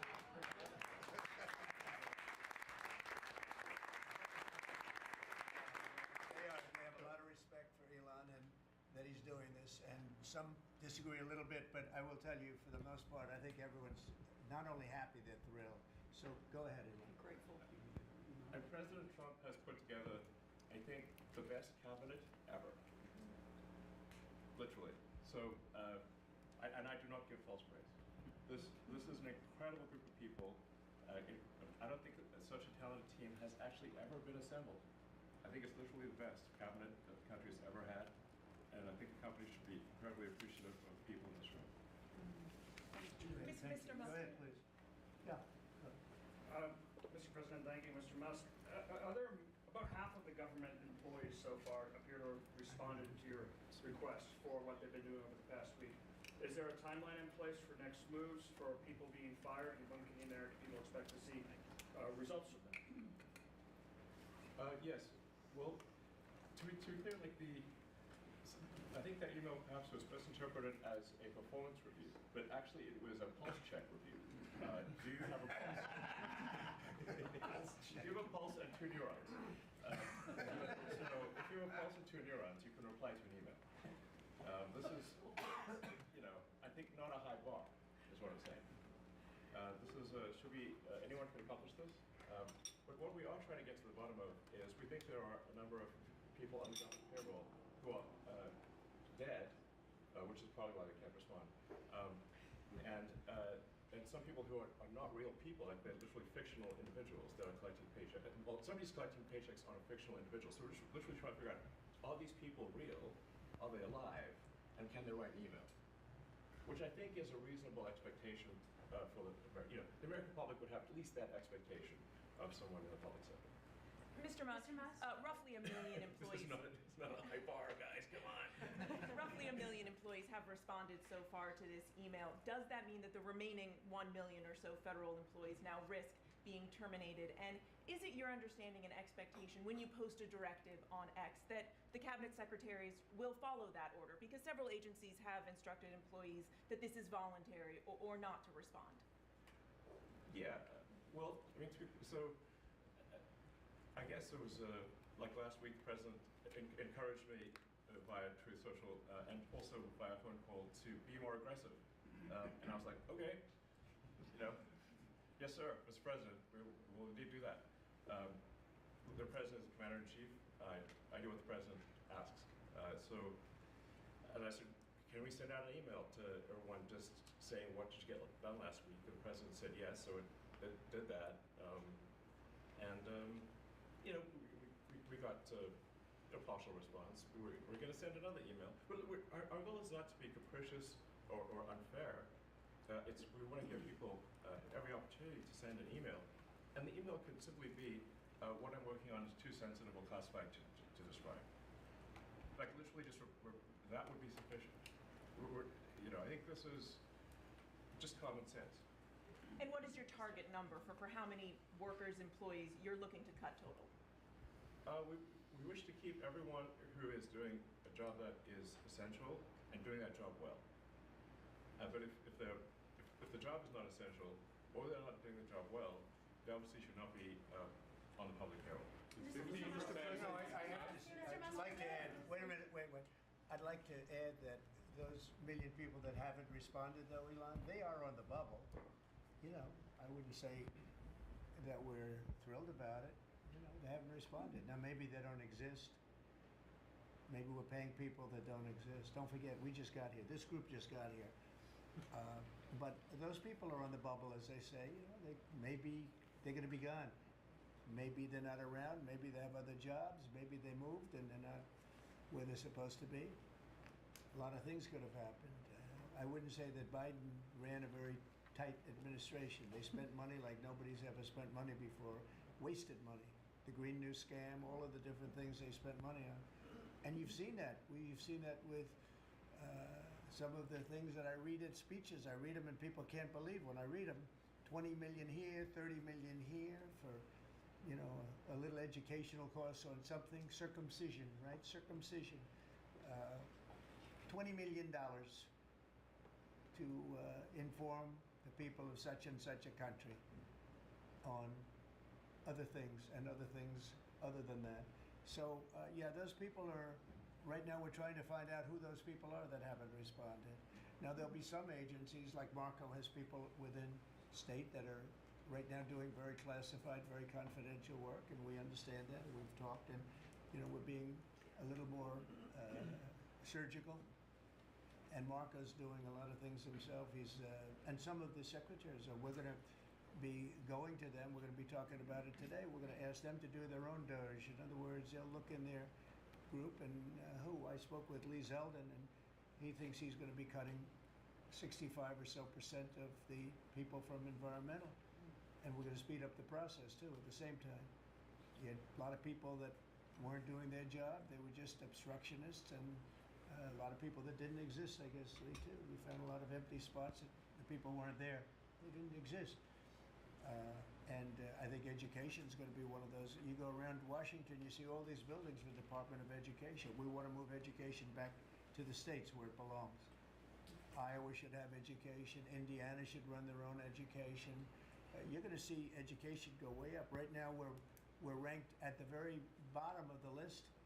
But we're at the top of the list in one thing, the cost per pupil. We spend more money per pupil than any other country in the world. And yet it's Denmark and Norway, Sweden, and I hate to say this, and you know, we're going to get along very well with China, but it's a competitor. They're at the top of the list. They're among the top 10 usually, and they're a very big country, so we can't use that as an excuse, right? Because we're a very big country too, but we were ranked last time under Biden. We were ranked 40 out of 40. They do the 40 certain nations that they've done for a long time. It seems to be 40 for whatever reason, and we were ranked number 40. A year ago we were 38. Then we were 39. We hit 40, and so we're last in that, and we're first in cost per pupil. So I would say that's unacceptable. Lawrence, you have something? So, Mr. President, I know you like competition, and I know it's early, so which department are you most impressed with? And then to Mr. Musk, that's the first one. And Mr. Musk, which department have you received the most resistance from? Mr. President, well, I think both of those questions are a little bit, well, you're a pretty controversial guy. Look, it's very early. Right now, I think I'm impressed with everybody, so far everybody. If I wasn't in the first month, and some of them just got here, they just got approved 2 days ago, right?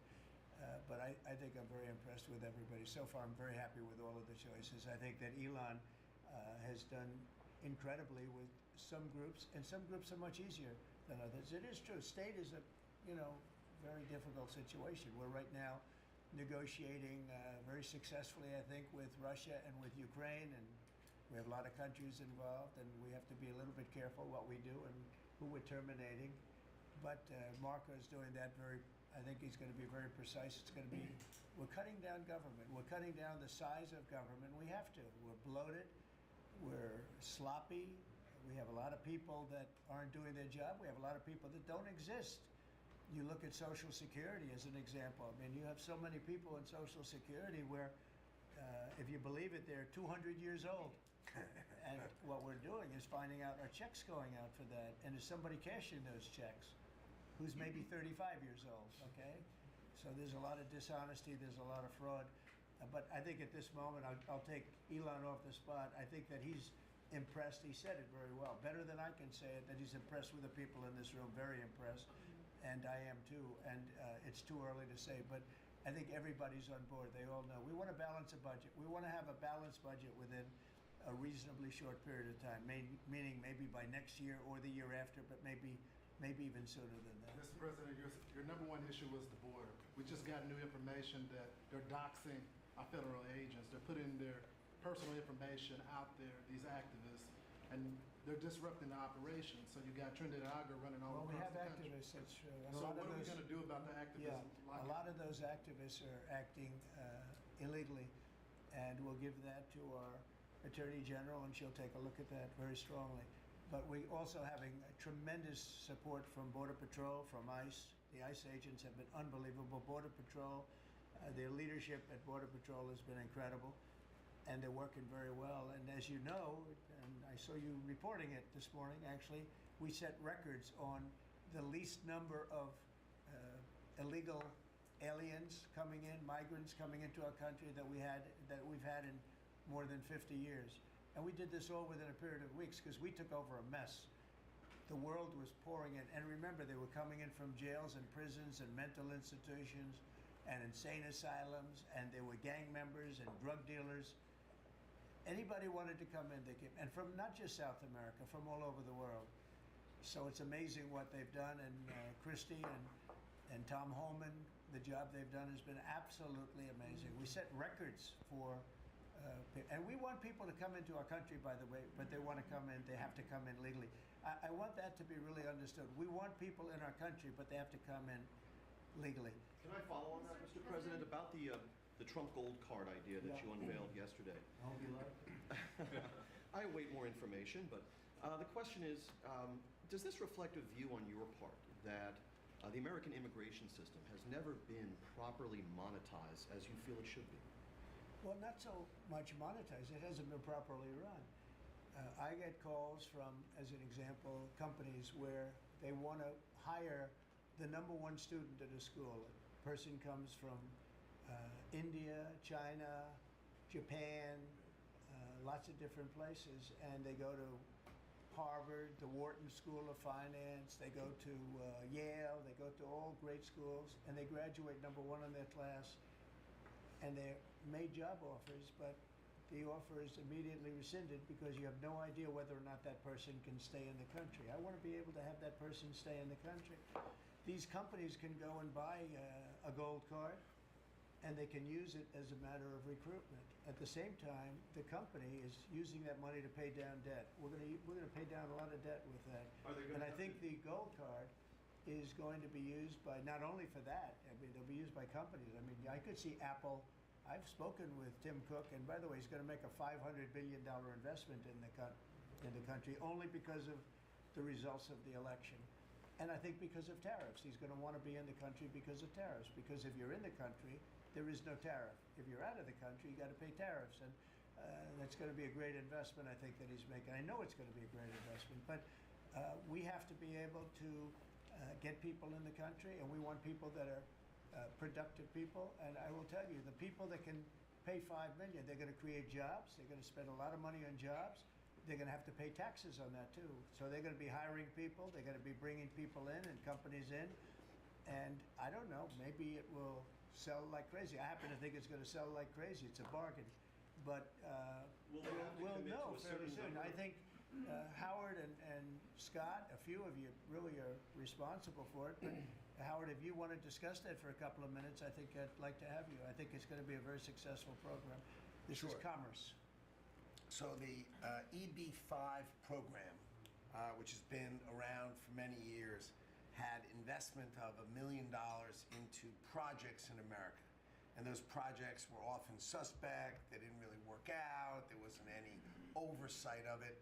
And so for $1 million investment, you got a visa, and then you came into the country and ended up with a green card. So it was poorly overseen, poorly executed. Then you had our border open where millions of people came through. So the idea is we will have a proper business. We will modify the EB-5 agreement. Christy and I are working on it together. For $5 million, they'll get a license from the Department of Commerce. Then they'll make a proper investment on the EB-5. Right? And we think Scott and I will design the EB-5 investment model because Scott and I are the best people together to do that. So this is joint This is exactly the Trump administration. We all work together. We work it out to be the best. And if we sell, just remember, 200,000. There's a line for EB5 of 250,000 right now. 200,000 of these gold green cards is $1 trillion to pay down our debt.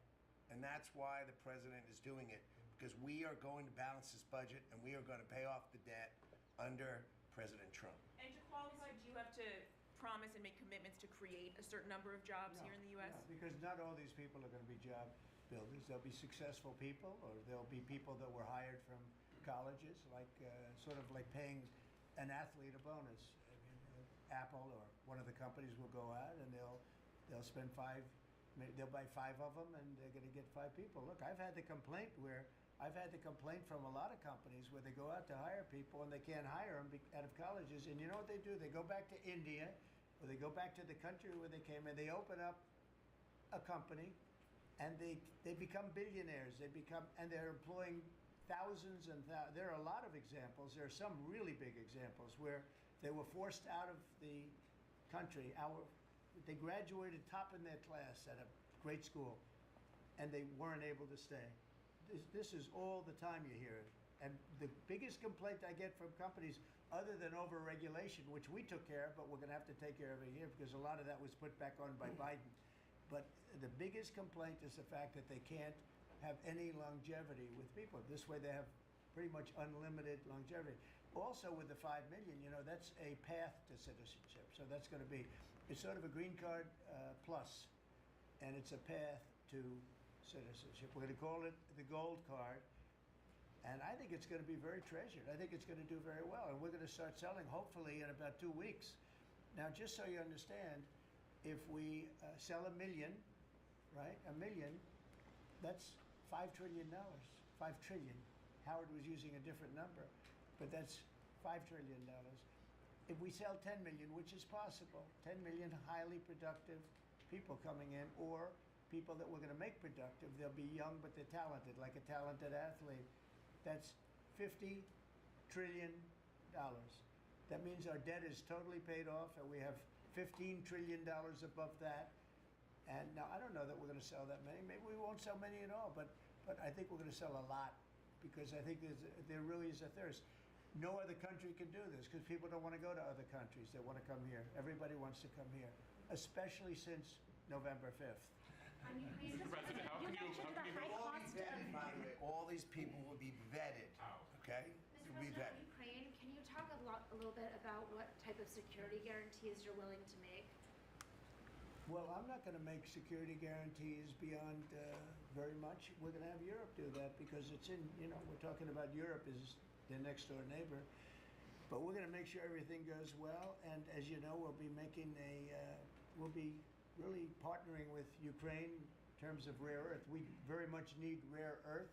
They have great rare earth. We'll be working with Secretary Burgum and with Chris. You'll be working on that together.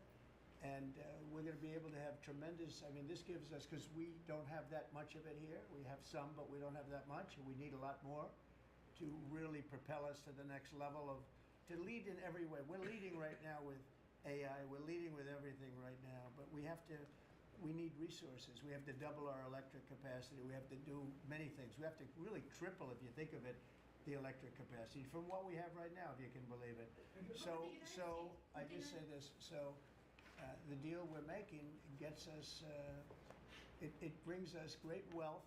We get back the money that we've spent, and we hope that we're going to be able to settle this up. We want to settle it. We want to stop. I tell you what, I'm doing it for 2 reasons, but the number 1 reason by far is to watch all these people being killed. I see pictures every week from, I assume satellite pictures mostly, but there's some pictures on site of thousands of soldiers that are being killed. They're being decimated because equipment today, military equipment, is so powerful and so devastating. And number 1, I want to see people stop. And they're not from here. They're from primarily 2 other countries. And then, by the way, let's talk about the Middle East. We got to solve that problem too. And that's come a long way. We're doing very well in that also. A lot of things are happening on that. But I'm watching soldiers being killed, Ukrainian and Russian soldiers being killed. My number one thing is to get that stopped. My number two thing is I don't want to have to pay any more money because Biden has spent $350 billion without any chance of getting it back. Now we're going to be getting all of that money back plus a lot more. And we provided a great thing. I mean, we provided something very important. And we'll be working with Ukraine, and because we'll be taking that, we're going to be taking what we're entitled to take. Now, they spent $350 billion, and Europe spent $100 billion. Now, does anybody really think that's fair? But then we find out a little while ago, not so long ago, a few months ago, I found out that the money they spent, they get back. But the money we spent, we don't get back. I said, well, we're going to get it back.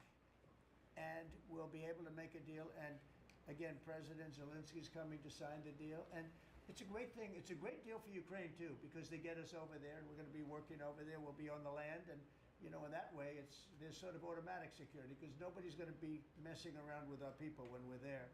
And so we'll be there in that way. But Europe will be watching it very closely. I know that UK has said and France has said that they volunteered to put so-called peacekeepers on the site, and I think that's a good thing. Mr. President, you mentioned the high cost of eggs, and we've seen consumer confidence this week have a sharp drop from last month, the biggest dip in, I believe, 3 years. Why is that, your assessment? Why is that the case, and is there anything you can do? Well, I think that consumer confidence, if you look at confidence in the nation, it had the biggest increase in the history of the chart. It went up 42 points in a period of like days after the election, since the election. So since the election, the confidence in our nation, including right track, wrong track, the first time it's ever happened where we were on the right track, because this country has been on the wrong track for a long time. So the confidence in business, confidence in the country has reached an all-time high. We have never reached levels like we are right now. Okay. Mr. President, you've been very clear in saying that as long as you're president, Iran will never get a nuclear weapon. That's true. Is it also your policy that as long as you're president, China will never take Taiwan by force? I never comment on that. I don't comment on anything because I don't want to ever put myself in that position. And if I said it, I certainly wouldn't be saying it to you. I'd be saying it to other people, maybe people around this table, and very specific people around this table. So I don't want to put myself in that position. But I can tell you what, I have a great relationship with President Xi. I've had a great relationship with him. We want them to come in and invest. I see so many things saying that we don't want China in this country. That's not right. We want them to invest in the United States. That's good. That's a lot of money coming in, and we'll invest in China. We'll do things with China. The relationship we'll have with China will be a very good one. I see all of these phony reports that we don't want their money, we don't want anything to do with them. That's wrong. We're going to have a good relationship with China, but they won't be able to take advantage of us. What they did to Biden was, he didn't know what was happening. He didn't know what he was doing. The administration didn't know what they were doing. It was very sad to watch. But we're going to have a good relationship with China and Russia and Ukraine and the Middle East. We're doing things that, look, when I left, we had no wars. We had defeated ISIS totally. We had no inflation. We didn't have the Afghanistan withdrawal, the worst withdrawal anybody's ever seen. I think that's one of the reasons that President Putin looked at that. He said, wow, these guys are a paper tiger. Look at it, we're no paper tiger. Don't forget, we got rid of ISIS in 3 weeks. People said it would take 5 years. We did it because when I came in, I let them do what they had to do. And the man that headed that operation is now going to be your chairman, right? Yes, Chairman sir. of the Joint Chiefs. Yes, sir. And Raisin Kane. I liked him right from the beginning. As soon as I heard his name, I said, that's my guy. Okay. Any other questions? Decreases in crossings at the border for you to continue the pause on tariffs against Mexico and Canada? And No, if no, not, I'm not stopping the tariffs. No. Millions of people have died because of the fentanyl that comes over the even border. with the 90% drop in border crossings, though, Well, this that's- last well- month compared to about a year ago? Yeah, they've been good, but that's also due to us, mostly due to us. I mean, it's very hard. It's right now very hard to come through the border. But look, the damage has been done. We've lost millions of people due to fentanyl. It comes mostly from China, but it comes through Mexico and it comes through Canada. And I have to tell you that, April 2nd. I was going to do it on April 1st, but I'm a little bit superstitious, so I made it April 2nd. The tariffs go on, not all of them, but a lot of them. And I think you're going to see something that's going to be amazing. We've been taken advantage of as a country for a long period of time. We've been tariffed, but we didn't tariff. Now I did when I was here. I tariffed. We took in $700 billion from China. 700 billion. Not one president in the history of our country took in 10 cents from China. At the same time, China respected us. Now, when COVID came in, that was a different deal. I used to call it the China virus. I guess I can call it the China virus again, but you know, it's an accurate term, but I won't do that out of respect to China. Immigration enforcement. Say it again, Lee? On Gaza, I just wondered if there's any progress towards a second phase of the ceasefire. Well, I'm very disappointed when I see four bodies came in today. These are young people. Young people don't die, okay?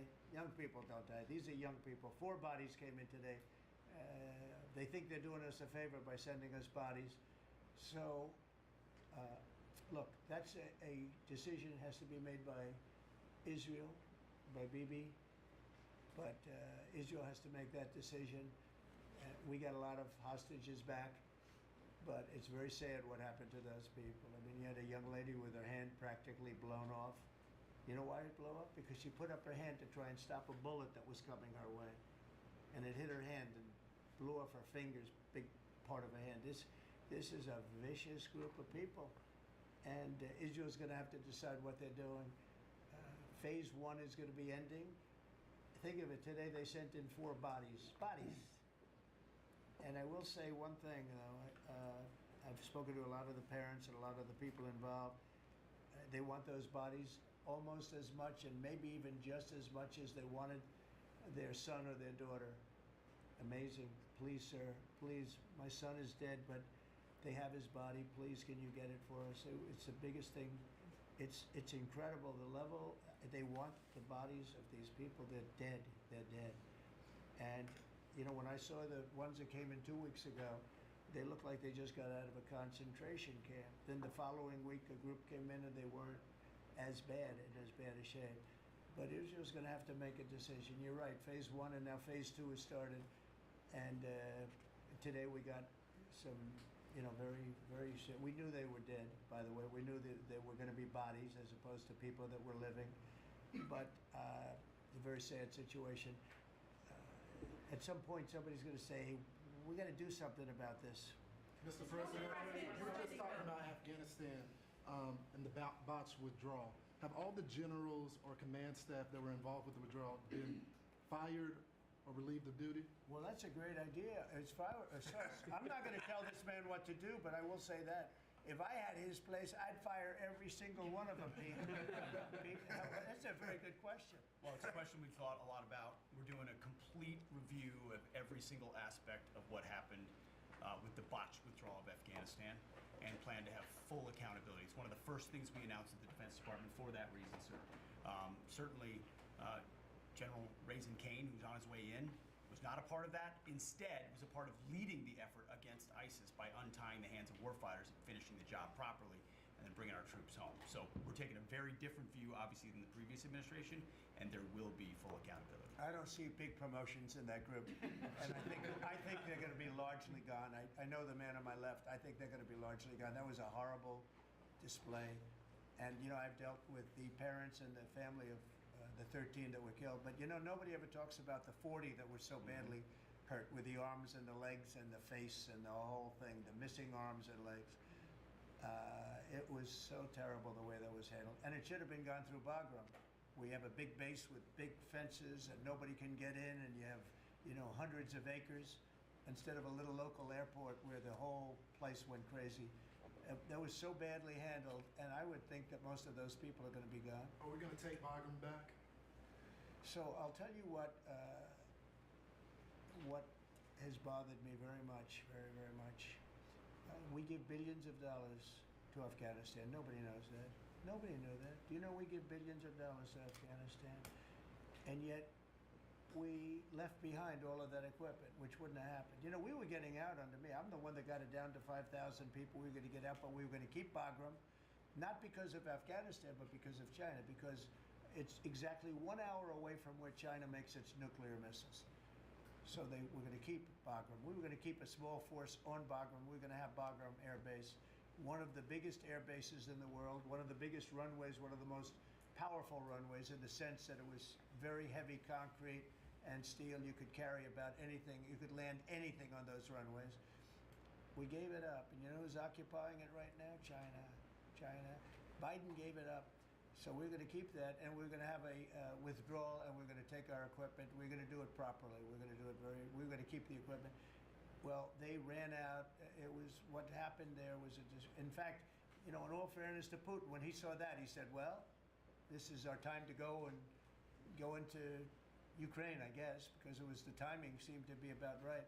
But we send them billions of dollars in aid, which nobody knows. If the American public knew that, they know it now. And if we're doing that, I think they should give our equipment back. And I told Pete to study that. But we left billions, tens of billions of dollars worth of equipment behind. Brand new trucks. You see them display it every year on their little roadway someplace where they have a road and they drive waving the flag and talking about America. Beautiful equipment that's the top of the line stuff. Brand new stuff. Now it's getting older. But you know what? We're going to pay them. I think we should get a lot of that equipment back. You know that Afghanistan is one of the biggest sellers of military equipment in the world. You know why? They're selling the equipment that we left. We're first. They were second or third. Can you believe it? They're selling 777,000 rifles, 70,000 armor-plated. Many of them were armor-plated trucks and vehicles. 70,000. If you think of a used car lot, the biggest one in the country, if I would say, JD, if somebody had 500 cars, that would be a lot. This is 70,000 vehicles we had there, and we left it for them. I think we should get it back. Mr. President, the spending bill that passed last night aims to cut $2 trillion. Right. Can you guarantee that Medicare, Medicaid, Social Security will not be touched? Yeah, I mean, I have said it so many times, you shouldn't be asking me that question. Okay? This will not be read my lips. It won't be read my lips anymore. We're not going to touch it. Now, we are going to look for fraud. I'm sure you're okay with that, like people that shouldn't be on, people that are illegal aliens and others, criminals in many cases. And that's with Social Security. We have a lot of people. You see that immediately when you see people that are 200 years old that are being sent checks for Social Security. Some of them are actually being sent checks. So we're tracing that down, and I have a feeling that Pam is going to do a very good job with that. But you have a lot of fraud. But no, we're not doing anything on that. Mr. President, part of your mission, sir, part of your mission has been, thank you, I'm sorry. Part of your mission has been to restore executive control over the executive branch. Is it your view of your authority that you have the power to call up any one of or all of the people seated at this table and issue orders that they're bound to follow? Oh, yeah, they'll follow the orders, yes, they will. No exceptions?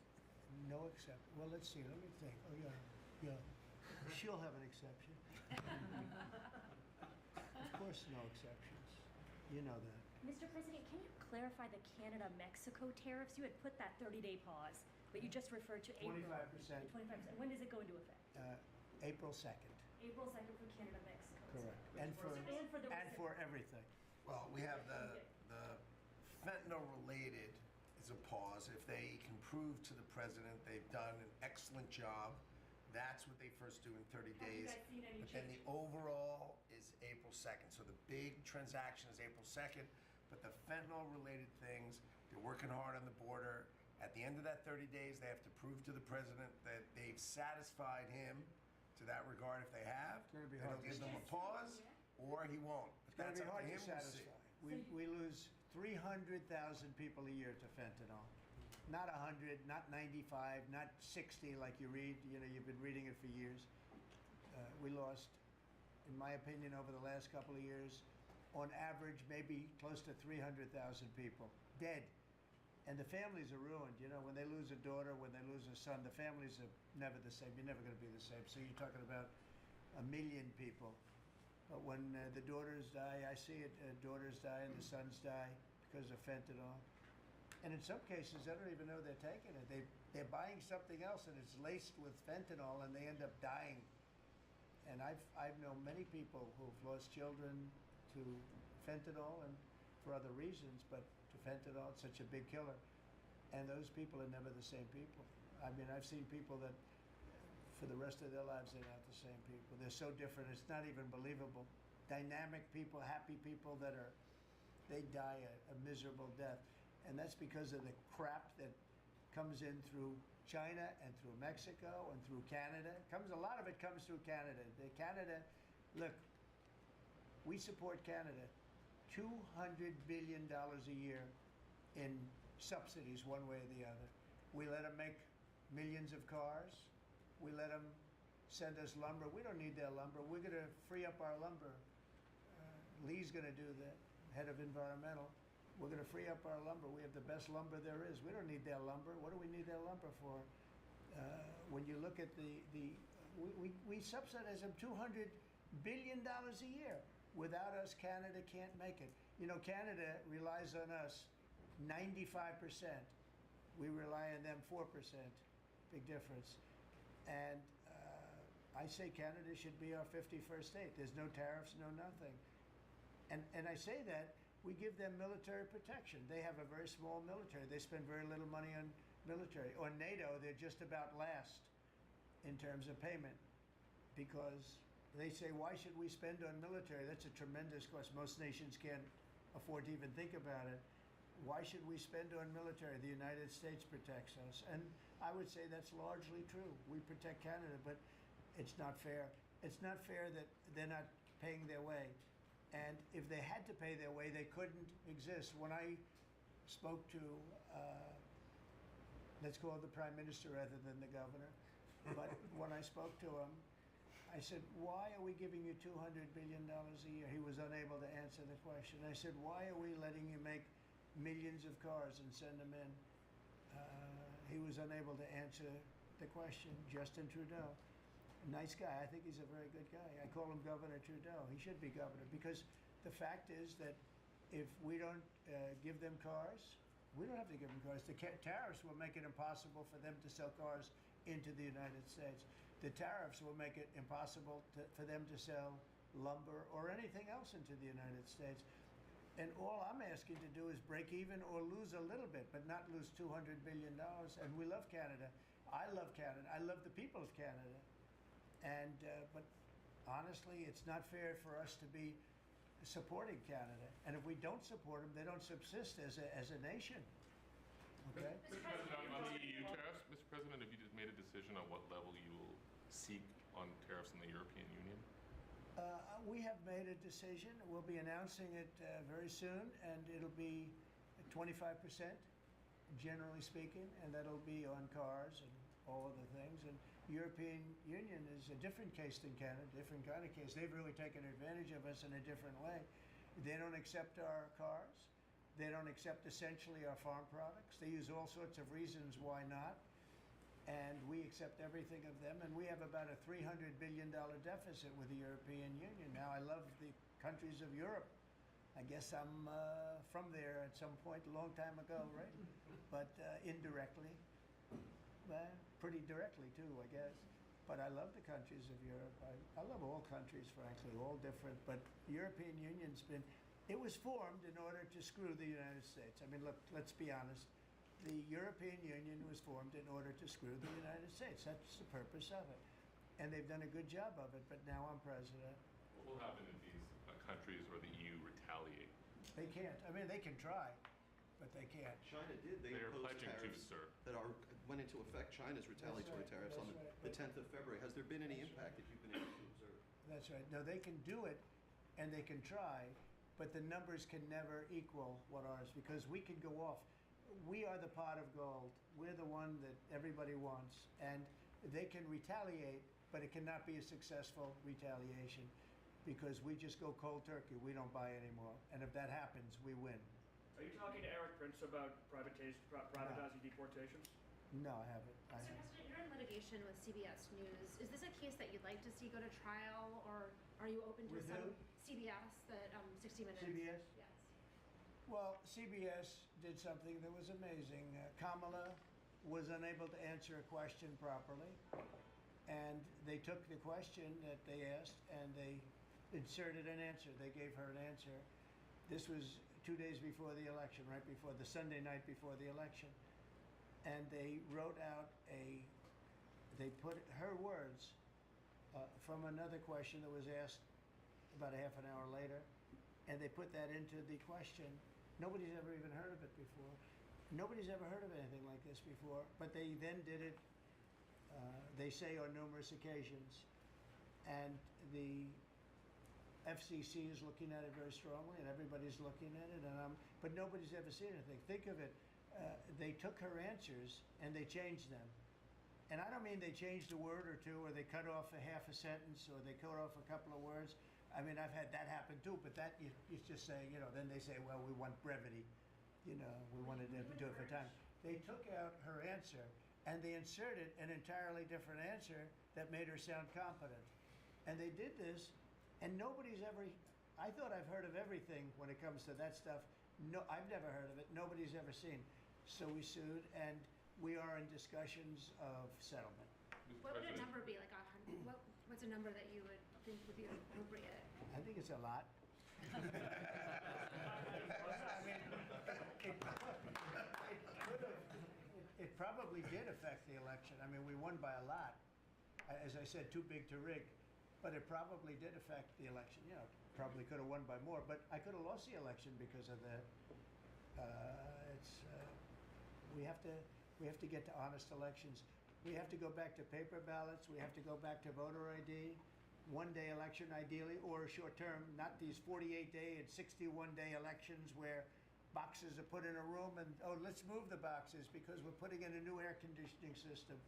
And you see the boxes move, and then you say, well, where are all the boxes? What happened to the boxes that never came back? Now, our elections are extremely dishonest. We're the only country in the world that has mail-in voting and all of these different things that we put in. No other country in the world has it. France went to, they had some of the things that we had, and they went to same-day voting, all paper. And paper is very sophisticated now. It's a very sophisticated form of voting right now. It's a very safe form of voting. The other things for the governors, I wish the governors would do it because the paper ballots will cost 9% of the machines, and they're 100%. Nothing's foolproof, but they're as close as you get. So we'll see what happens. But on the 60-minute thing, nobody's ever seen anything like it. And would you link the FCC action to the litigation? I mean, does it make sense? I don't think it's linked, but probably the lawyers look at it, because I know it's going along. FCC is headed by a very competent person, and you have some very competent people on the board, and so I think they're looking at it very seriously. Sir, of all the deals that you've done in your life, all the people you've sat across from and negotiated with, is President Putin distinct in any way?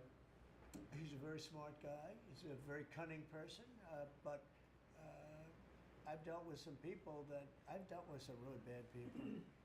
But I will tell you, as far as this is concerned, you have to understand, he had no intention, in my opinion, of settling this war.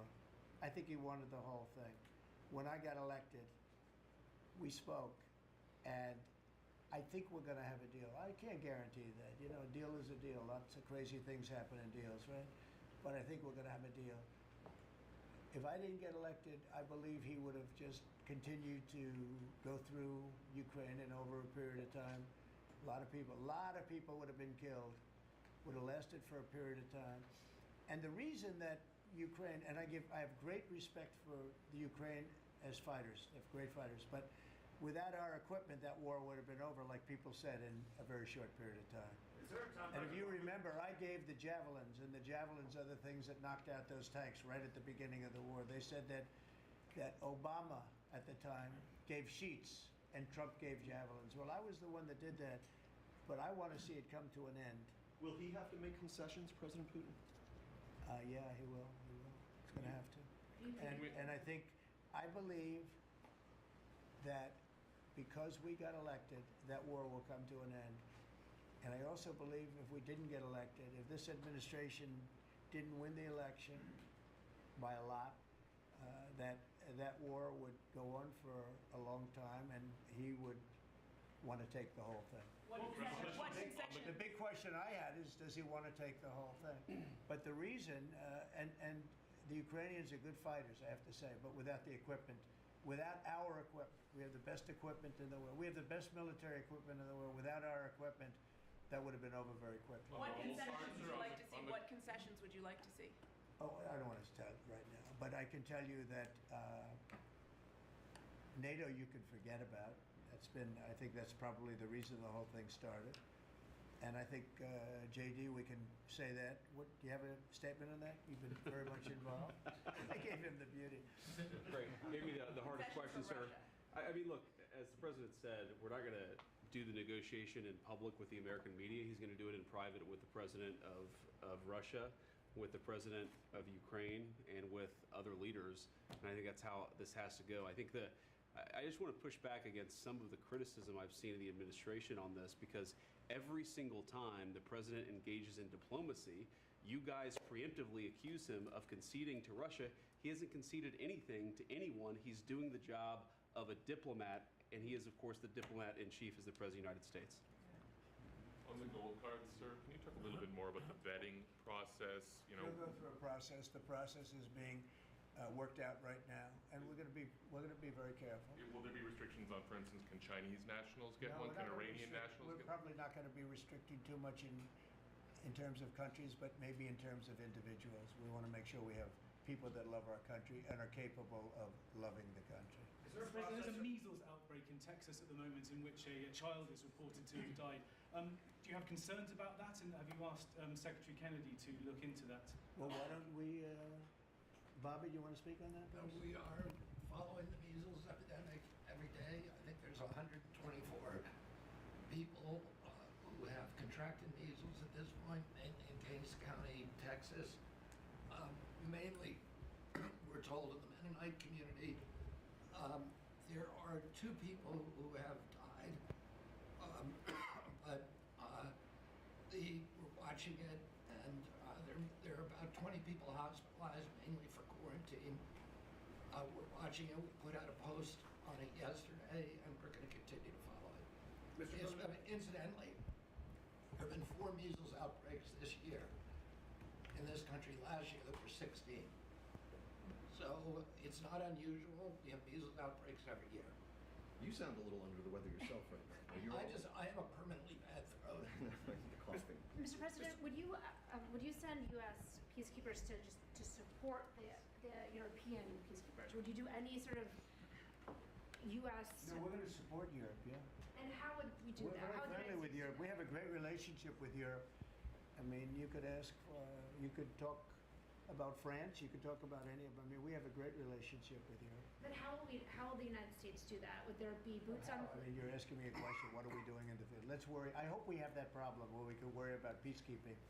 We got to get there first. But I hope we have the problem of worrying about peacekeeping. That'll be the easiest problem, I think, JD, that we've ever had. That would be part of the deal, presumably, that the Ukrainians would want. We'll do it at the time. But peacekeeping is very easy. It's making the deal that's very tough. And again, nobody was speaking to Russia at all.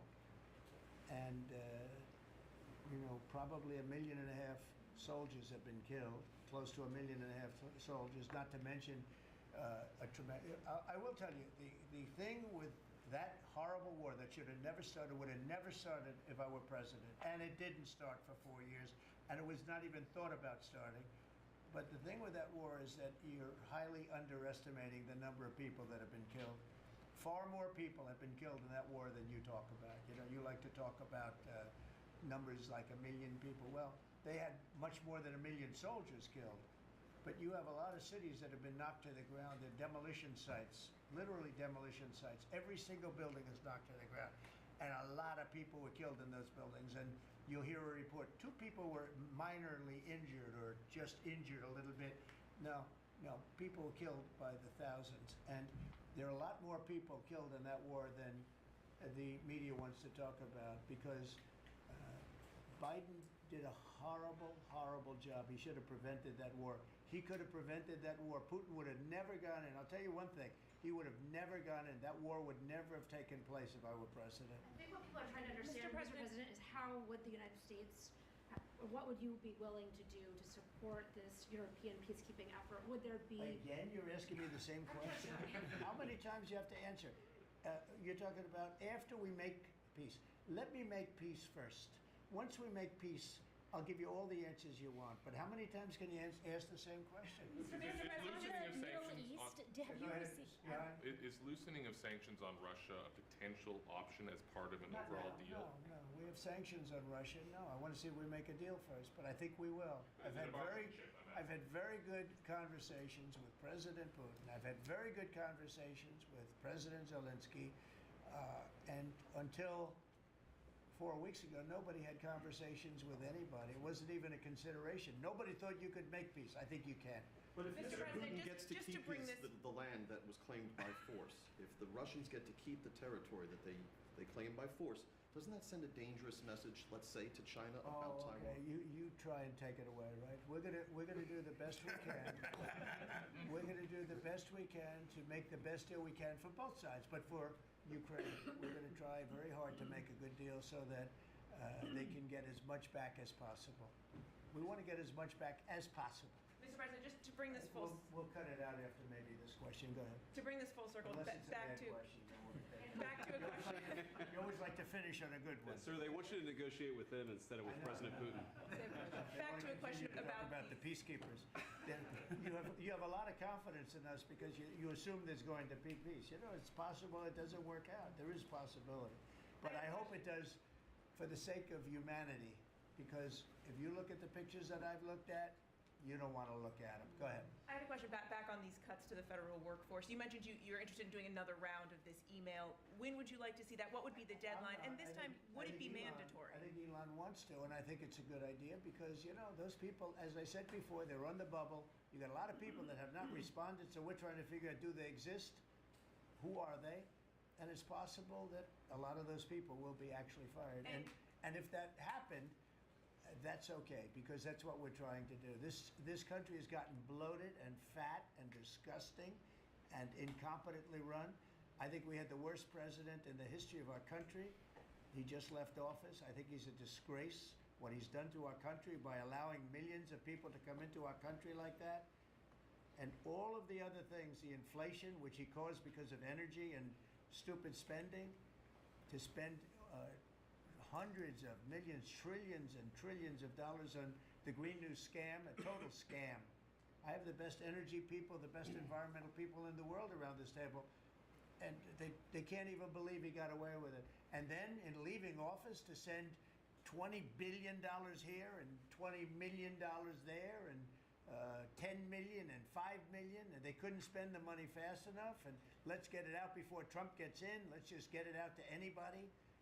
This is a disgrace to our nation, and you don't write the fair thing, but look, you know, the good news, the people see it, and that's why we won the election by so much. Thank you very much, everybody. Thank you, Chris. Thank you, Chris. Out right back here. Thank you. Thank you very much. Pulitzer Prize. Sir, how many peacekeepers are you going to send to... What will you do? How will you dress? Lawrence, look at Lawrence. This guy's making a fortune. He never had it so good.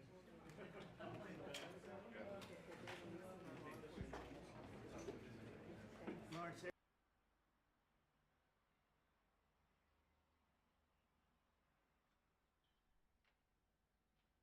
So Elon, if you could get up and explain where you are, how you're doing, and how much we're cutting, and it's an honor to have you. He's been a tremendously successful guy. He's really working so hard, and he's got businesses to run. And in many ways, they say, "How do you do this?" And you know, he's sacrificing a lot and getting a lot of praise, I'll tell you. But he's also getting hit, and we would expect that, and that's the way it works. So I'd like to have Elon Musk please say a few words. Well, thank you, Elon. Thank you, Mr. President. I actually just call myself a humble tech support here because this is actually, as crazy as it sounds, that is almost a literal description of the work that the Doge team is doing is helping fix the government computer systems. Many of these systems are extremely old. They don't communicate. There are a lot of mistakes in the systems. The software doesn't work. So we are actually tech support. It's ironic, but it's true. The overall goal here with the Doge team is to help address the enormous deficit. We simply cannot sustain as a country $2 trillion deficits. The interest rates, just the interest on the national debt now exceeds the Defense Department spending. We spend a lot on the Defense Department, but we're spending like over $1 trillion on interest. If this continues, the country will become de facto bankrupt. It's not an optional thing, it is an essential thing. That's the reason I'm here. And taking a lot of flack, and getting a lot of death threats, by the way. I mean, I like to stack them up, you know. But if we don't do this, America will go bankrupt. That's why it has to be done. I'm confident at this point, knock on wood, you know, knock on my wooden head, there's a lot of wood up there, that we can actually find $1 trillion in savings. That would be roughly 15% of the $7 trillion budget. And obviously that can only be done with the support of everyone in this room. And I'd like to thank everyone for your support. Thank you very much. This can only be done with your support. So it's really, Doge is a support function for the President and for the agencies and departments to help achieve those savings and to effectively find 15% in reduction in fraud and waste. And we bring the receipts. So people say, like, well, is this real? Just go to doge.gov. We line item by line item, we specify each item. So, and I should say, we will make mistakes. We won't be perfect, but when we make a mistake, we'll fix it very quickly. So, for example, with USAID, one of the things we accidentally canceled very briefly was Ebola, Ebola prevention. I think we all want Ebola prevention. So we restored the Ebola prevention immediately, and there was no interruption. But we do need to move quickly if we're to achieve a $1 trillion deficit reduction in financial year 2026. It requires saving $4 billion per day, every day, from now through the end of September. But we can do it, and we will do it. Thank you. Would you have any questions of Elon while we're on the subject of Doge? Because we'll finish off with that. And if you would have any questions, please ask. You could ask me or Elon. Go ahead, please. Thank you, Mr. President. Thank you, Mr. Musk. I just wanted to ask you that President Trump put out a Truth Social today saying that everybody in the cabinet was happy with you. I just wondered if you had heard otherwise, and if you had heard anything about members of the cabinet who weren't happy with the way things were going, and if so, what are you doing to address those any dissatisfaction? Hey, Elon, let the cabinet speak just for a second. Is anybody unhappy with Elon? If you are, we'll throw him out of here. Is anybody unhappy?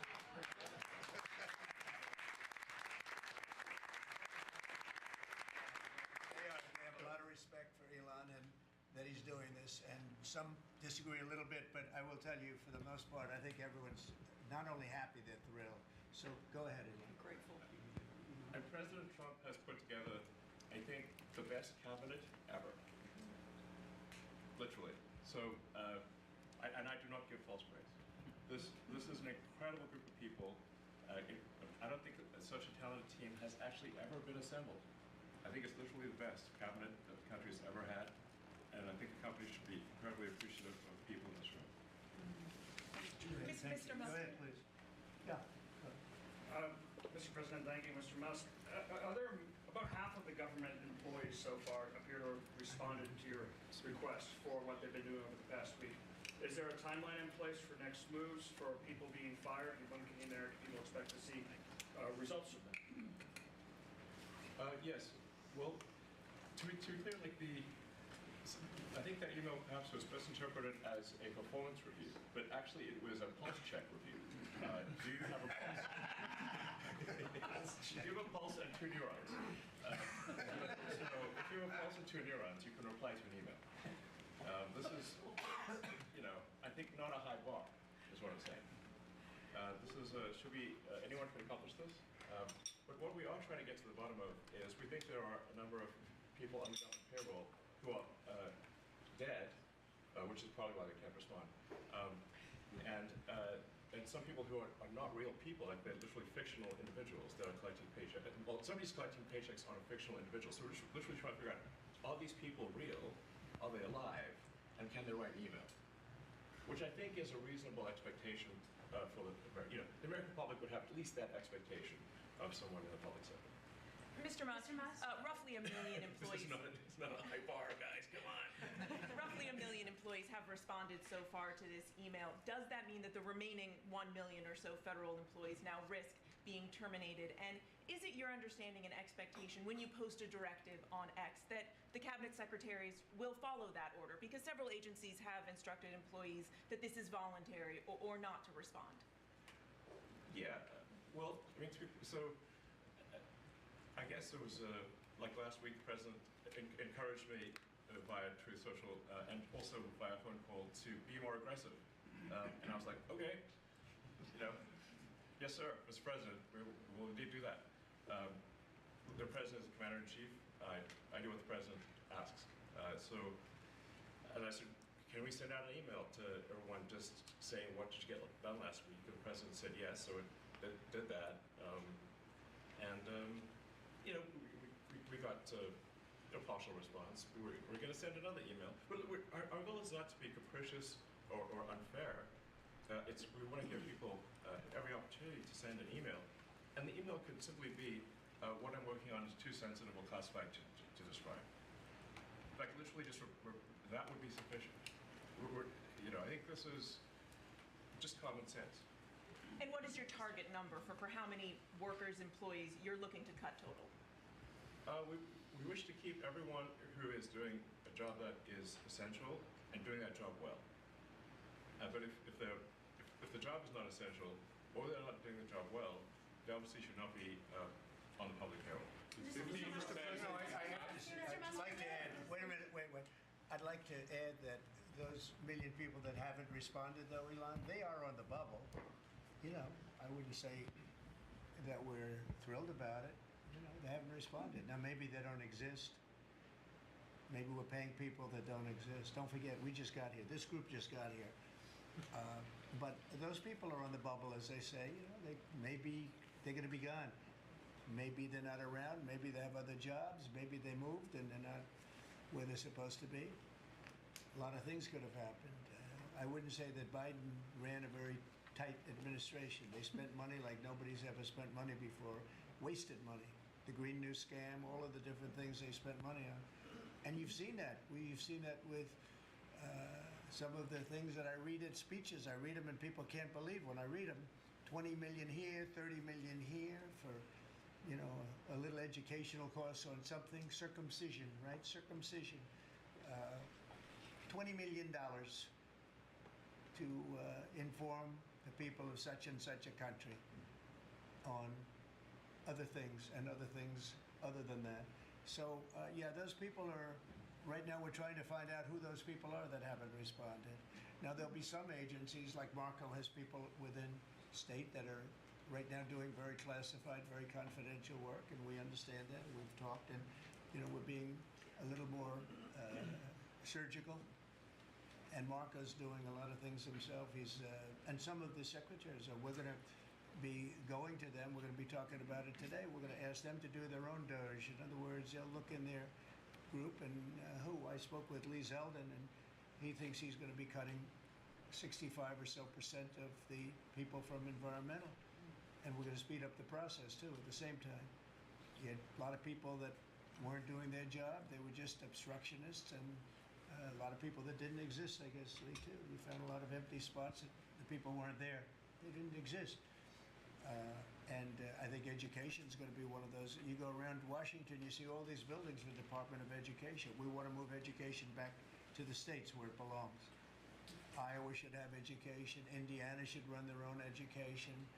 You're going to see education go way up. Right now, we're ranked at the very bottom of the list, but we're at the top of the list in one thing, the cost per pupil. We spend more money per pupil than any other country in the world. and yet it's Denmark and Norway, Sweden, and I hate to say this, and you know, we're going to get along very well with China, but it's a competitor. They're at the top of the list. They're among the top 10 usually, and they're a very big country, so we can't use that as an excuse, right? Because we're a very big country too, but we were ranked last time under Biden. We were ranked 40 out of 40.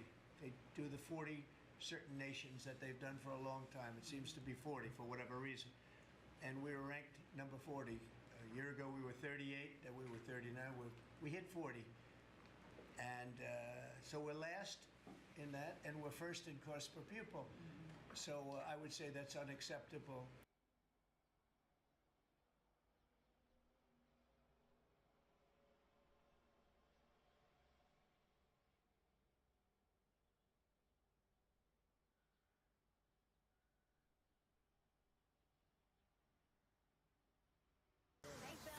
We begin with this Fox News alert. Elon Musk and his Doge team members looked back at all they have accomplished over the first 100 days of President Trump's second term.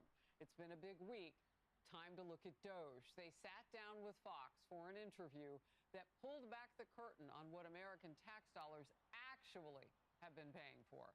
I'm Harris Faulkner. You are in the Faulkner Focus. Senior advisor to the president, Elon Musk, is scaling back his schedule now with the Department of Government Efficiency. However, he says Doge is crucial. Is Doge just getting started? This is a long-term enterprise. It's a long-term enterprise because if we take our eye off the ball, the waste and fraud will come roaring back.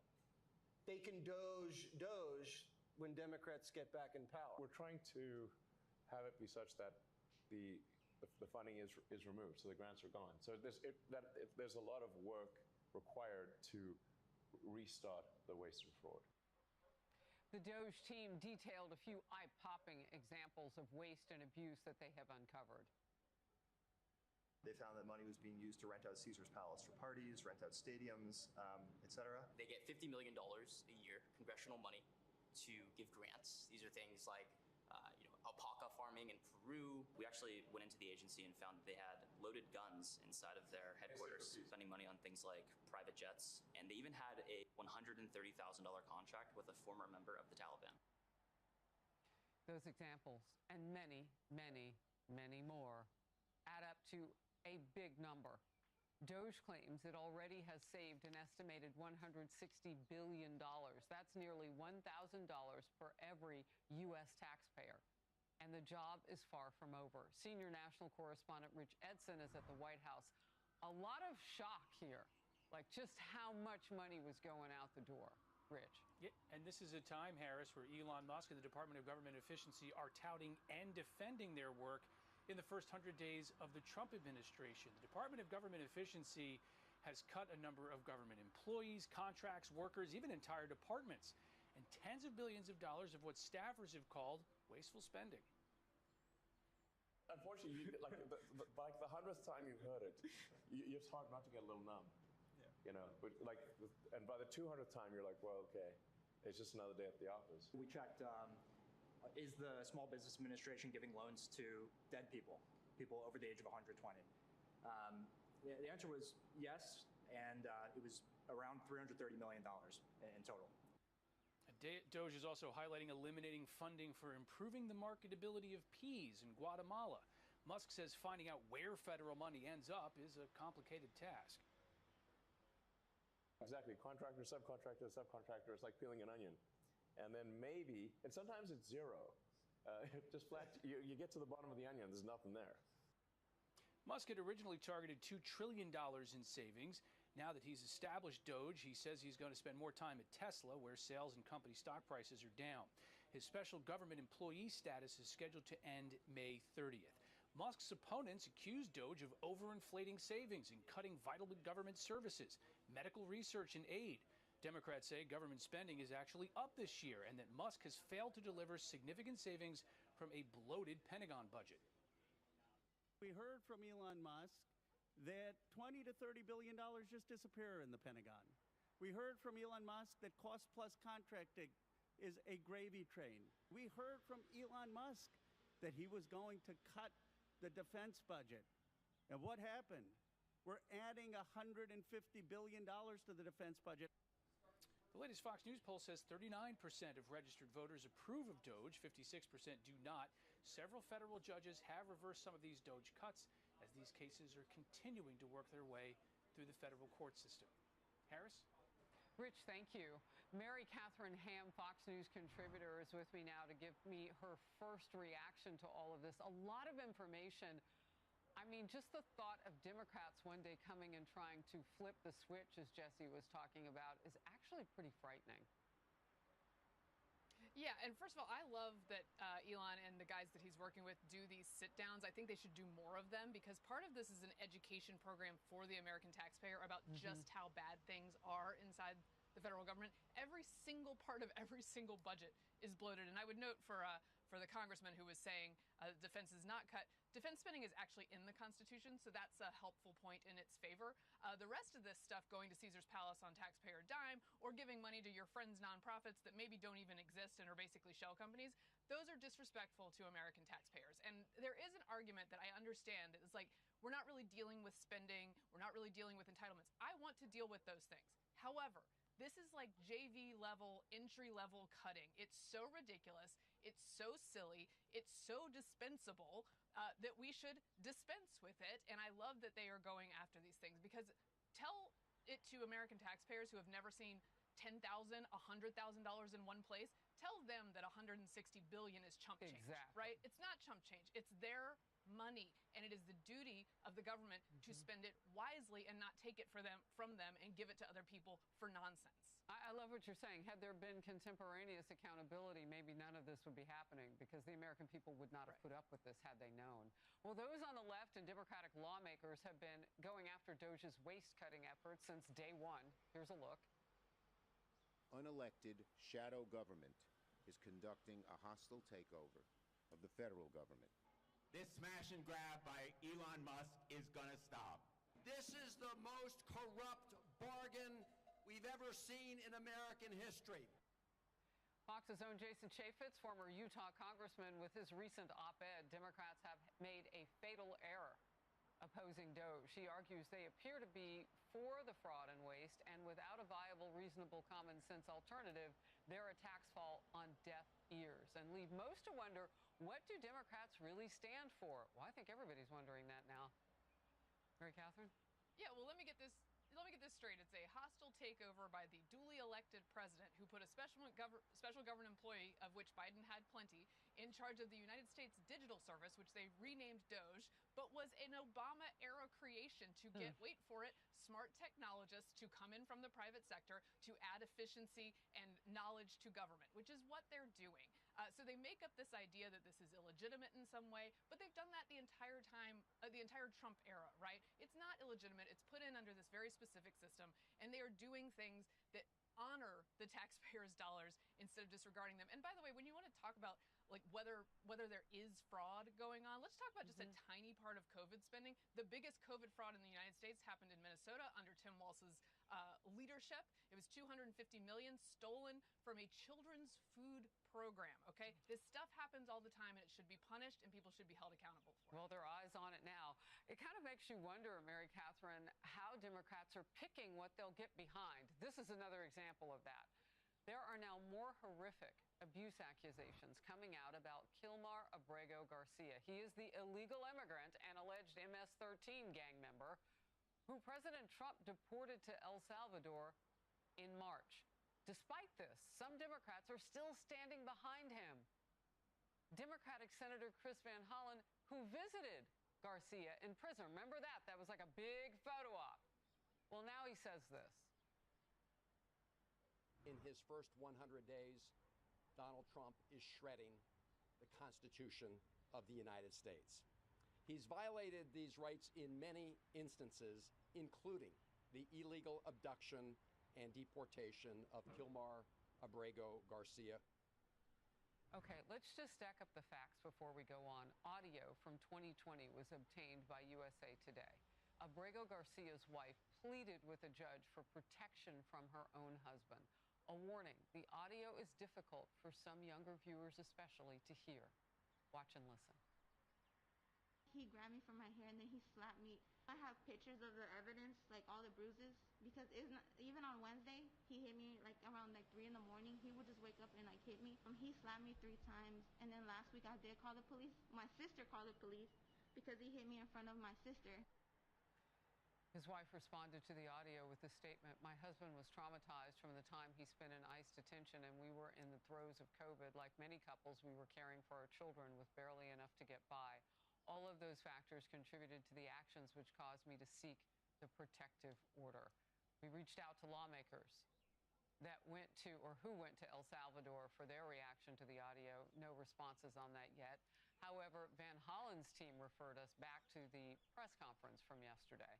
Highway Patrol also released this 2022 body cam footage of an encounter with Abrego Garcia. Watch this. How are you? Good, and you? All right. Everything good? You got a bunch of people in here, don't you? It's one for shit. Yes. Go back to work.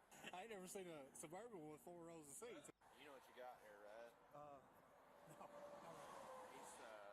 He's hauling these people for money. They don't have any luggage in there, right?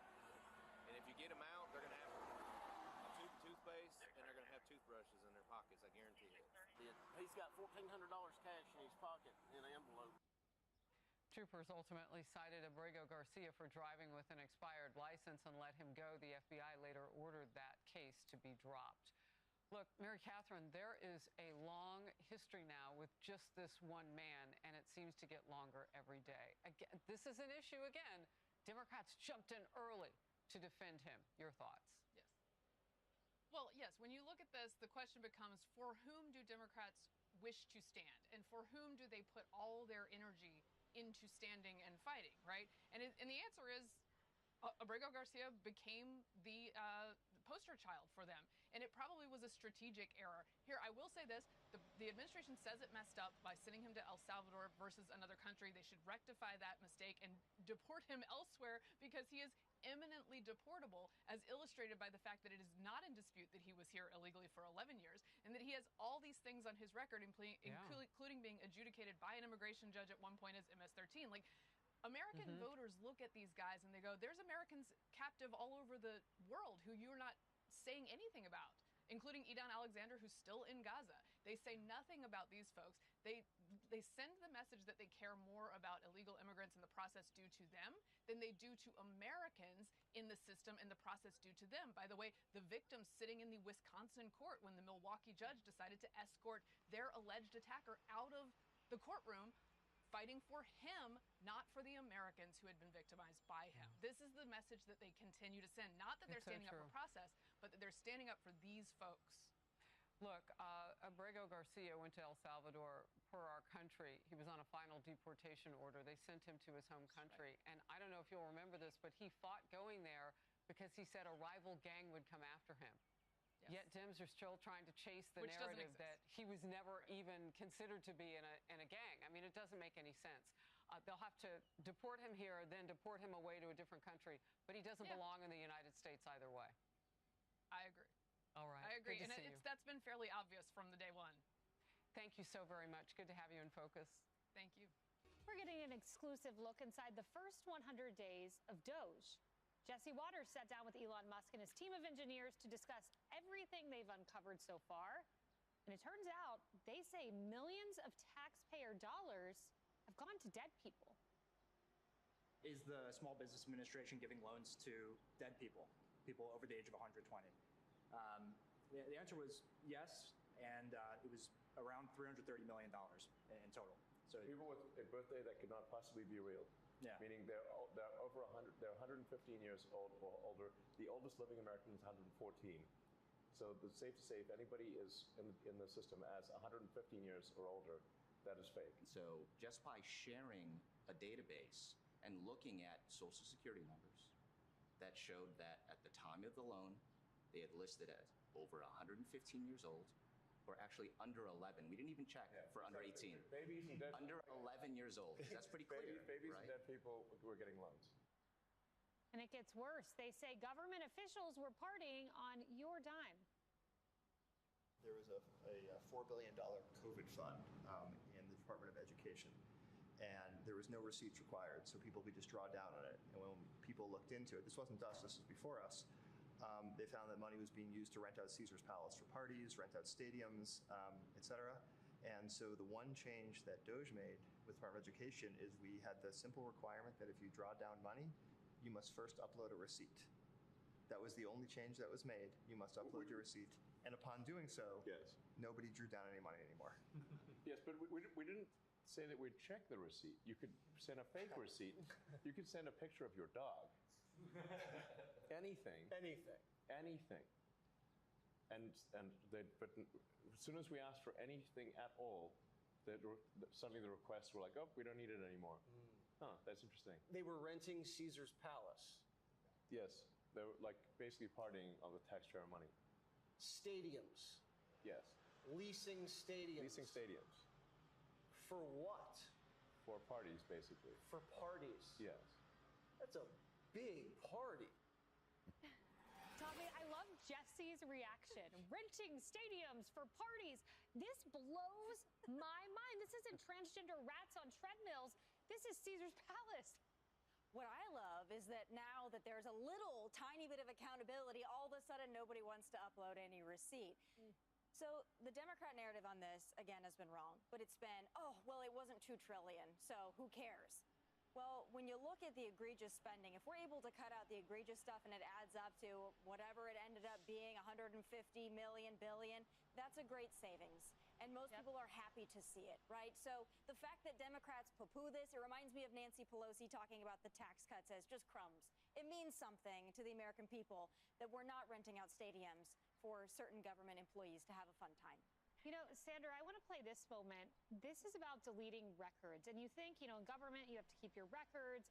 Certainly shouldn't be deleting accounting information, but Elon Musk and the team found this. Listen. Just a few hours after we got into their headquarters, we found that their chief accountant had actually deleted over a terabyte of accounting records from several years. So you'd have to ask the question, well, why would somebody do that? The DOGE team, fortunately, was able to recover that data with the help of a few great employees at the Institute of Peace. And I think the most troubling thing was they received $55 million a year from Congress, and any money that went unspent, instead of returning that to Congress, they would sweep it into a private bank account, which had no congressional oversight. And that's what they would use to fund things like events at their headquarters and the private jets. You almost feel like you're watching a very entertaining sitcom, but this is real life. And I think Jesse Waters was enjoying himself very much. Yes. I mean, what an incredible revelation, and what an eye-opening look at this. And to have a seat at the table and to have a camera in the room just continues to speak to the transparency that this administration is providing. It wasn't just Caesar's Palace and the big party. It was private jets. Congressionally approved funds were used for $130,000 contract with a former member of the Taliban they dug up. That's all been recommended to the Justice Department.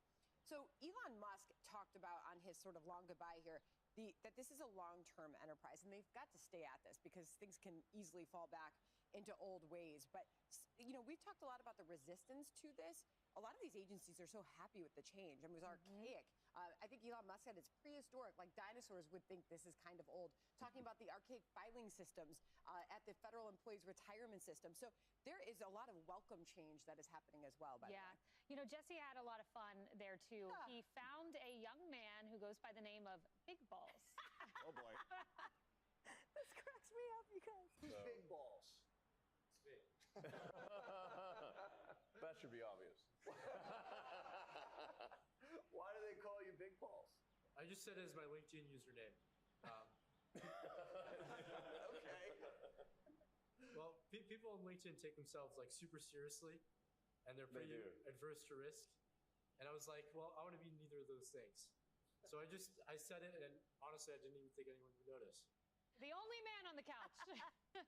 I didn't have analyzing big balls on my bingo card today, but here we are. Well, here we are. I'll be real quick. More of this from the DOGE team, not just Elon Musk, but the whole team, because when he leaves, you see that they are in very capable hands. 3/4 of Americans agree with the DOJ mission, because who's for waste, fraud, and corruption? Oh, right, Democrats and some allies in the media. So again, this is an issue hammered home. When Elon's gone, the mission will continue. Emily with the cleanup at that. Remember how the left painted these engineers as inexperienced children, inexperienced engineers, right? We saw there, without notes, as they articulated the phenomenal impact that they've had from memory, and also things like, the person from the Institute of Peace that helped stop that 1 terabyte of flooding. I mean, the reality is that tiny changes and a stop to the culture of blatant thievery has made an indelible impact. But the work is not yet over. It requires the continuing of the baton. And by the way, I assure you guys, when I was a federal attorney, I did not go to any stadium party. I mean, I was shopping at Target. I still do, and staying at Best Western. And J. Crew. And no parties at Caesars for Emily Campagna. I wish. All right. We want to bring in Russell Vogt, Director of the Office of Management and Budget, who is reportedly, quote, widely perceived to be preparing to pick up where Musk leaves off. Russ Vogt, welcome. Thank you very much. It's good to have you here. So let me just ask you that for starters, because I think there is a feeling that with Elon Musk leaving this position, at least on a daily basis, the ball is going to get dropped, and then the signal to all these agencies is sort of, hey, back to business as usual. Well, I haven't come to the realization or the acceptance that Elon is leaving. It's been a great partnership, and we hope it continues as long as he's able to do it amongst his other responsibilities. And it's been a historic and I think a revolutionary look at what is occurring at these agencies. And I love the interview last night. And we're trying to make these cuts permanent. We're trying to send them up to Congress, propose the lowest non-defense level since 2017. If you adjust it for inflation, it's the lowest since 2000, because we want to bank these $163 billion in cuts to the bureaucracy that has been woke and weaponized and wasteful. And the American people know it's not affordable. What they just are maddened by the fact that it's been used to divide them and been weaponized against them. And so that's what we're trying to fix. At the same time, we're going to fund all the president's priorities and get him to $1 trillion national defense figure. And so we're going to have a good reception on Congress, and we've already begun that outreach. Well, I think the American people want to know that someone is going to pick this ball up and is going to hang on to it like a dog with a stake in their teeth that they're not going to let go of. And Bloomberg wrote this: Vogt is widely perceived as picking up wherever Musk leaves off. He has the institutional knowledge and perhaps the patience to make DOJ cuts stick and is waiting in the wings. Is that accurate? Are you going to be that person? Nobody picks up for Elon Musk. I'm happy doing the job that I've been doing. And the relationship has been one of, we want to go as fast as we can to work with DOJ as they're finding savings wherever they possibly can. And then OMB comes along and figures out how to make them permanent. That's going to continue, and we will work with whoever is at DOJ to be able to make sure that this isn't just something that falls by the wayside. I promise you the president is deeply committed to the work of government efficiency. It is so outrageous when you listen to these examples. And if 2/3 of them, are right on the money, it is, I think, appalling to Americans who work hard and they don't want their money going down the drain for these people to sort of fly, private planes. What is he talking about when he says they rented out stadiums and Caesar's Palace? What agency was that? Who did that? Well, I have to look on that one, but we've seen rampant waste everywhere. And it's both in our foreign policy, it's, the housing department making the city of Los Angeles do an equity audit. It's a preschool program for curricula. It's literally designed for nothing other than to put CRT curricula in preschools for 4-year-olds. We see that everywhere, and it's not just is it wasteful, is it maddening, it's divisive, and we're putting an end to it. Promises made, promises kept. Yeah, what about criminal? Is it criminal? And I think you would hear that. Fraudulent, right? I mean, it is insane, and that's the kind of thing the American people would rather be burned in the parking lot than to go to the So what happens? I mean, is someone going to go to jail? Because it really, I think that the outrage is palpable on this. The waste is disgusting. The idea that you can, charge things and move money into another bank from these funds that are taxpayer. Is it your sense that DOJ is going to actually follow through on some of these and prosecute in some of these cases? I do. The president's been very clear in working with our wonderful Attorney General Pam Bondi to make sure that wherever we could find fraud, that those are prosecuted, and she's been very clear on that. So we're looking on the screen, improper payments for fiscal year 2024. It adds up to about $160 billion right there. I do want to ask you about the president's budget, which just dropped, and there's a bit of pushback to it. It has cuts of 22.6%, $163 billion, another familiar number found here. But some are not happy with what they're seeing in this proposal, which is no surprise. I guess usually when the president drops their budget, you're going to get a lot of pushback. But some of this is coming from Mitch McConnell and Roger Wicker in the Senate. Here's a quote. "It's peculiar how much time the president's advisors spend talking about restoring peace through strength, given how apparently unwilling they are to invest accordingly in the national defense." What do you say to that, Mr. Vogt? Yeah, it's an inaccurate charge. We provide $1 trillion in national defense spending, 13% increase. We do it in two components. We use discretionary spending, and then we put in a historic paradigm all of our increases on defense and homeland security. We use it in reconciliation so that we only need to use Republican votes. We don't want Democrats to have the filibuster as a veto to then hijack the appropriations process and say no to the homeland security spending, and then say that every dollar of defense has to lead to another dollar in non-defense spending. So that has been Washington, D.C. broken. We are changing that. And right now, even before any discretionary appropriations bill is done, you're going to see $150 billion passed in the House and the Senate. That is real money. It's going to real capabilities, and it will lead to all of the increases to get us to $1 trillion bill.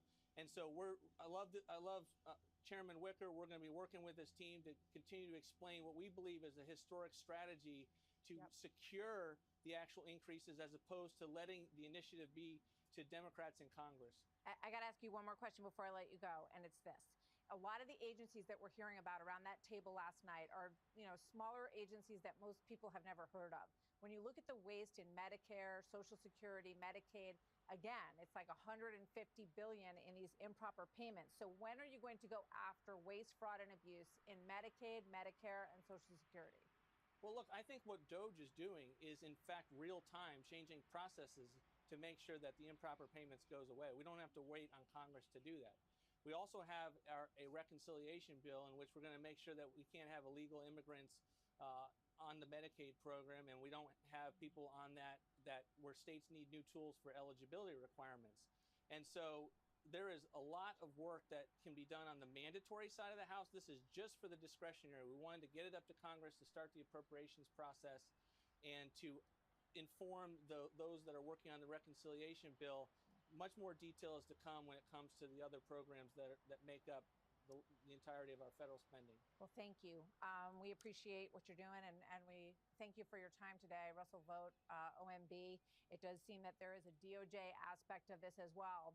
If people are stealing from the American people when they carry out these government jobs. So hopefully we'll talk to Pam Bondi next about that.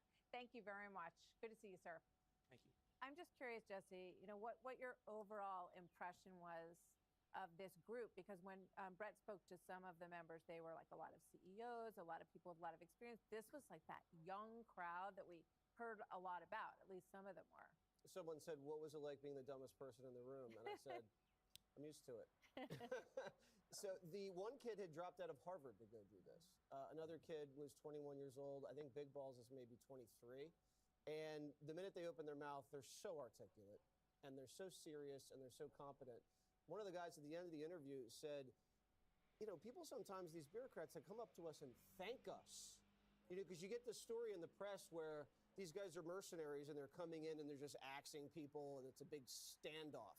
No, these people are collaborating with the DOGE team to make the government better. And that was something I don't think anybody had really known before because of the way the media describes it. One story kind of got me. There's this Institute of Peace. And they say they name things because who would ever want to kill the Institute of Peace? Exactly. They walk in the door and there's a armory. There's fully loaded weapons being stored in the Institute of Peace. They're sending hundreds of thousands of dollars to the Taliban, and they start asking questions. And then these guys start destroying evidence. They just start erasing files, destroying pieces of paper. It's eye-opening. It really is. I mean, this is what I can't get over, Harold. What he's describing is crime. I mean, these are crimes. This is taking money and it disappears. That's called stealing.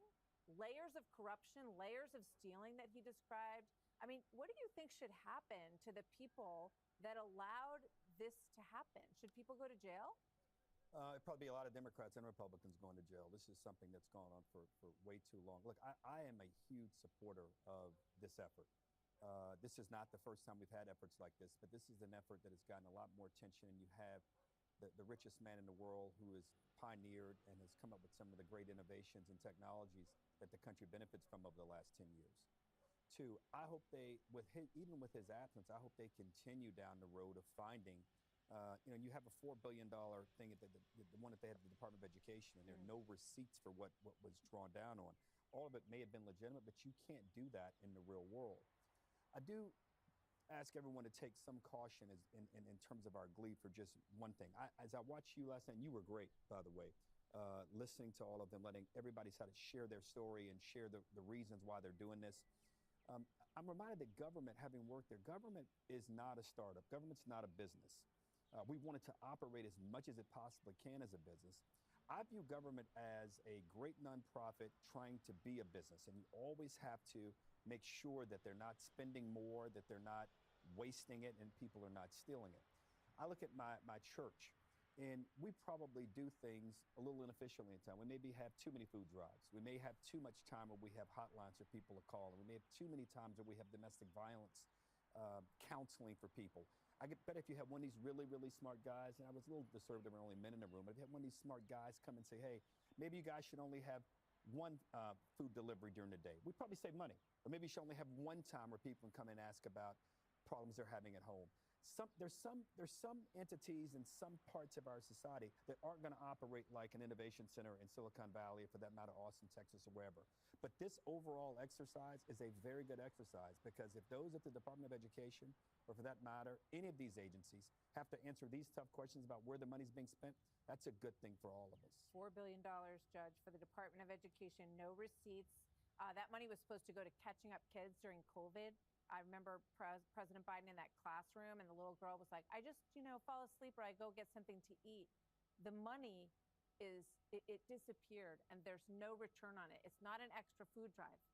It's gone. Yeah, well, it's gone because people stole. Let's not kid each other. They may claim, for example, as with USAID, that it went for an opera in Ecuador. But the issue is, was there ever an opera in Ecuador? There was no sex change in Guatemala. So the money goes to this person, and it subcontracts to that person, maybe an LLC here, and it never gets to the alleged goal. And then the question is, was there a kickback? Did everybody spend the money? And let me tell you, I worked in government for 32 years. Nobody does anything without a receipt, Harold. You don't take money and just spend it willy-nilly. And by the way, people who go to work for government, people who work in civil service, are unaccustomed to first-class events. When you work for government, you're basically, in the back of the bus, in the back of the plane. These people are renting out Caesar's Palace, spending a fortune on first-class conferences where they don't have conferences. And while American taxpayers are cutting their budgets to make sure they can pay taxes, these people are spending the money with absolutely no consequences. Now, the Democrats have been beside themselves with DOGE. How dare you? How could you? This is outrageous, and all this other nonsense. I'm not sure that now that Congress is taking over, that we can even trust Congress, because Congress has had the ability to oversee this for the last 30, 40, 50 years, and they've done nothing because one hand washes the other. And now what we've got to try to figure out is whether or not these criminal referrals, and there have been criminal referrals to the Department of Justice, will be prosecuted. And I think there will be a great many of them. I think that's what you need, Greg. I mean, somebody has to go to jail for stealing money from the American taxpayer, or else it's just going to go on and on and on and on. There's nothing worse than too many food drives. But you know what? Just let's go back to the A block. This is the hill you die on. The debt's $36 trillion. It's predicted to default in, what, a decade at this rate of spending? So it could completely destroy the economy, which will destroy the country. This is where you should put your energy. Adults put their energy in this. The Dems, they fly to El Salvador on your dime to defend a thug. That's the hill they choose versus this hill. And they choose these hills despite knowing what we all know. The numbers are there. We're screwed unless DOGE does its job. And yet, what do? They falsely claim that DOGE is cutting Social Security and Medicaid. Why would you say that? Why would you say that when you know that if DOGE doesn't do this, we're all screwed? Democrat, Republican, liberal, conservative, we're all screwed. The lower third that was up there said this is a long-term thing. This is why polling is garbage. With Trump, the reason why we stick with Trump is because we're in it for the long term, not the short. Saving the economy, not saving one illegal in El Salvador for the short-term dopamine hit. These polling numbers at the moment, it's like asking a guy how he feels while he's moving a sofa, and not afterward, when he's sitting on the sofa having a beer and watching the five. Pollsters and Democrats don't get it. We accept reality. We get the tough stuff over first. DOGE, tariffs, deportation. Yeah, it hurts and it sucks, but the future's going to be great. Pollsters and Democrats do not think about the future. It's now that it's all about now, me. Yeah, I mean, I think that's the commitment that the president has made, and I think he tries to get a lot of the pain up front before the midterm cycle so that he will have some results to look at that point, and that's when, the American people should judge. But how long should we be ready for the pain? I just want to. Well, it's only been 4 weeks. Look at the stock market, Harold. Yeah, it's getting better, Harold. Yeah. Remember, the master of the half opinion. Oh, look, it's going down. Now it's back up. We'll see you in 6 months. See how you feel. All right. Yeah, that's the judge. You want to bet? Here is senior national correspondent Rich Edson. Fraud in flagrante delicto, okay? We're talking at scale. Elon Musk and the Department of Government Efficiency are showing and defending their work across the first 100 days of the second Trump administration. At the Department of Education, they found that money was being used to rent out Caesar's Palace for parties, rent out stadiums, etc. The Inter-American Foundation. They get $50 million a year, congressional money, to give grants. These are things like, alpaca farming in Peru. And more. Improving the marketability of peas in Guatemala. Really? Fruit jam. All part of DOGE claims the department has saved $160 billion. Musk says he's going to spend more time at Tesla, where sales and the company's stock price are down since Inauguration Day. His special government employee status is scheduled to end May 30th. Musk says DOGE needs to be a long-term enterprise. There's a lot of work required to restart the waste and fraud. Democrats accuse DOGE of inflating its savings, sloppy work, and cutting vital government services, medical research, and aid. They say spending is up this year and that Musk has failed to deliver at the Pentagon. We heard from Elon Musk that he was going to cut the defense budget. And what happened? We're adding $150 billion to the defense budget. There are more cuts coming, these directly from the White House. President Trump signed an executive order instructing the Corporation for Public Broadcasting to cease federal funding for NPR and PBS, saying neither entity presents a fair, accurate, or unbiased portrayal of current events to tax-paying citizens. PBS says it's exploring all its options. NPR says it, quote, will challenge this executive order using all means available. The president is also escalating his fight with Harvard University. He says his administration will revoke Harvard's tax-exempt status. Harvard called the move unprecedented, unlawful, and says it will have grave consequences for higher education in America. Aisha? Rich, thank you. Hey, Sean Hannity here. Hey, click here to subscribe to Fox News YouTube page and catch our hottest interviews and most compelling analysis. You will not get it anywhere else.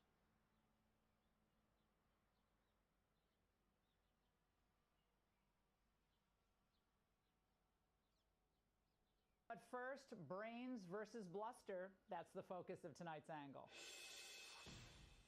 Made a lot of news last night with Secretary Scott Bessent, and he doesn't need money.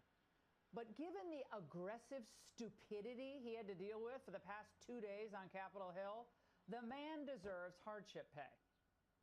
Mad Maxine Waters has been in Washington since, what, the Paleozoic age?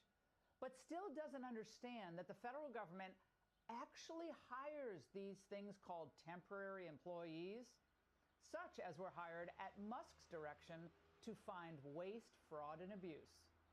Did all the individuals working with Doge who were given access to treasuries and CFPB's computer databases receive all of the required clearances and security training before they were granted access? Again, they were granted read-only access at Treasury. There were two. So let me just say, Doge employees. please, you can't filibuster here. This is not the filibuster playground. And so what you did was you let these strangers into our treasury with access to all of the data, all of the personnel information, and you just opened the door. Why'd you do that? No, ma'am. They were Treasury employees. No, despite his valiant effort, Secretary Bessent could not reason with Maxine no headroom. Are you saying today in front of this committee that all of them were Treasury employees, that the 25-year-old who's being identified, who worked for Elon Musk, was allowed into the Treasury? Was that person there? He was a Treasury employee, as was Tom Kraus, the senior person on the Doge team. There were only two people. There were Doge employees also. Sorry? Do you know, were you aware that there were Doge employees coming into our treasury getting all of our personal information? Well, ma'am, there is no such thing as a Doge employee. There were Treasury employees. Oh my God. I mean, circulation not getting to her head for some reason. If this were a boxing match, the ref would have called the fight after, what, 60 seconds in? But the parade of ignorance just kept rolling. Tell the American people, specifically, which countries are you close to striking deals with? I'm sorry, Congresswoman, but that would not benefit the United States. No. I'm asking you a question based on the statement that you made on CNBC. And I am telling you that it would be detrimental to the interest of the United States for me to answer that question. Why will that be detrimental? Because as the negotiations may still be in process as we speak, as we are not at the end of the week yet, I am sure that you through your question, would not want to compromise the U.S. negotiations. Reclaiming my time. Reclaiming my time. What on earth? Is this really the best the Democrats can do? In congressional testimony yesterday, you said the U.S. has not started negotiating with China on tariff reductions. Does that continue to be your position, yes or no? As you may have read, yes or no, sir? As you may have read in the press, I will be going to Switzerland, and the negotiations will begin on Saturday. Okay, so the president told you that that will be your answer today. Oh my. Okay, what's really scary here is that her staff wrote her those questions. Your tax dollars at work, my friends. Now, struggling to get their footing, Democrats flail away in these hearings. Happens all the time. And they're looking for their viral moments, trying to find some line that will land, presumably, you think, with middle-class voters that they've alienated over the years. And what better way to build bridges to the working class than to attack someone who worked his way to the American dream? A number of my colleagues have brought it up about elite, the coastal elites. Where did you go to school? Sorry? I grew up in Little River, South Carolina. And what university did you graduate? 500. You graduated from Yale. You were part of Wolfhead's Society. Congressman, one of the big three. Congressman, I worked 3 jobs to put myself to Yale. Believe me, I grew up just as poor as you did. You're a billionaire that went to Yale. Of course, Congressman Vargas talked over Bessent because he didn't want America to hear what Bessent was saying. Yes, he's a billionaire, but he's one who put himself through Yale working multiple jobs, as he tried to say, as his friends were backpacking through Europe. Again, Democrats are offering nothing new under the sun. They tried the same nonsense, remember, with J.D. Vance during the campaign. How did that work out for them? So it's crazy. Democrats are incapable, it seems, of changing tactics, of learning from failure. They're weighed down by a deficit of discernment and a surplus of stupidity. Most of all your testimony is always about the tax cuts and cutting costs, and it's always about tax cuts, and it's always about the rich. But nothing is ever said about poor. No tax on tips, no tax on Social Security, no tax on overtime. Sir, I read your testimony. That's not anywhere in here. Deductibility. That is not in here, sir. Deductibility. I am referring to your testimony and what I've listened to. She's either a dullard or a liar. If Trump doesn't care about the poor, if he's only for the rich, how does she explain that Wall Street, the billionaire's playground, is the group most furious with Trump about his tariffs? And if the performance of Garcia, Vasquez, Vargas didn't impress you, maybe the incisive questions of Greg Meeks will. Who was the president in 2024? One believes President Biden. One believes? You one of those non-believers that the election, the American people didn't vote? I am not. You're not? You said one believes? Do you believe in the Constitution of the United States and it should be abided by? I believe in the Constitution of the United States. So you believe in it without any second thought. You don't have to think about it. You believe in it and you would abide by it. Is that correct? I have and I do, sir. Okay. But do you know that a president has said he may or may not? He don't know? But then, just when you thought that the hard left lost, well, the squad stepped up. Yes or no? Mr. Secretary, do you know what a car seat is? I have 2 children, yes. I figured as much. It's correct, you and your husband have 2 children. The administration had already hinted that it's considering exempting baby products, Congresswoman, from the tariffs, which shows the Trump administration's flexibility. It's a good thing. But Congresswoman Presley was there to grandstand and inadvertently made Trump's point that we're way too dependent on China for essential goods. There have consistently been more than 3.5 million babies born in the United States. That means millions of families in this country are doing what? Buying a car seat because it's essential and it is the law of the land. Approximately 9 out of every 10 car seats in the U.S. come from China. Well, here we go. The party that lives and breathes for abortion is finally standing up for the kids. Okay, I'll take that as progress. So today and yesterday, these Democrats, one after another, humiliated themselves.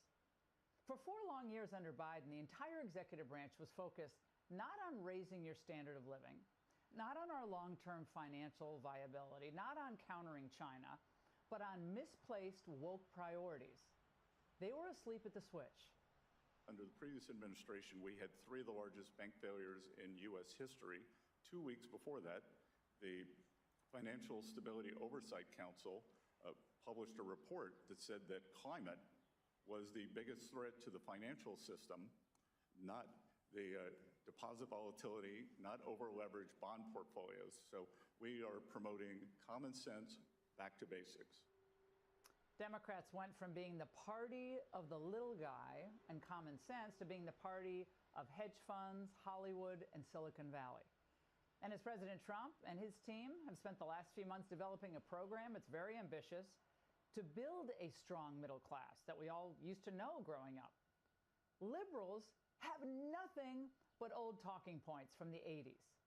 They have no plan B, they have no plan C, only plan F for failure. And that's the angle. Biden spent 4 years calling Trump a dictator and a threat to democracy. Now he's like, I'd rather not comment. Was the whole thing just a hoax? It was, wasn't it? They were just telling Biden what to say and he was saying it? Did he forget what he's been saying this whole time? Or maybe he just doesn't want Trump shot again. Good. Hopefully Joe tells the media because they're still saying Trump's Mussolini. For as heartened as I am about the American people literally protesting every single day against what Trump and the Republicans are doing, and so much more resistance than anybody told us to expect. I think it's also true that the people who warned us about how bad this was going to be, the people who were really hysterical, like really the doomsayers, they were all right about how bad this is. And what we're experiencing is not just somebody who's fighting against the Democratic Party, he's fighting against the democratic process.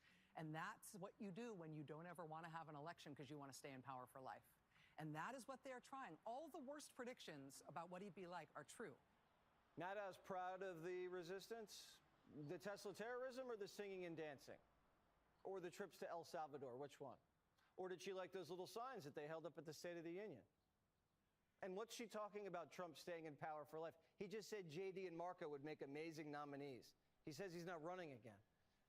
Democrats are supposed to have primary debates where Maddow is supposed to moderate. Why waste her time if Trump's never leaving? And she's basically saying she was right about Trump the whole time. She's never been right. She said Trump was arrest her. She's still doing her show. As a matter of fact, I'd like to see a little more retribution. Democrats are still waiting to get arrested. They're actually begging for it. When can I, a former impeachment manager, expect the FBI at my door? Ma'am, you want to know who was targeted by a weaponized FBI? Me. Should we worry more about your memory or your veracity?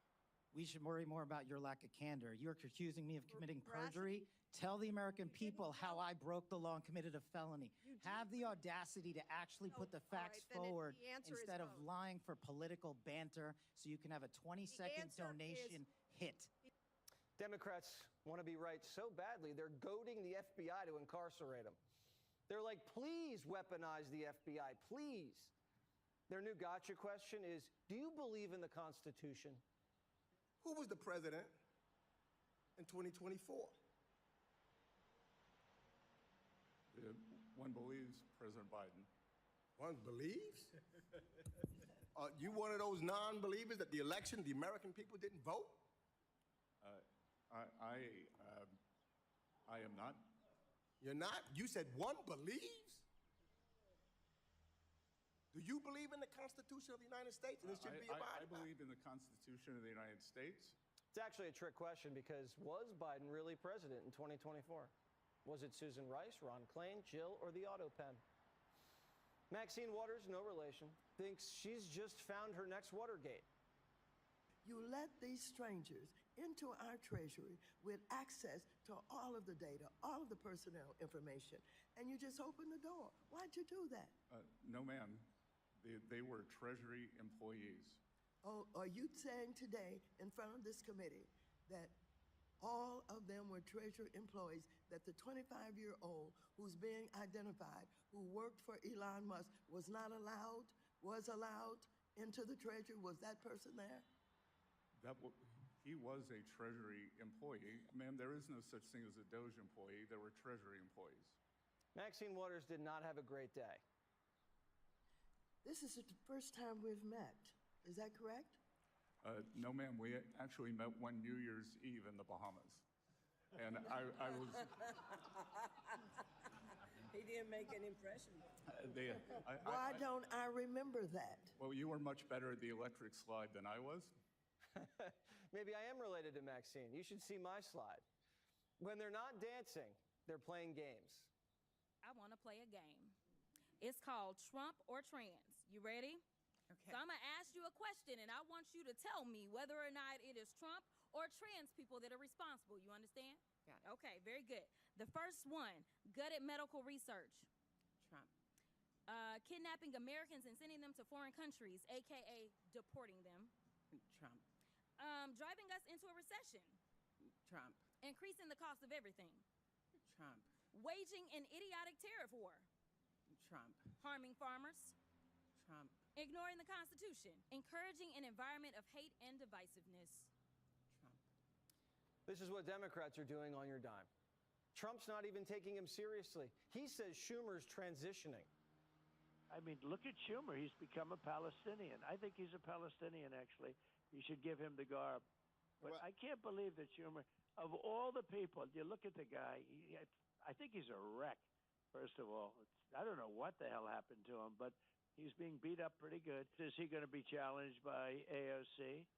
Is he going to be challenged by somebody else? Because I think he's pretty weakened right now. Trump actually feels sorry for these people. He thinks they have a medical condition. Well, I win. You know, they were losing for so long. They're losers, the names you mentioned, and many others, most others.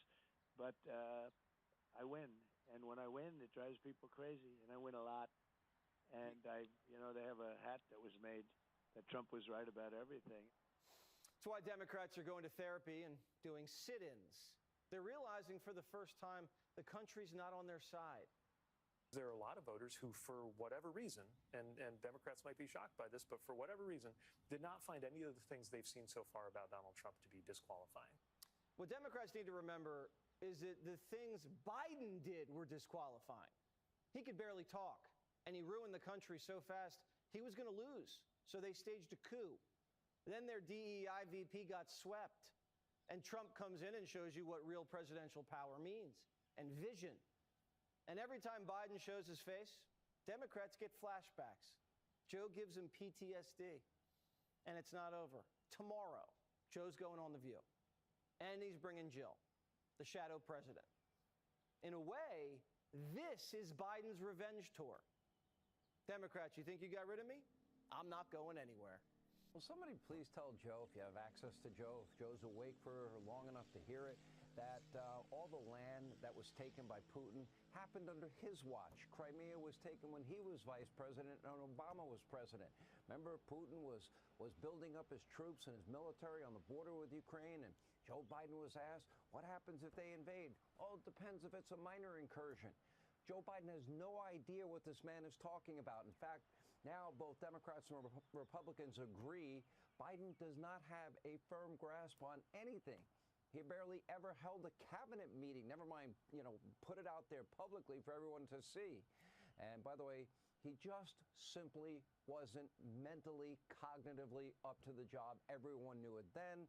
Everybody knows it now. The left lied. The media lied. They all covered it up.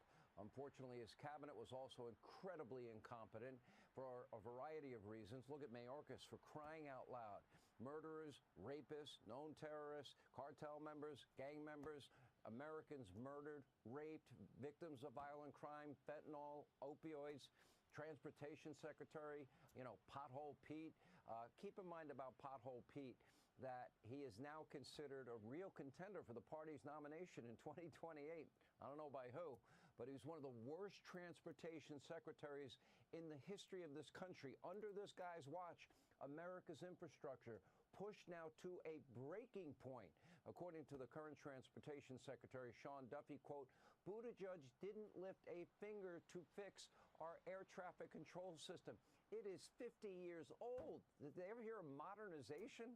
Biden, Pothole Pete, they put the safety of every one of you at risk every time you got on a commercial flight, any flight. We are down, according to reports, thousands of air traffic controllers. There is a shortage. They never tried to hire people. Apparently, Pothole Pete was busy with other important things. Let's see. Celebrating Transit Equity Day, chairing the Equity Council, stopping racist roads, whatever that means, I don't know, building bike paths, and funding studies on gender nonconforming people. Now, there's more. According to a fawning, long-form interview with Wired, Pete also spends his, quote, cognitive powers, I didn't know he had them, on reading Iliad and a Norwegian novel titled Spring, while also studying Puritan historiography. Apparently, roads and bridges and air traffic controllers, were pretty low on his priority list. And it even gets worse. Pothole Pete was also tasked with implementing Biden's $42 billion rural broadband program. In the end, after years of work and billions spent, it connected 0 people to the internet. Nobody. Did they ever not hear of Elon Musk and Starlink? Ever hear of that? Now, thanks to Biden and Buttigieg, there was an endless stream of regulations to this project. There were lengthy, complex climate mandates, environmental studies, strict DEI, union staffing requirements. There was a redundant map studies, dozens and dozens of other regulations that made the project totally, completely unworkable.